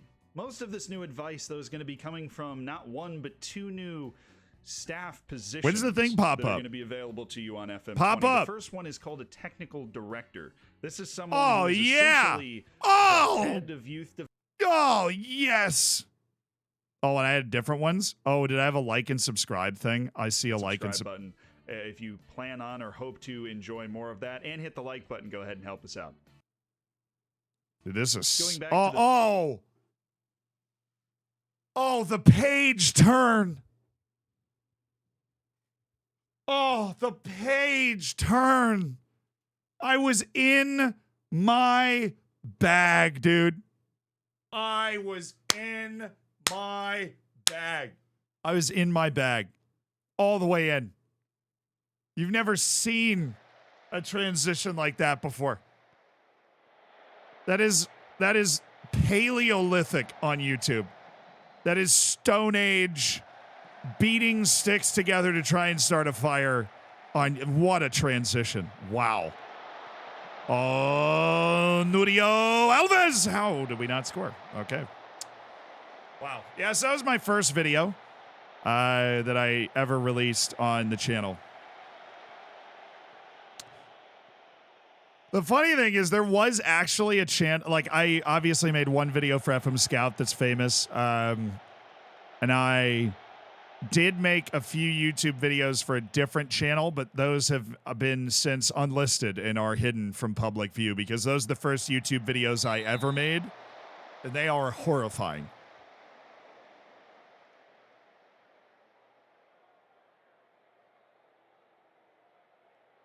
Algeria had a disallowed goal. They're still up 1-0 right now, but what was it? Why? Was it a bad decision or was it like a crazy goal that got disallowed for a stupid reason? What's the FM Scout video? It's really just the way I say the word Gibraltar that just gets people going, I've found. That's a pen. Sweet. Polivier Pincham's been absolutely thirsting for an opportunity. It's been so long since Polivier Pincham's had a chance from the penalty spot. He is famished. He is parched. Polivier! Genius!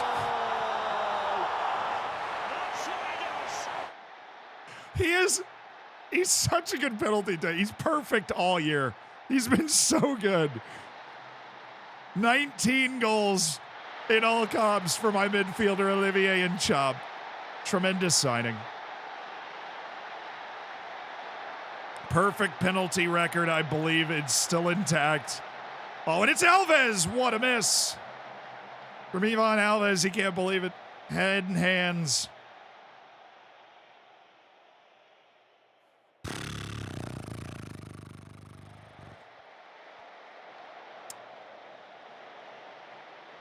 Are lower lines viable in it? Yeah, they're viable in FM24, but there really isn't a noticeable adverse effect on the overall fitness of your players or your team from gegenpressing, though, which makes gegenpressing generally, or at least applying some form of pressure, like a better tactic.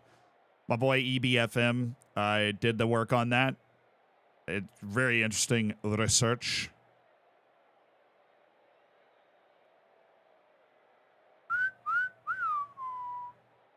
Confirmed Cameroon are garbage. I mean, dude, it's hard to score 2 goals against a really determined opponent who's already up a goal on you. Like, Cameroon got back to 1-1, but Cameroon, even when Cameroon is at its best, was never a team that overwhelmed the middling teams in Africa.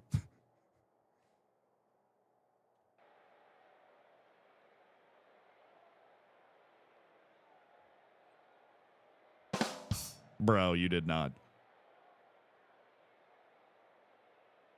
Shrimp, thank you for the 2 years. Congrats on your silver or your diamond bacon. Thank you for supporting the stream, dude. Said some of us call it an elevator, some of us call it a lift. I guess we were just raised differently. Gonna be using that one on my friends this evening. That's quality. Abdurrahman Garib dropping a monster, absolutely massive 6.3. What a performance.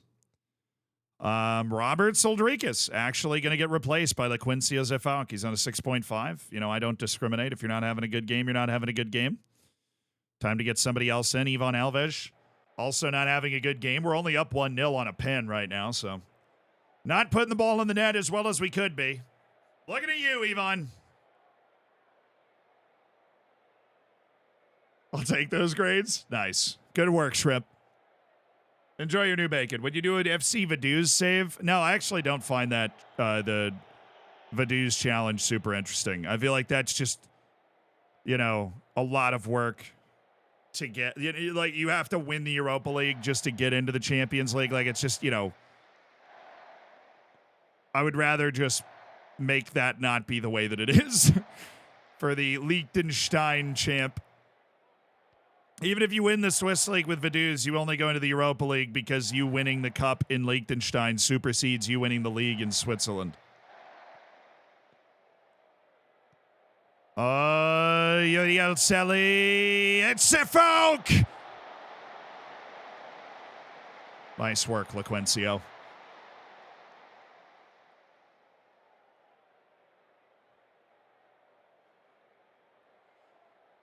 In line for a 27th win of the year if we can close this out, which would tie a club record. I am always hunting records. Selly. Don't you dare. Well, we're there. Just how did you not? You literally had to run backwards to not step in front of that. Thank you, Bayer. Goodness gracious.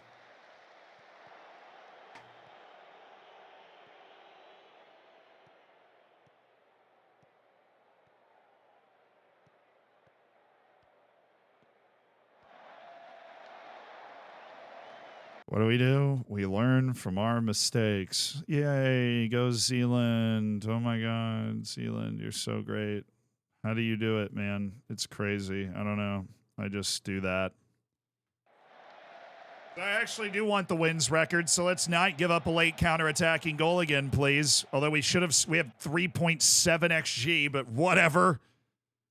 Nice work, everybody. Good performance. And we've tied the record for wins this season. One more win in our final two matches, and we will be the record holder. Mig, thank you for the prime. Appreciate you. If you get another pin, Selly takes it over Pincham. Yes. Uriel Selly is an unusually brilliant penalty taker, but Polivier Pincham is like 8 for 8 or 9 for 9 this year on pens. I love microstates, though. What can I say? I mean, I love the fact that something like Liechtenstein or San Marino just exists defiantly, stubbornly, or Andorra. Like, Andorra and Liechtenstein are just these little mountain enclaves that nobody ever bothered to take over.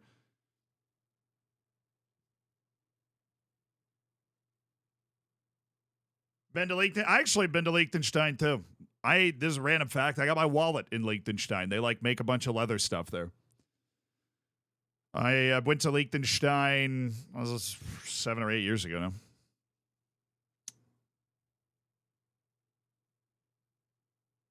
Yeah, it's like 37,000 people. It's basically a giant valley. Like, it's pretty sweet.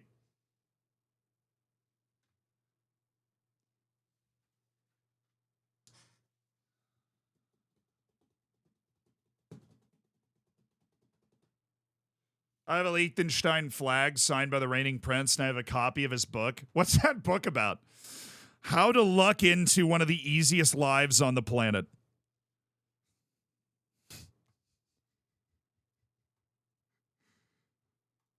Like, not only are you, like, hereditary royalty, you're hereditary royalty in a country where you're not really going to be asked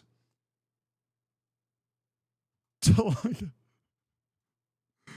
you know, you're not really going to be asked to, like, you know, have an opinion on a controversial topic. Like, you're the Prince of Liechtenstein. Everybody, if you don't make any noise, everybody will just ignore you.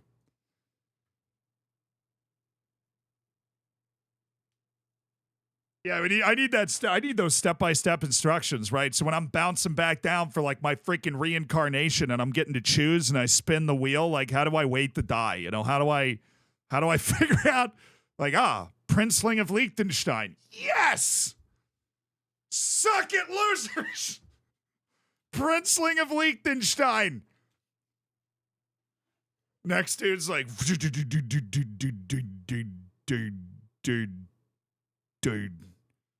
dude, oil rig in Alaska. Dang it!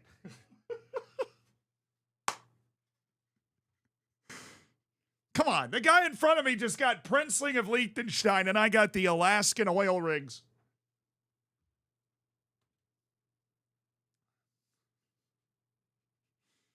Yeah, I just need to know how to weight the wheel like when they spin it. People's Hands? Yeah, dude, that would be a great name. Like, if you're the reigning prince of Liechtenstein, your autobiography is People's Hands Don't Shake Themselves. This banner isn't going to cut itself. Look, my wrist is so sore from all the banner cutting practice I've been doing. It's ridiculous. Can't possibly be expected to do this much. For all I know, the guy might be an awesome, the Prince of Liechtenstein might be an awesome guy. He probably has nothing wrong with it. It just seems like, from afar, seems like a pretty sweet existence, right?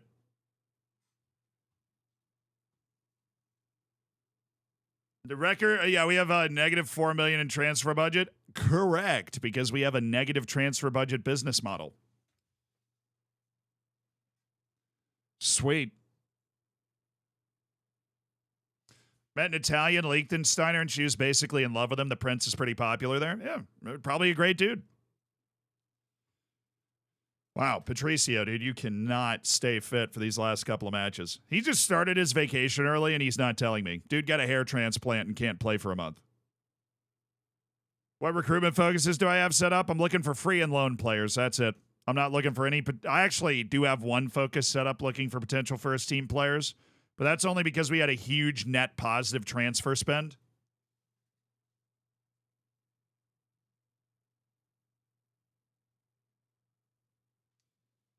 I thought Liechtenstein was like a principality, so then he would be a prince. I don't think it's the Duchy of Liechtenstein. That's not big enough. According to my medieval history knowledge, it's not big enough to be a royal duchy. Oh, yes. Of course.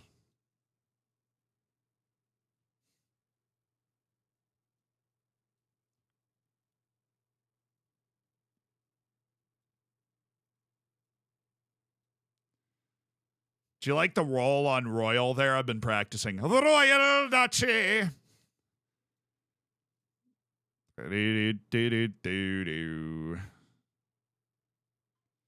All right, Elvish, you are getting better. Your first touch is already 16. You beautiful man. I am in love with you, Ivan Elvish. Luxembourg might be a duchy. That would be big enough to be a duchy. The fans expect a win. We are at home today. Let's pick up a dub. I've downloaded the latest version of the skin and updated FM base, but I don't think I actually switched it over in-game for me. So I can do that after this match.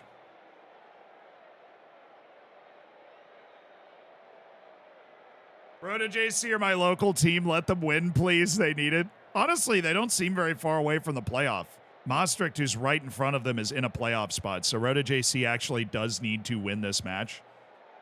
And we have, of course, already guaranteed the title. If we win, then we have the record for most wins in a season in club history, and we just scored. Nurio got his second goal of the season. Big ups, my boy Nurio. Are we suddenly playing Crusader Kings? Don't tempt me with a good time. It's Nurio, the Angolan, as Angolan loses 1-0 to Algeria in the Africa Cup of Nations. He avenges his fallen brother in a parallel universe. Oh, Emin just got into the automatic spot. Crazy. If you had shown this table to us at the beginning of the season when we barely drew our first two matches, we were thinking we'd probably be able to win the league once we got our team in, but we are 26 points clear at the top of the table. That is stupid. Now, we're not in a top division, and we're not a B team.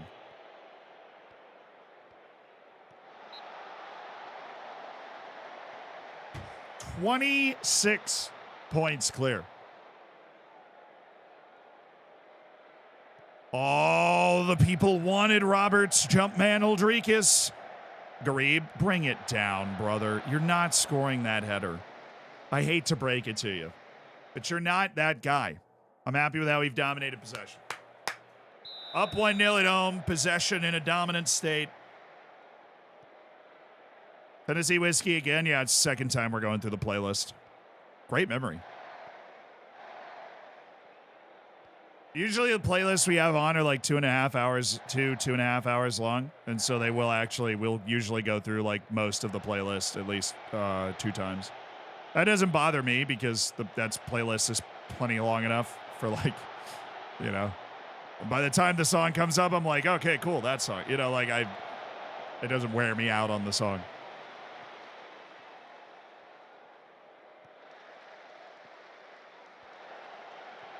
Alves, Ivan Alves, Ivan!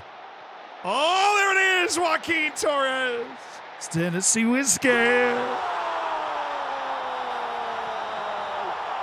Sweet strawberry wine. Yours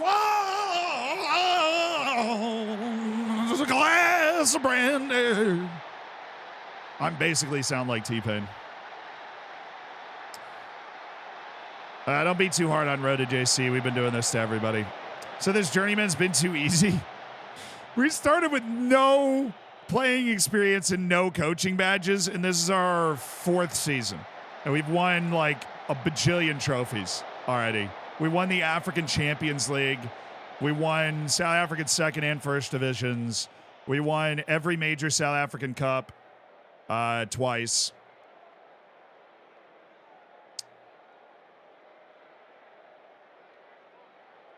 Did I luck into the Pirates? I mean, maybe, but we also balled out once we got there. We won 9 trophies in 2 years of the Orlando Pirates. There's also a ton of trophies in South Africa, so that helps that sound very impressive, but I'll square it.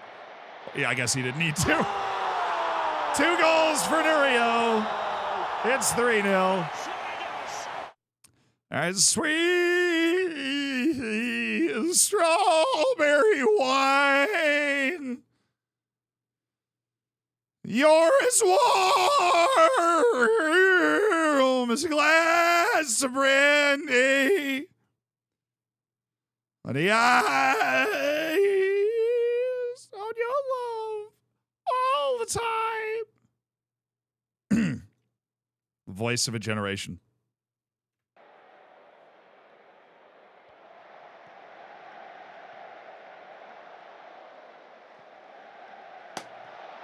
Oh my God, what is going on? That's a great reaction, dude. Streamer's broken. Streamer needs a recalibration.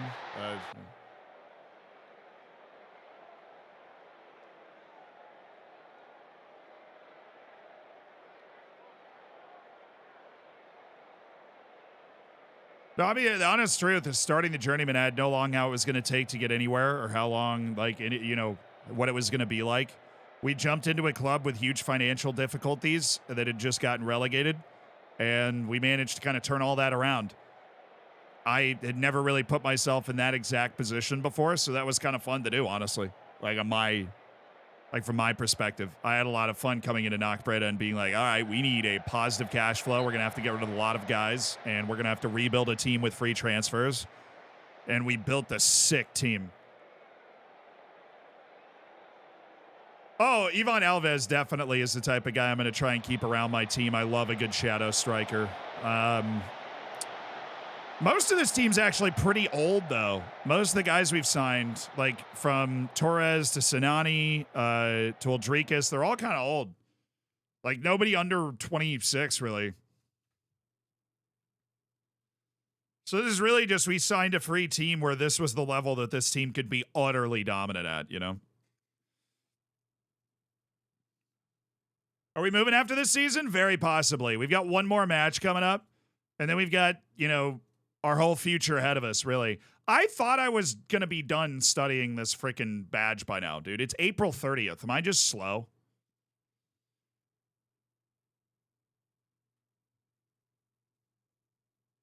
I think I might just be I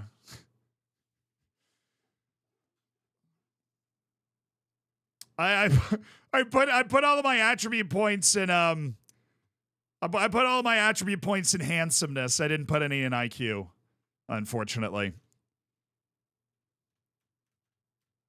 Oh, there it is. Wow. I really have a spidey sense for that.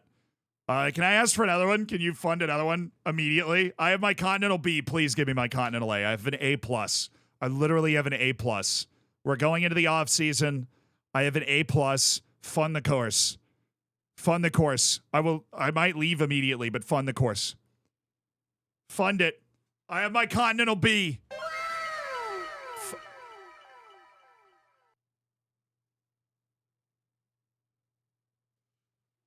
I used to dream of times like this. Hell yeah. We funded a Continental A license. Yes, dude. I'm already a pretty decent coach, attributes-wise, tremendous discipline, decent overall coach. I've got that reputation going crazy. I've got a good, I've built some European reputation now with this performance at Knock Breda, another title-winning performance. We have De Graafschap in our final match of the season to celebrate what has been a truly tremendous season, a memorable season. If we win the match, we break the record for most wins in a season. Hell yeah. Only 2 adaptability? That is kind of wild, dude. I literally won the African Champions League last year.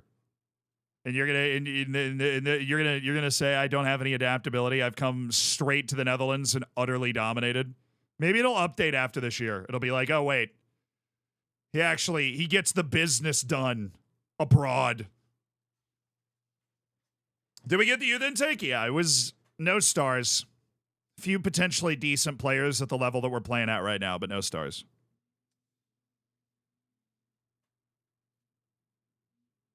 A little scouting report. I'm actually gonna now that they've given me a coaching badge training course, I am going to explore. Primera Nacional is the 2nd division. Chile, Audax Italiano. Are they? I don't think so. Wait. This is the top flight. Where did they finish last year? 7th. 7th, 8th, 7th, and now they're in 14th. So wait, are they in Continental? No, they got knocked out. The preliminary qualifying round. They lost to another Chilean team. God, you guys suck. They are mid-season in South America, though, so that'd be like jumping in mid-season is always wild. Ooh, the Gambia coach it.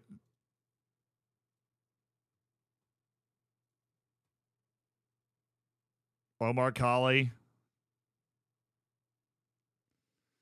I don't have as many of the guys that I thought I'd recognize. Oh, it's because they did. Oh, what? Oh, this is 4.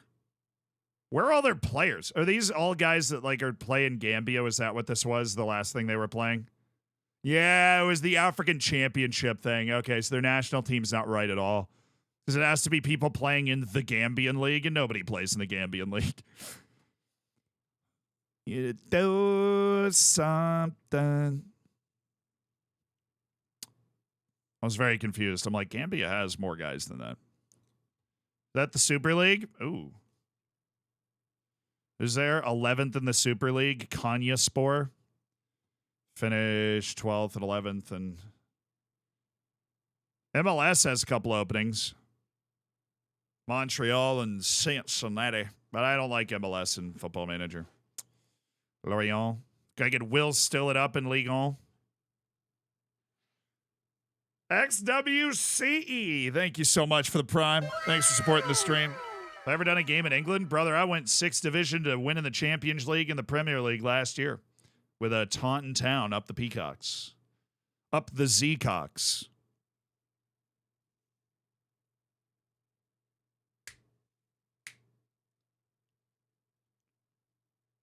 The jobs haven't really opened up yet. I got to give it another week. The jobs will really open up after that. About to take a chance. Oh, I can't trial this guy. Why? Oh, he can't play for more than 2 teams in a season, so he literally just has to chill. That's so weird. Neta Lavi. This dude looks really good. Why have I never heard of this guy? He's been playing in Japan for the last 4 years. That's a good way to hide. That is a good way to hide. I will probably not know who you are if you play in the Japanese league. I'm good, but I'm not that good. Easy to lose track of. Run away. Run away. Okay. Most of these guys are just shortlist updates. Guys being re-recommended by a shortlist work. Just fine. Love being updated. Run away. Run away. Run away. Okay. You look like a decent loan type dude. Okay, $20 million release clause that God himself would not trigger.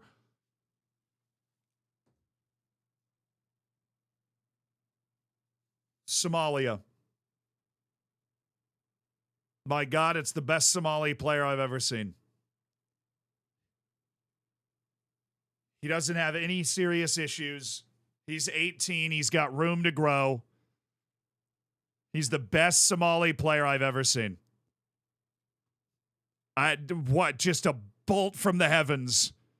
The Somalia Messi. He's a center back, but sure. And we're keeping our short lists up to date, obviously, because we don't know whether we're at Knockbreda next year or not. We want to have a very robust short list so we can hit the ground running wherever we land, which is why you still go through the scouting in this position. And then you find somebody like that, and you're like, oh, well, that's interesting.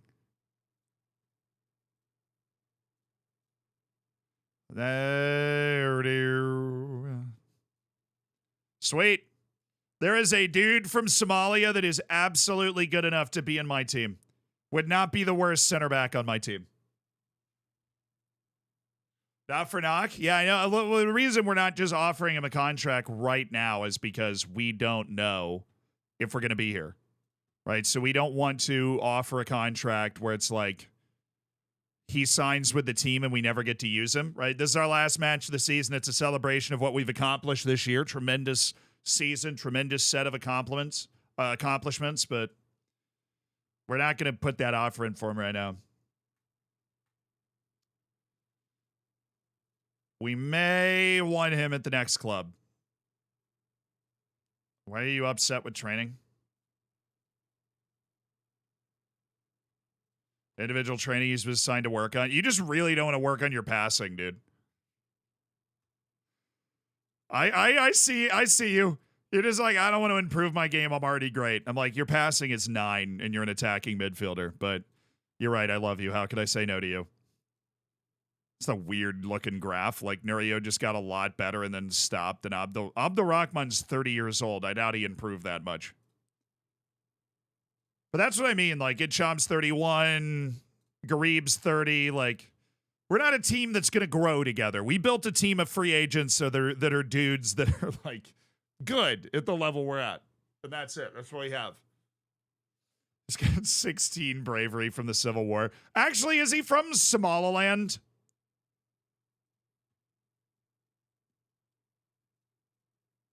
He might be. It's just not recognized in the games.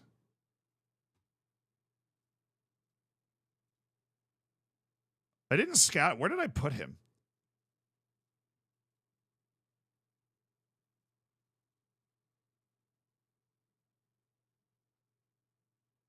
Is he not interested in a transfer? That'd be so insulting. I put him in into contract. Oops. Totally put him in into contract. There he is. San Abdi. Basaso, Somalia? All right.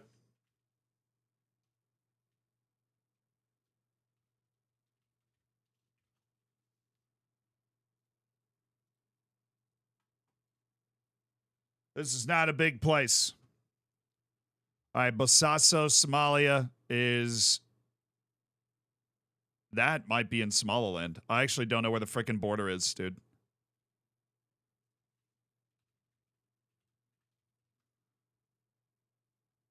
I don't care about the dispute. Where do they think... Where is the border of Somaliland?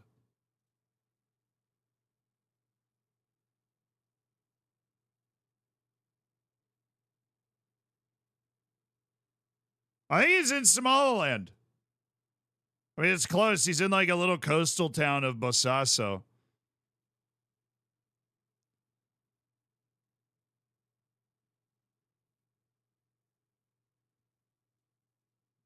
No, yeah, it's in Somalia. Somaliland's like actually pretty chill. I mean, there's relativity here, but oh, dude, Bosaso's the border.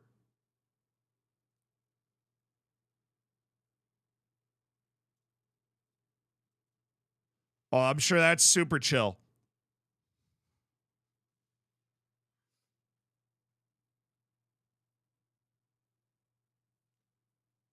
I'm sure it's super chill to live on the border between Somalia and the autonomous state of Somaliland that has declared independence from Somalia.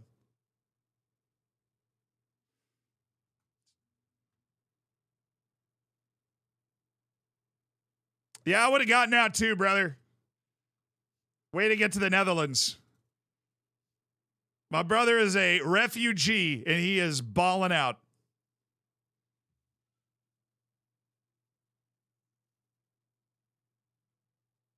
Somaliland doesn't control up to the border, so he's near the border of Somaliland. Hopefully it's a little more chill. So, but I mean, he obviously left, so it's not chill enough for him to want to stick, or his family to want to stick around.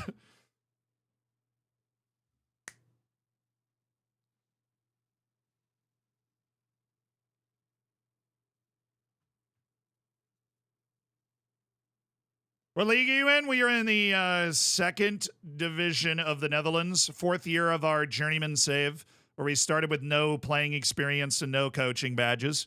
Currently studying for a Continental A license, which is the second best coaching license that you can have. We have won the African Champions League, won the top league in South Africa, won the second league in South Africa. Made our move to Europe, grabbed a job with the team that just got relegated from the Eredivisie after like the top 8 preferred jobs we had all turned us down after winning the African Champions League. I thought we were cooler than we were. And we've made the most of it. We have won the league in our first season here. That Austrian is very good.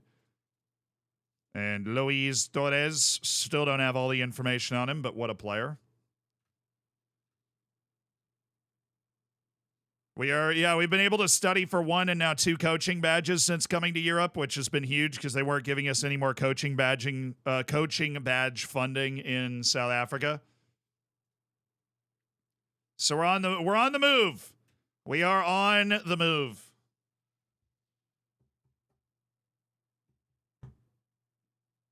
He is also fictional Zealand. Shh. Lewis. Do you realize what we're playing right now? It's Football Manager, man. Lewis. Doesn't matter. If he's real. He's right there, Lewis. He's on the screen, Lewis. Lewis.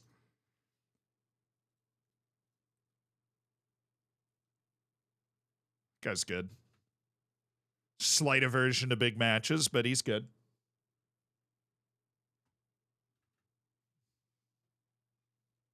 Don't break my goddamn immersion, Lewis. You're not real, Lewis. You're also on a screen, Lewis. I'm not real. I'm as real as these guys are. If you believe in me, like you believe in Santa Claus, then you believe in Hassan Abdi. I don't remember his name, but from Somalia, near Somaliland.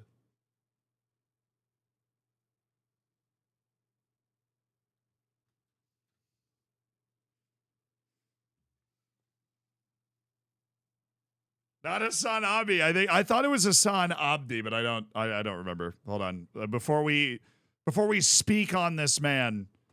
Yeah, it's Hassan Abdi. Wow, my memory is very weirdly good sometimes. Hassan Abdi.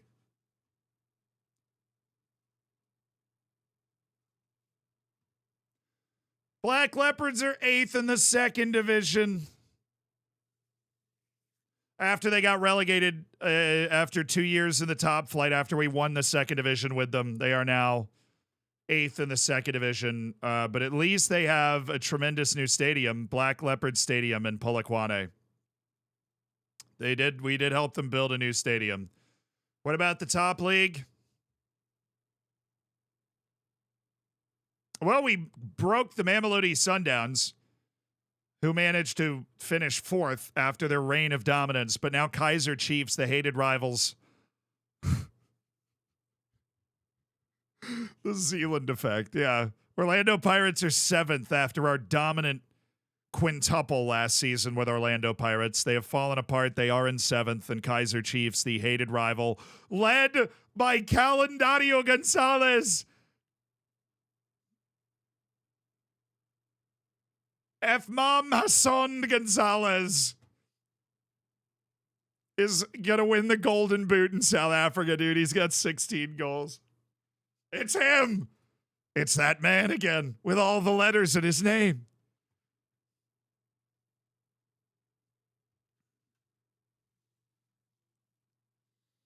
We got Tony Romo and Jim Nance, the Bills Steelers games. Yeah, I know you like Nance, but what do you think of Romo? I think Romo's great. I think being if you're an analyst, right? And I think you guys will agree with me. And for those that don't know, I worked as a professional sports broadcaster before I was a YouTuber and streamer and got to wear sweatpants for a living. But so I actually do, unlike most people and unlike most things that I talk about, I do actually have like a professional have been there, done that opinion on this. I think the best analysts are relaxed, conversational, and not annoying.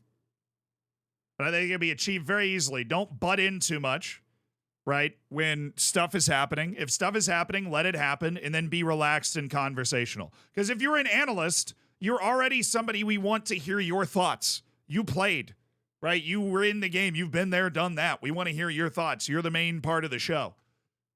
Just be relaxed and conversational. Don't be robotic and weird. Being robotic and weird would be the worst possible thing that you could do. That Iranian kid is outstanding, by the way. The Arsenal Iranian youth player absolutely is outstanding. Dude. Actually, that guy is not good enough. I do not want to keep him on my short list. And Luis Semedo is good enough. We want to keep him on our short list, but not Kleiss. How'd you end up being a sports broadcaster after majoring in history? I was a sports broadcaster before I majored in history. My high school job was I was the radio broadcaster for one of the Yankees minor league teams in Tampa. I was actually the youngest minor league baseball broadcaster in the history of ever. I was a wonder kid in the broadcasting community, but I became frustrated by how little mobility is offered in it, where with YouTube, I could kind of do whatever I wanted. If I was interested in something and I wanted to make a video about it and I did a good job of it, other people would be interested in it.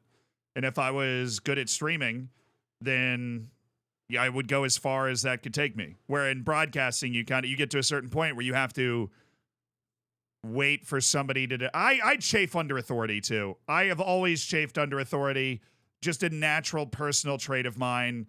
And when you're a sports broadcaster, there are a lot of people in charge making decisions that you might not agree with. And, you know, I don't know. That was yeah. But no, I was the youngest radio broadcaster of minor league baseball ever. I was 16 when I started working for the Yankees as a radio man.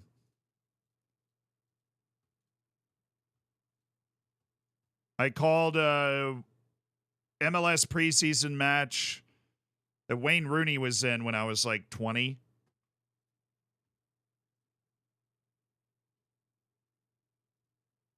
Found the website? Yeah, no, if you... ZealandShannon.com is literally still like my broadcasting website. There's me.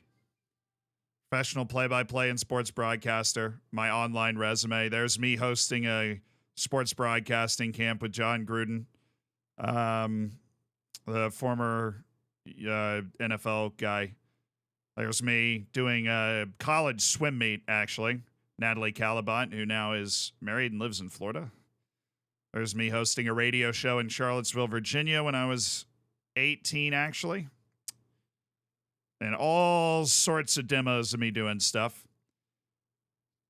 This website is so old, actually, that I don't even have my master's degree on it. But I've just never changed it over. So.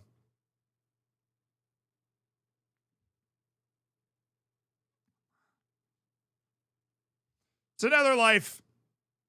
It was another life. I always loved doing it, though. It was all the play-by-play broadcasting was always my first love. I always loved doing it. Website's not secure? Oh, no. I might be fishing for my own information. If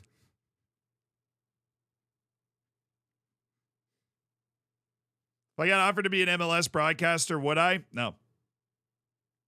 I would not. Would I ever go back to it? No, I don't think so. I think I'd do something that was a combination of the two. I would do something that was a combination of the two. Yeah, I'm going to try and figure out something that won't get me DMCA'd. Now, this stuff is all old, so it probably won't. But, like, just so you guys can hear it, so you know what I'm talking about, because I probably sound very different than what I sound like right now. So I'm going to hide the screen, and I'm going to play, like, one of my calls for college basketball. So this is men's college basketball in the United States. This is what this is. On a dominant display, Nixon. Sizing it up, Katstra. Kersey, the three. Oh, there it is! Grant Kersey, the team manager. And John Paul Jones has gone berserk. Welcome to Skytop Softball. Oh, God. Oh, this is American football. This is a clip from American football. To take the snap, he's readied himself. Good pocket to throw in. He'll rock back and fire near sideline. Hanging in the air, and it's intercepted. The Virginia defense, he was looking for Goddard down the sideline, but no go. Back in the broadcast booth one more time for what I hope will be an exciting time. Well, we've talked enough about everybody who's leaving, and last year, now to the freshmen, who's coming in, and we've hit on a couple of big names, but Virginia is recruiting very well. Bronco Mendenhall has hit the ground running. Now Donaciano. Oh, this is one of my favorite. I'll show you guys this one. If I get DMCA'd for this, I'd be stunned. But I'll show you. This is a sick goal. I used to call, so that's me looking very announcer-like.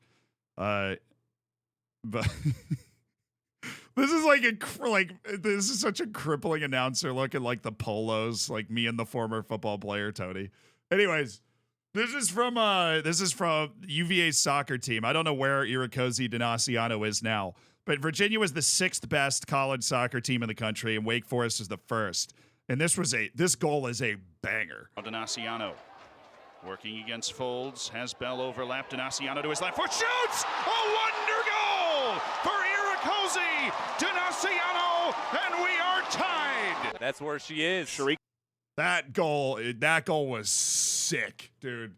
That was a banger. He sounds so real. I know, dude. It throws everybody off.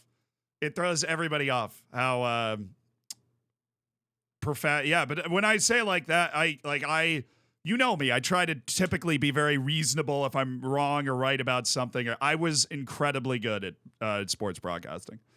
I was really, really good at it. That was what I was going to do with my life.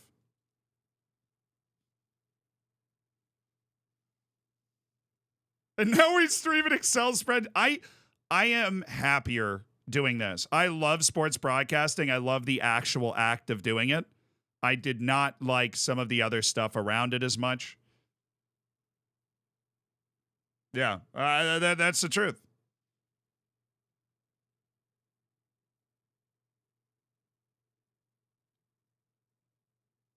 My kid falls asleep to your voice. That's adorable. That's cool.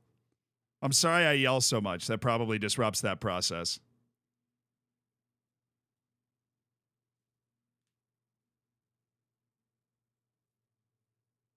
That's kind of what the live saves are, is I get to do like kind of play-by-play over the stuff.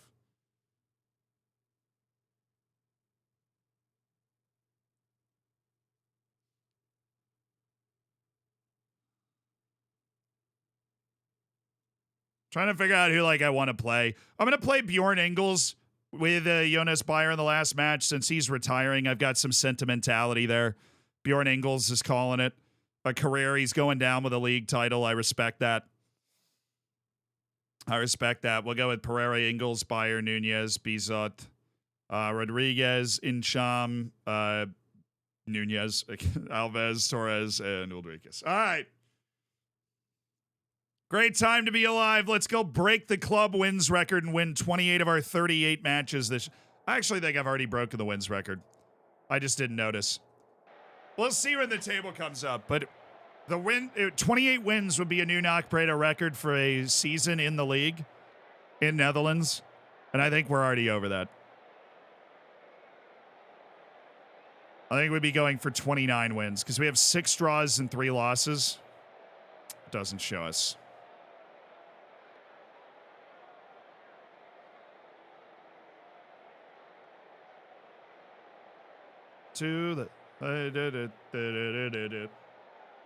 All the bacon's been wagered on this one.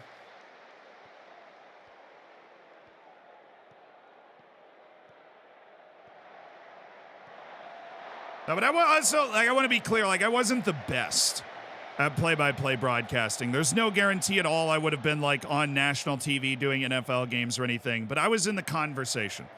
They make a ranking of the best play-by-play broadcasters in college, and I finished 8th in the country. So there were 7 better than me, and like a couple of them went to Syracuse with me. One more time, baby. So I wasn't like I was very good, but I was not like the best in the country. I mean, I hope that I could have gotten there, but. Maybe for the last time, a tearful jump man for Robert Soldrikis.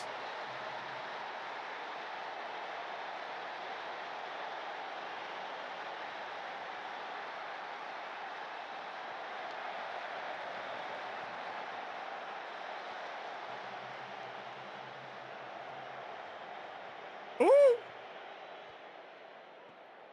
Ooh.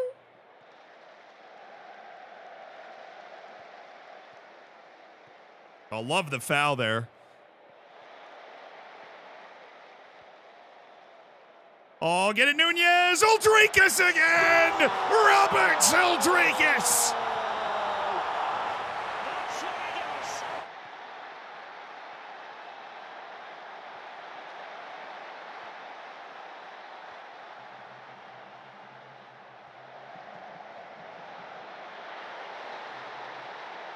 That's the player, Robert Uldrikis, the Golden Boot winner in the Dutch Second Division, the Jumpman, the aerial dominator, the Dutch Air Force, Robert Uldrikis. Oh, here he is. Oh.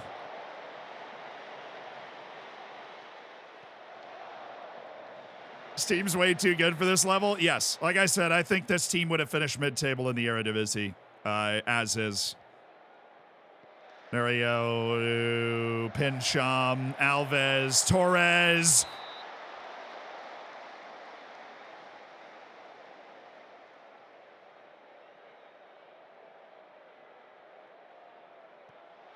Oh, get there. Oh, Roberts for the hat trick. The Latvian surface-to-air missile. It's a long nickname. But it would be a great, like, goal call.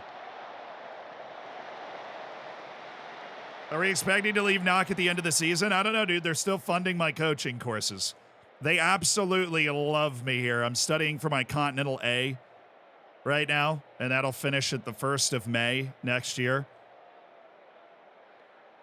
But also, they're running a negative transfer balance, so I don't think we'd be able to build a team that could reasonably compete with PSV, with Ajax. Oof, Alves, nice hit.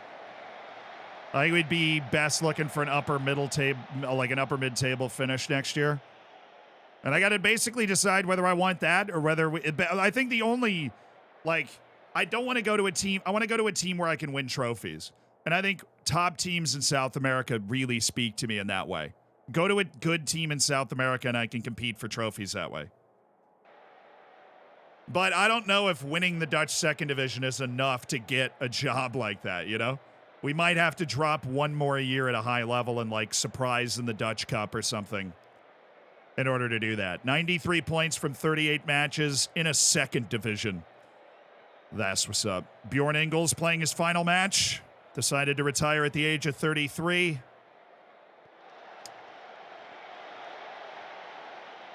How many playable leagues are you on? Basically every league in the game is playable for me. It's a great kind of journeyman database to have.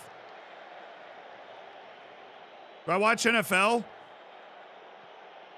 I'm American, brother. I have no choice. Nunez! And he scores! Patricio Nunez!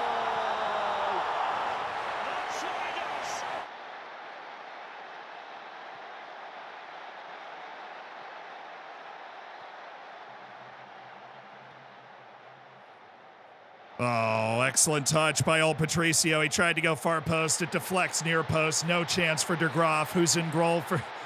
Wait a second. De Graaf is in goal for De Graaf Shop? The dude's name is Tom De Graaf. His club, De Graaf Shop.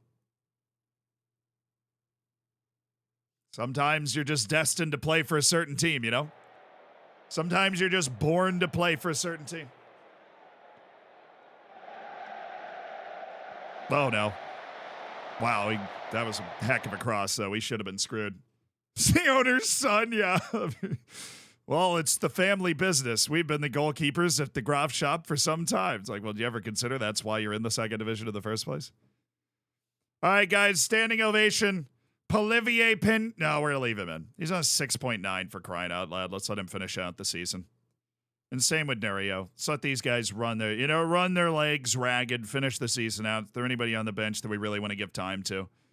Yeah, I'm going to give Abdul Rahman Garib some time. He was the guy for most of the year. Patricio Nunez came in late and stole his spot.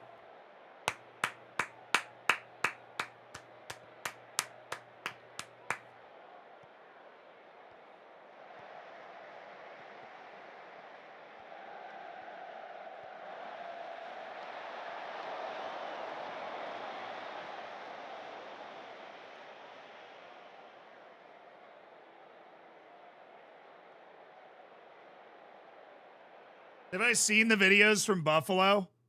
What the American football playoff game that's about to happen tonight. Get rid of that window. What window do I want to open? Not that one. Not that one. That one. All right, let's go to Twitter.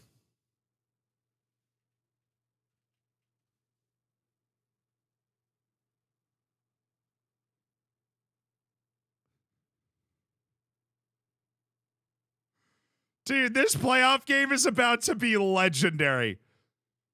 NFL playoffs in Buffalo, New York. Are you seeing this? Dude's trying to find his seat to sit down. Are you seeing that? This is heritage right here. This is incredible. If they die, you bring your shovels to the game, boys. Game's back. Yeah. Hey, dude, it's unbelievable that the MLS doesn't play a winter schedule. Like, that's crazy. It was postponed today because what they decided to do was not play in the actual snowstorm, but just play in the snow. That's what they're doing. So.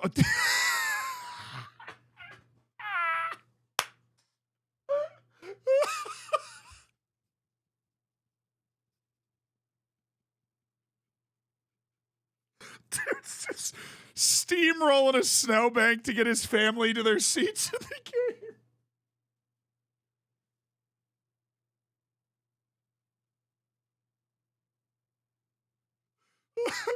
Follow me, kids. Add snowplow to the dad responsibilities. Dude's laying down to this. This is gonna be a look. They got the field clear though. They got the field clear. It's just there was a so they postponed the game a day. There was a crazy snowstorm up to yesterday. They postponed the game a day, so now it's like -Celsius, negative like 5 Celsius. I think it's like 15 degrees and just covered in snow. Like all the seats are just covered in snow and stuff. This is football heritage right here. That's what it's all about. That's what American football is all about. You play in the snow. All right? You play in the frickin' snow. That's awesome. If you've never watched American football, the 2 games today should be a lot of fun. One has a pirate ship in its stadium, and the other one's playing in 15 Fahrenheit with snow everywhere. Why no roof, though? Hey, it's an advantage, man.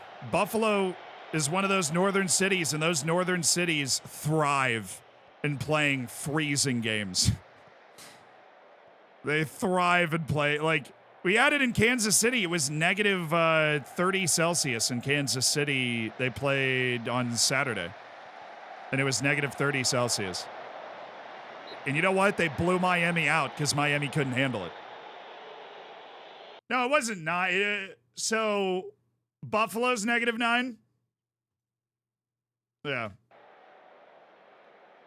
The Miami Dolphins just froze on the field. I mean, so did everybody, but yeah, the field has undersoil heating, so it doesn't ice over. And they have like a ton of heaters on the sidelines and stuff, but it's still stupidly freezing.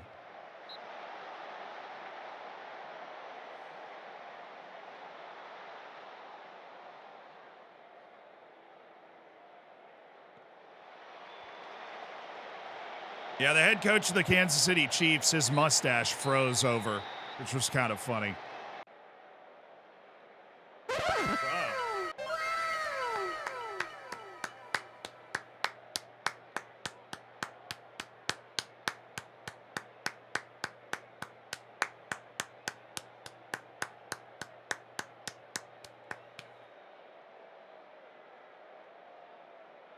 Roberts Uldrikis. He closes the season with a 2-goal performance, and Nachbreda ends on 93 points, 29 wins from 38 matches, just 3 defeats all season. A truly tremendous effort to get themselves back into the Eredivisie. What's the playoff? Who made the playoff? Volendam? That means Volendam, what? Oh, they're promoted. Oh, what? Dude, that must have come down to like a goal. Where's Volendam? They were losing. Volendam's going up, though, dude. Volendam's going up. They went up to the Eredivisie just briefly, went back down. They're going back up. They were losing. They came back to win, to advance on goal difference over ADO Den Haag, who did do their job and won at Topos 5-3. There is like no relegation from this league for whatever reason. I don't really know how that works, but Den Bosch finished last with just 9 points. They had an abysmal season. Now do it again in the Eredivisie. Be a little harder. 10th is in the playoffs. Oh yeah, no kidding, dude. Rhoda made it. Rhoda JC made it to the playoffs, dude, because young Ajax and young PSV were both there. And Rhoda JC was able to hunker down the last spot. Now, I passed my playoff spot down because I won the first period. And then the second period, Emmen won. I won the third period, and that gave it to Maastricht. They got the automatic spot because I won it, and young Ajax can't go. And then I won it, and ADO Den Haag then got their playoff spot from that. But then they, of course, passed it down because they got one of the automatic playoff spots. This is all really simple. Camber got an automatic playoff spot. Then Emmen already had one. Den Haag already had one. Maastricht already had one, which means the last 2 playoff spots were to Helmond Sport and Kerkrade. It's very straightforward, honestly.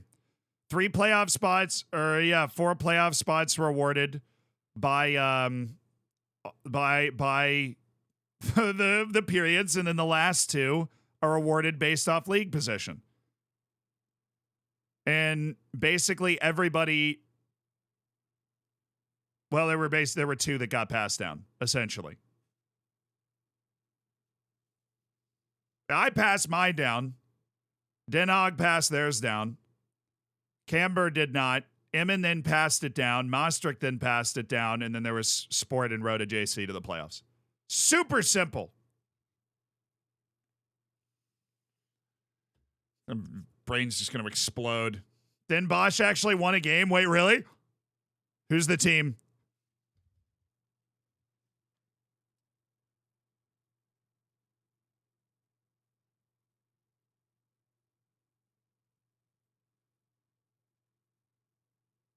Bro, it was Volendam. It was literally the team that finished second in the league. Naturally. It had to be. Uldrikis scored 32 goals. He won the Golden Boot easily. He was the player of the year, for sure. Joaquin Torres led the league in assists with 16. Shirley just chipping the ball across to Robert Uldrikis. And Garib was third in average rating at 7.26. Very good performance, and that is it for today. But don't worry, tomorrow we're going to have a job extravaganza. Thank you guys so much for hanging out today. We are going to raid somebody, so stick around for that. We won the league today. Freaking awesome performance. How many teams get relegated? Like 0. There's no relegation in this league. I think it's one of those things where you have to like apply to transition from the lower levels to the second division, kind of. I don't know. Well, let's get a copy pass together. Let's go do the raid. Thank you guys so much for all the subs. Knudsen, thank you for the raid. Floax, thank you for the 9 months. Resilient Winter, thank you for the 9 months. Juicebox Maven, thank you for the 17. KS, thank you so much for the 25. Fisher, thank you for the 34 months. Thank you guys for supporting the stream. Love you guys. Fist bump. I'll see you tomorrow. Save your saves out tomorrow morning, so enjoy that. If you're out there, you're like, where is the save your saves? Where has it been? Well, it's out tomorrow. It should be. If it's not, then something went horribly wrong. But SYS is out tomorrow, and it's a doozy. Somebody ran out of actual players. But yeah, it's fine, dude. Angola scored? Wait. I think Angola just scored to tie Algeria. No, they missed the pin. Oh, it just popped up. Oh, but they scored anyways. It popped up with penalty missed, and then it said it went in. It said penalty missed, and then I'm assuming it was like saved, and then I don't know. Angola scored, it's 1-1. They missed the penalty, but they got a goal, and it's 1-1, Angola and Algeria. Afcon is actually undefeated. Let me find our raid target. We then beat Rosenborg again at home.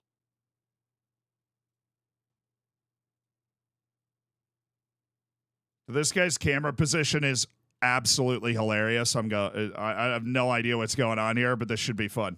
But you have a copy pasta, be sure to get in there and spam it. I'll see you guys tomorrow. Same time, same place. Talking shop and then finding ourselves a new job, or maybe we're having a nice transfer window with Knock Breda. I don't know. But we won the league, 93 points. We broke the points, goals, and wins record. We had ourselves a big year, and Jumpman was a bag man with 32 goals. Have a good raid. See you guys.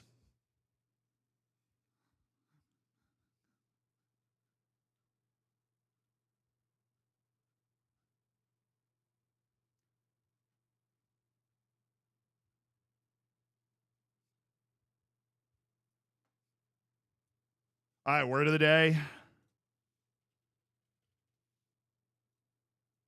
Oh, what is this? Oneiric. Oh, no, I've never seen this word before. Oneiric. Oneiric. Oneiric. Oniric's an adjective meaning of or relating to dreams. The paintings, filled with fantastical imagery conjured by the artist's imagination, have a compellingly oniric quality. That's a sick word. I'll see you at the end of another stream for another word of the day. What's up?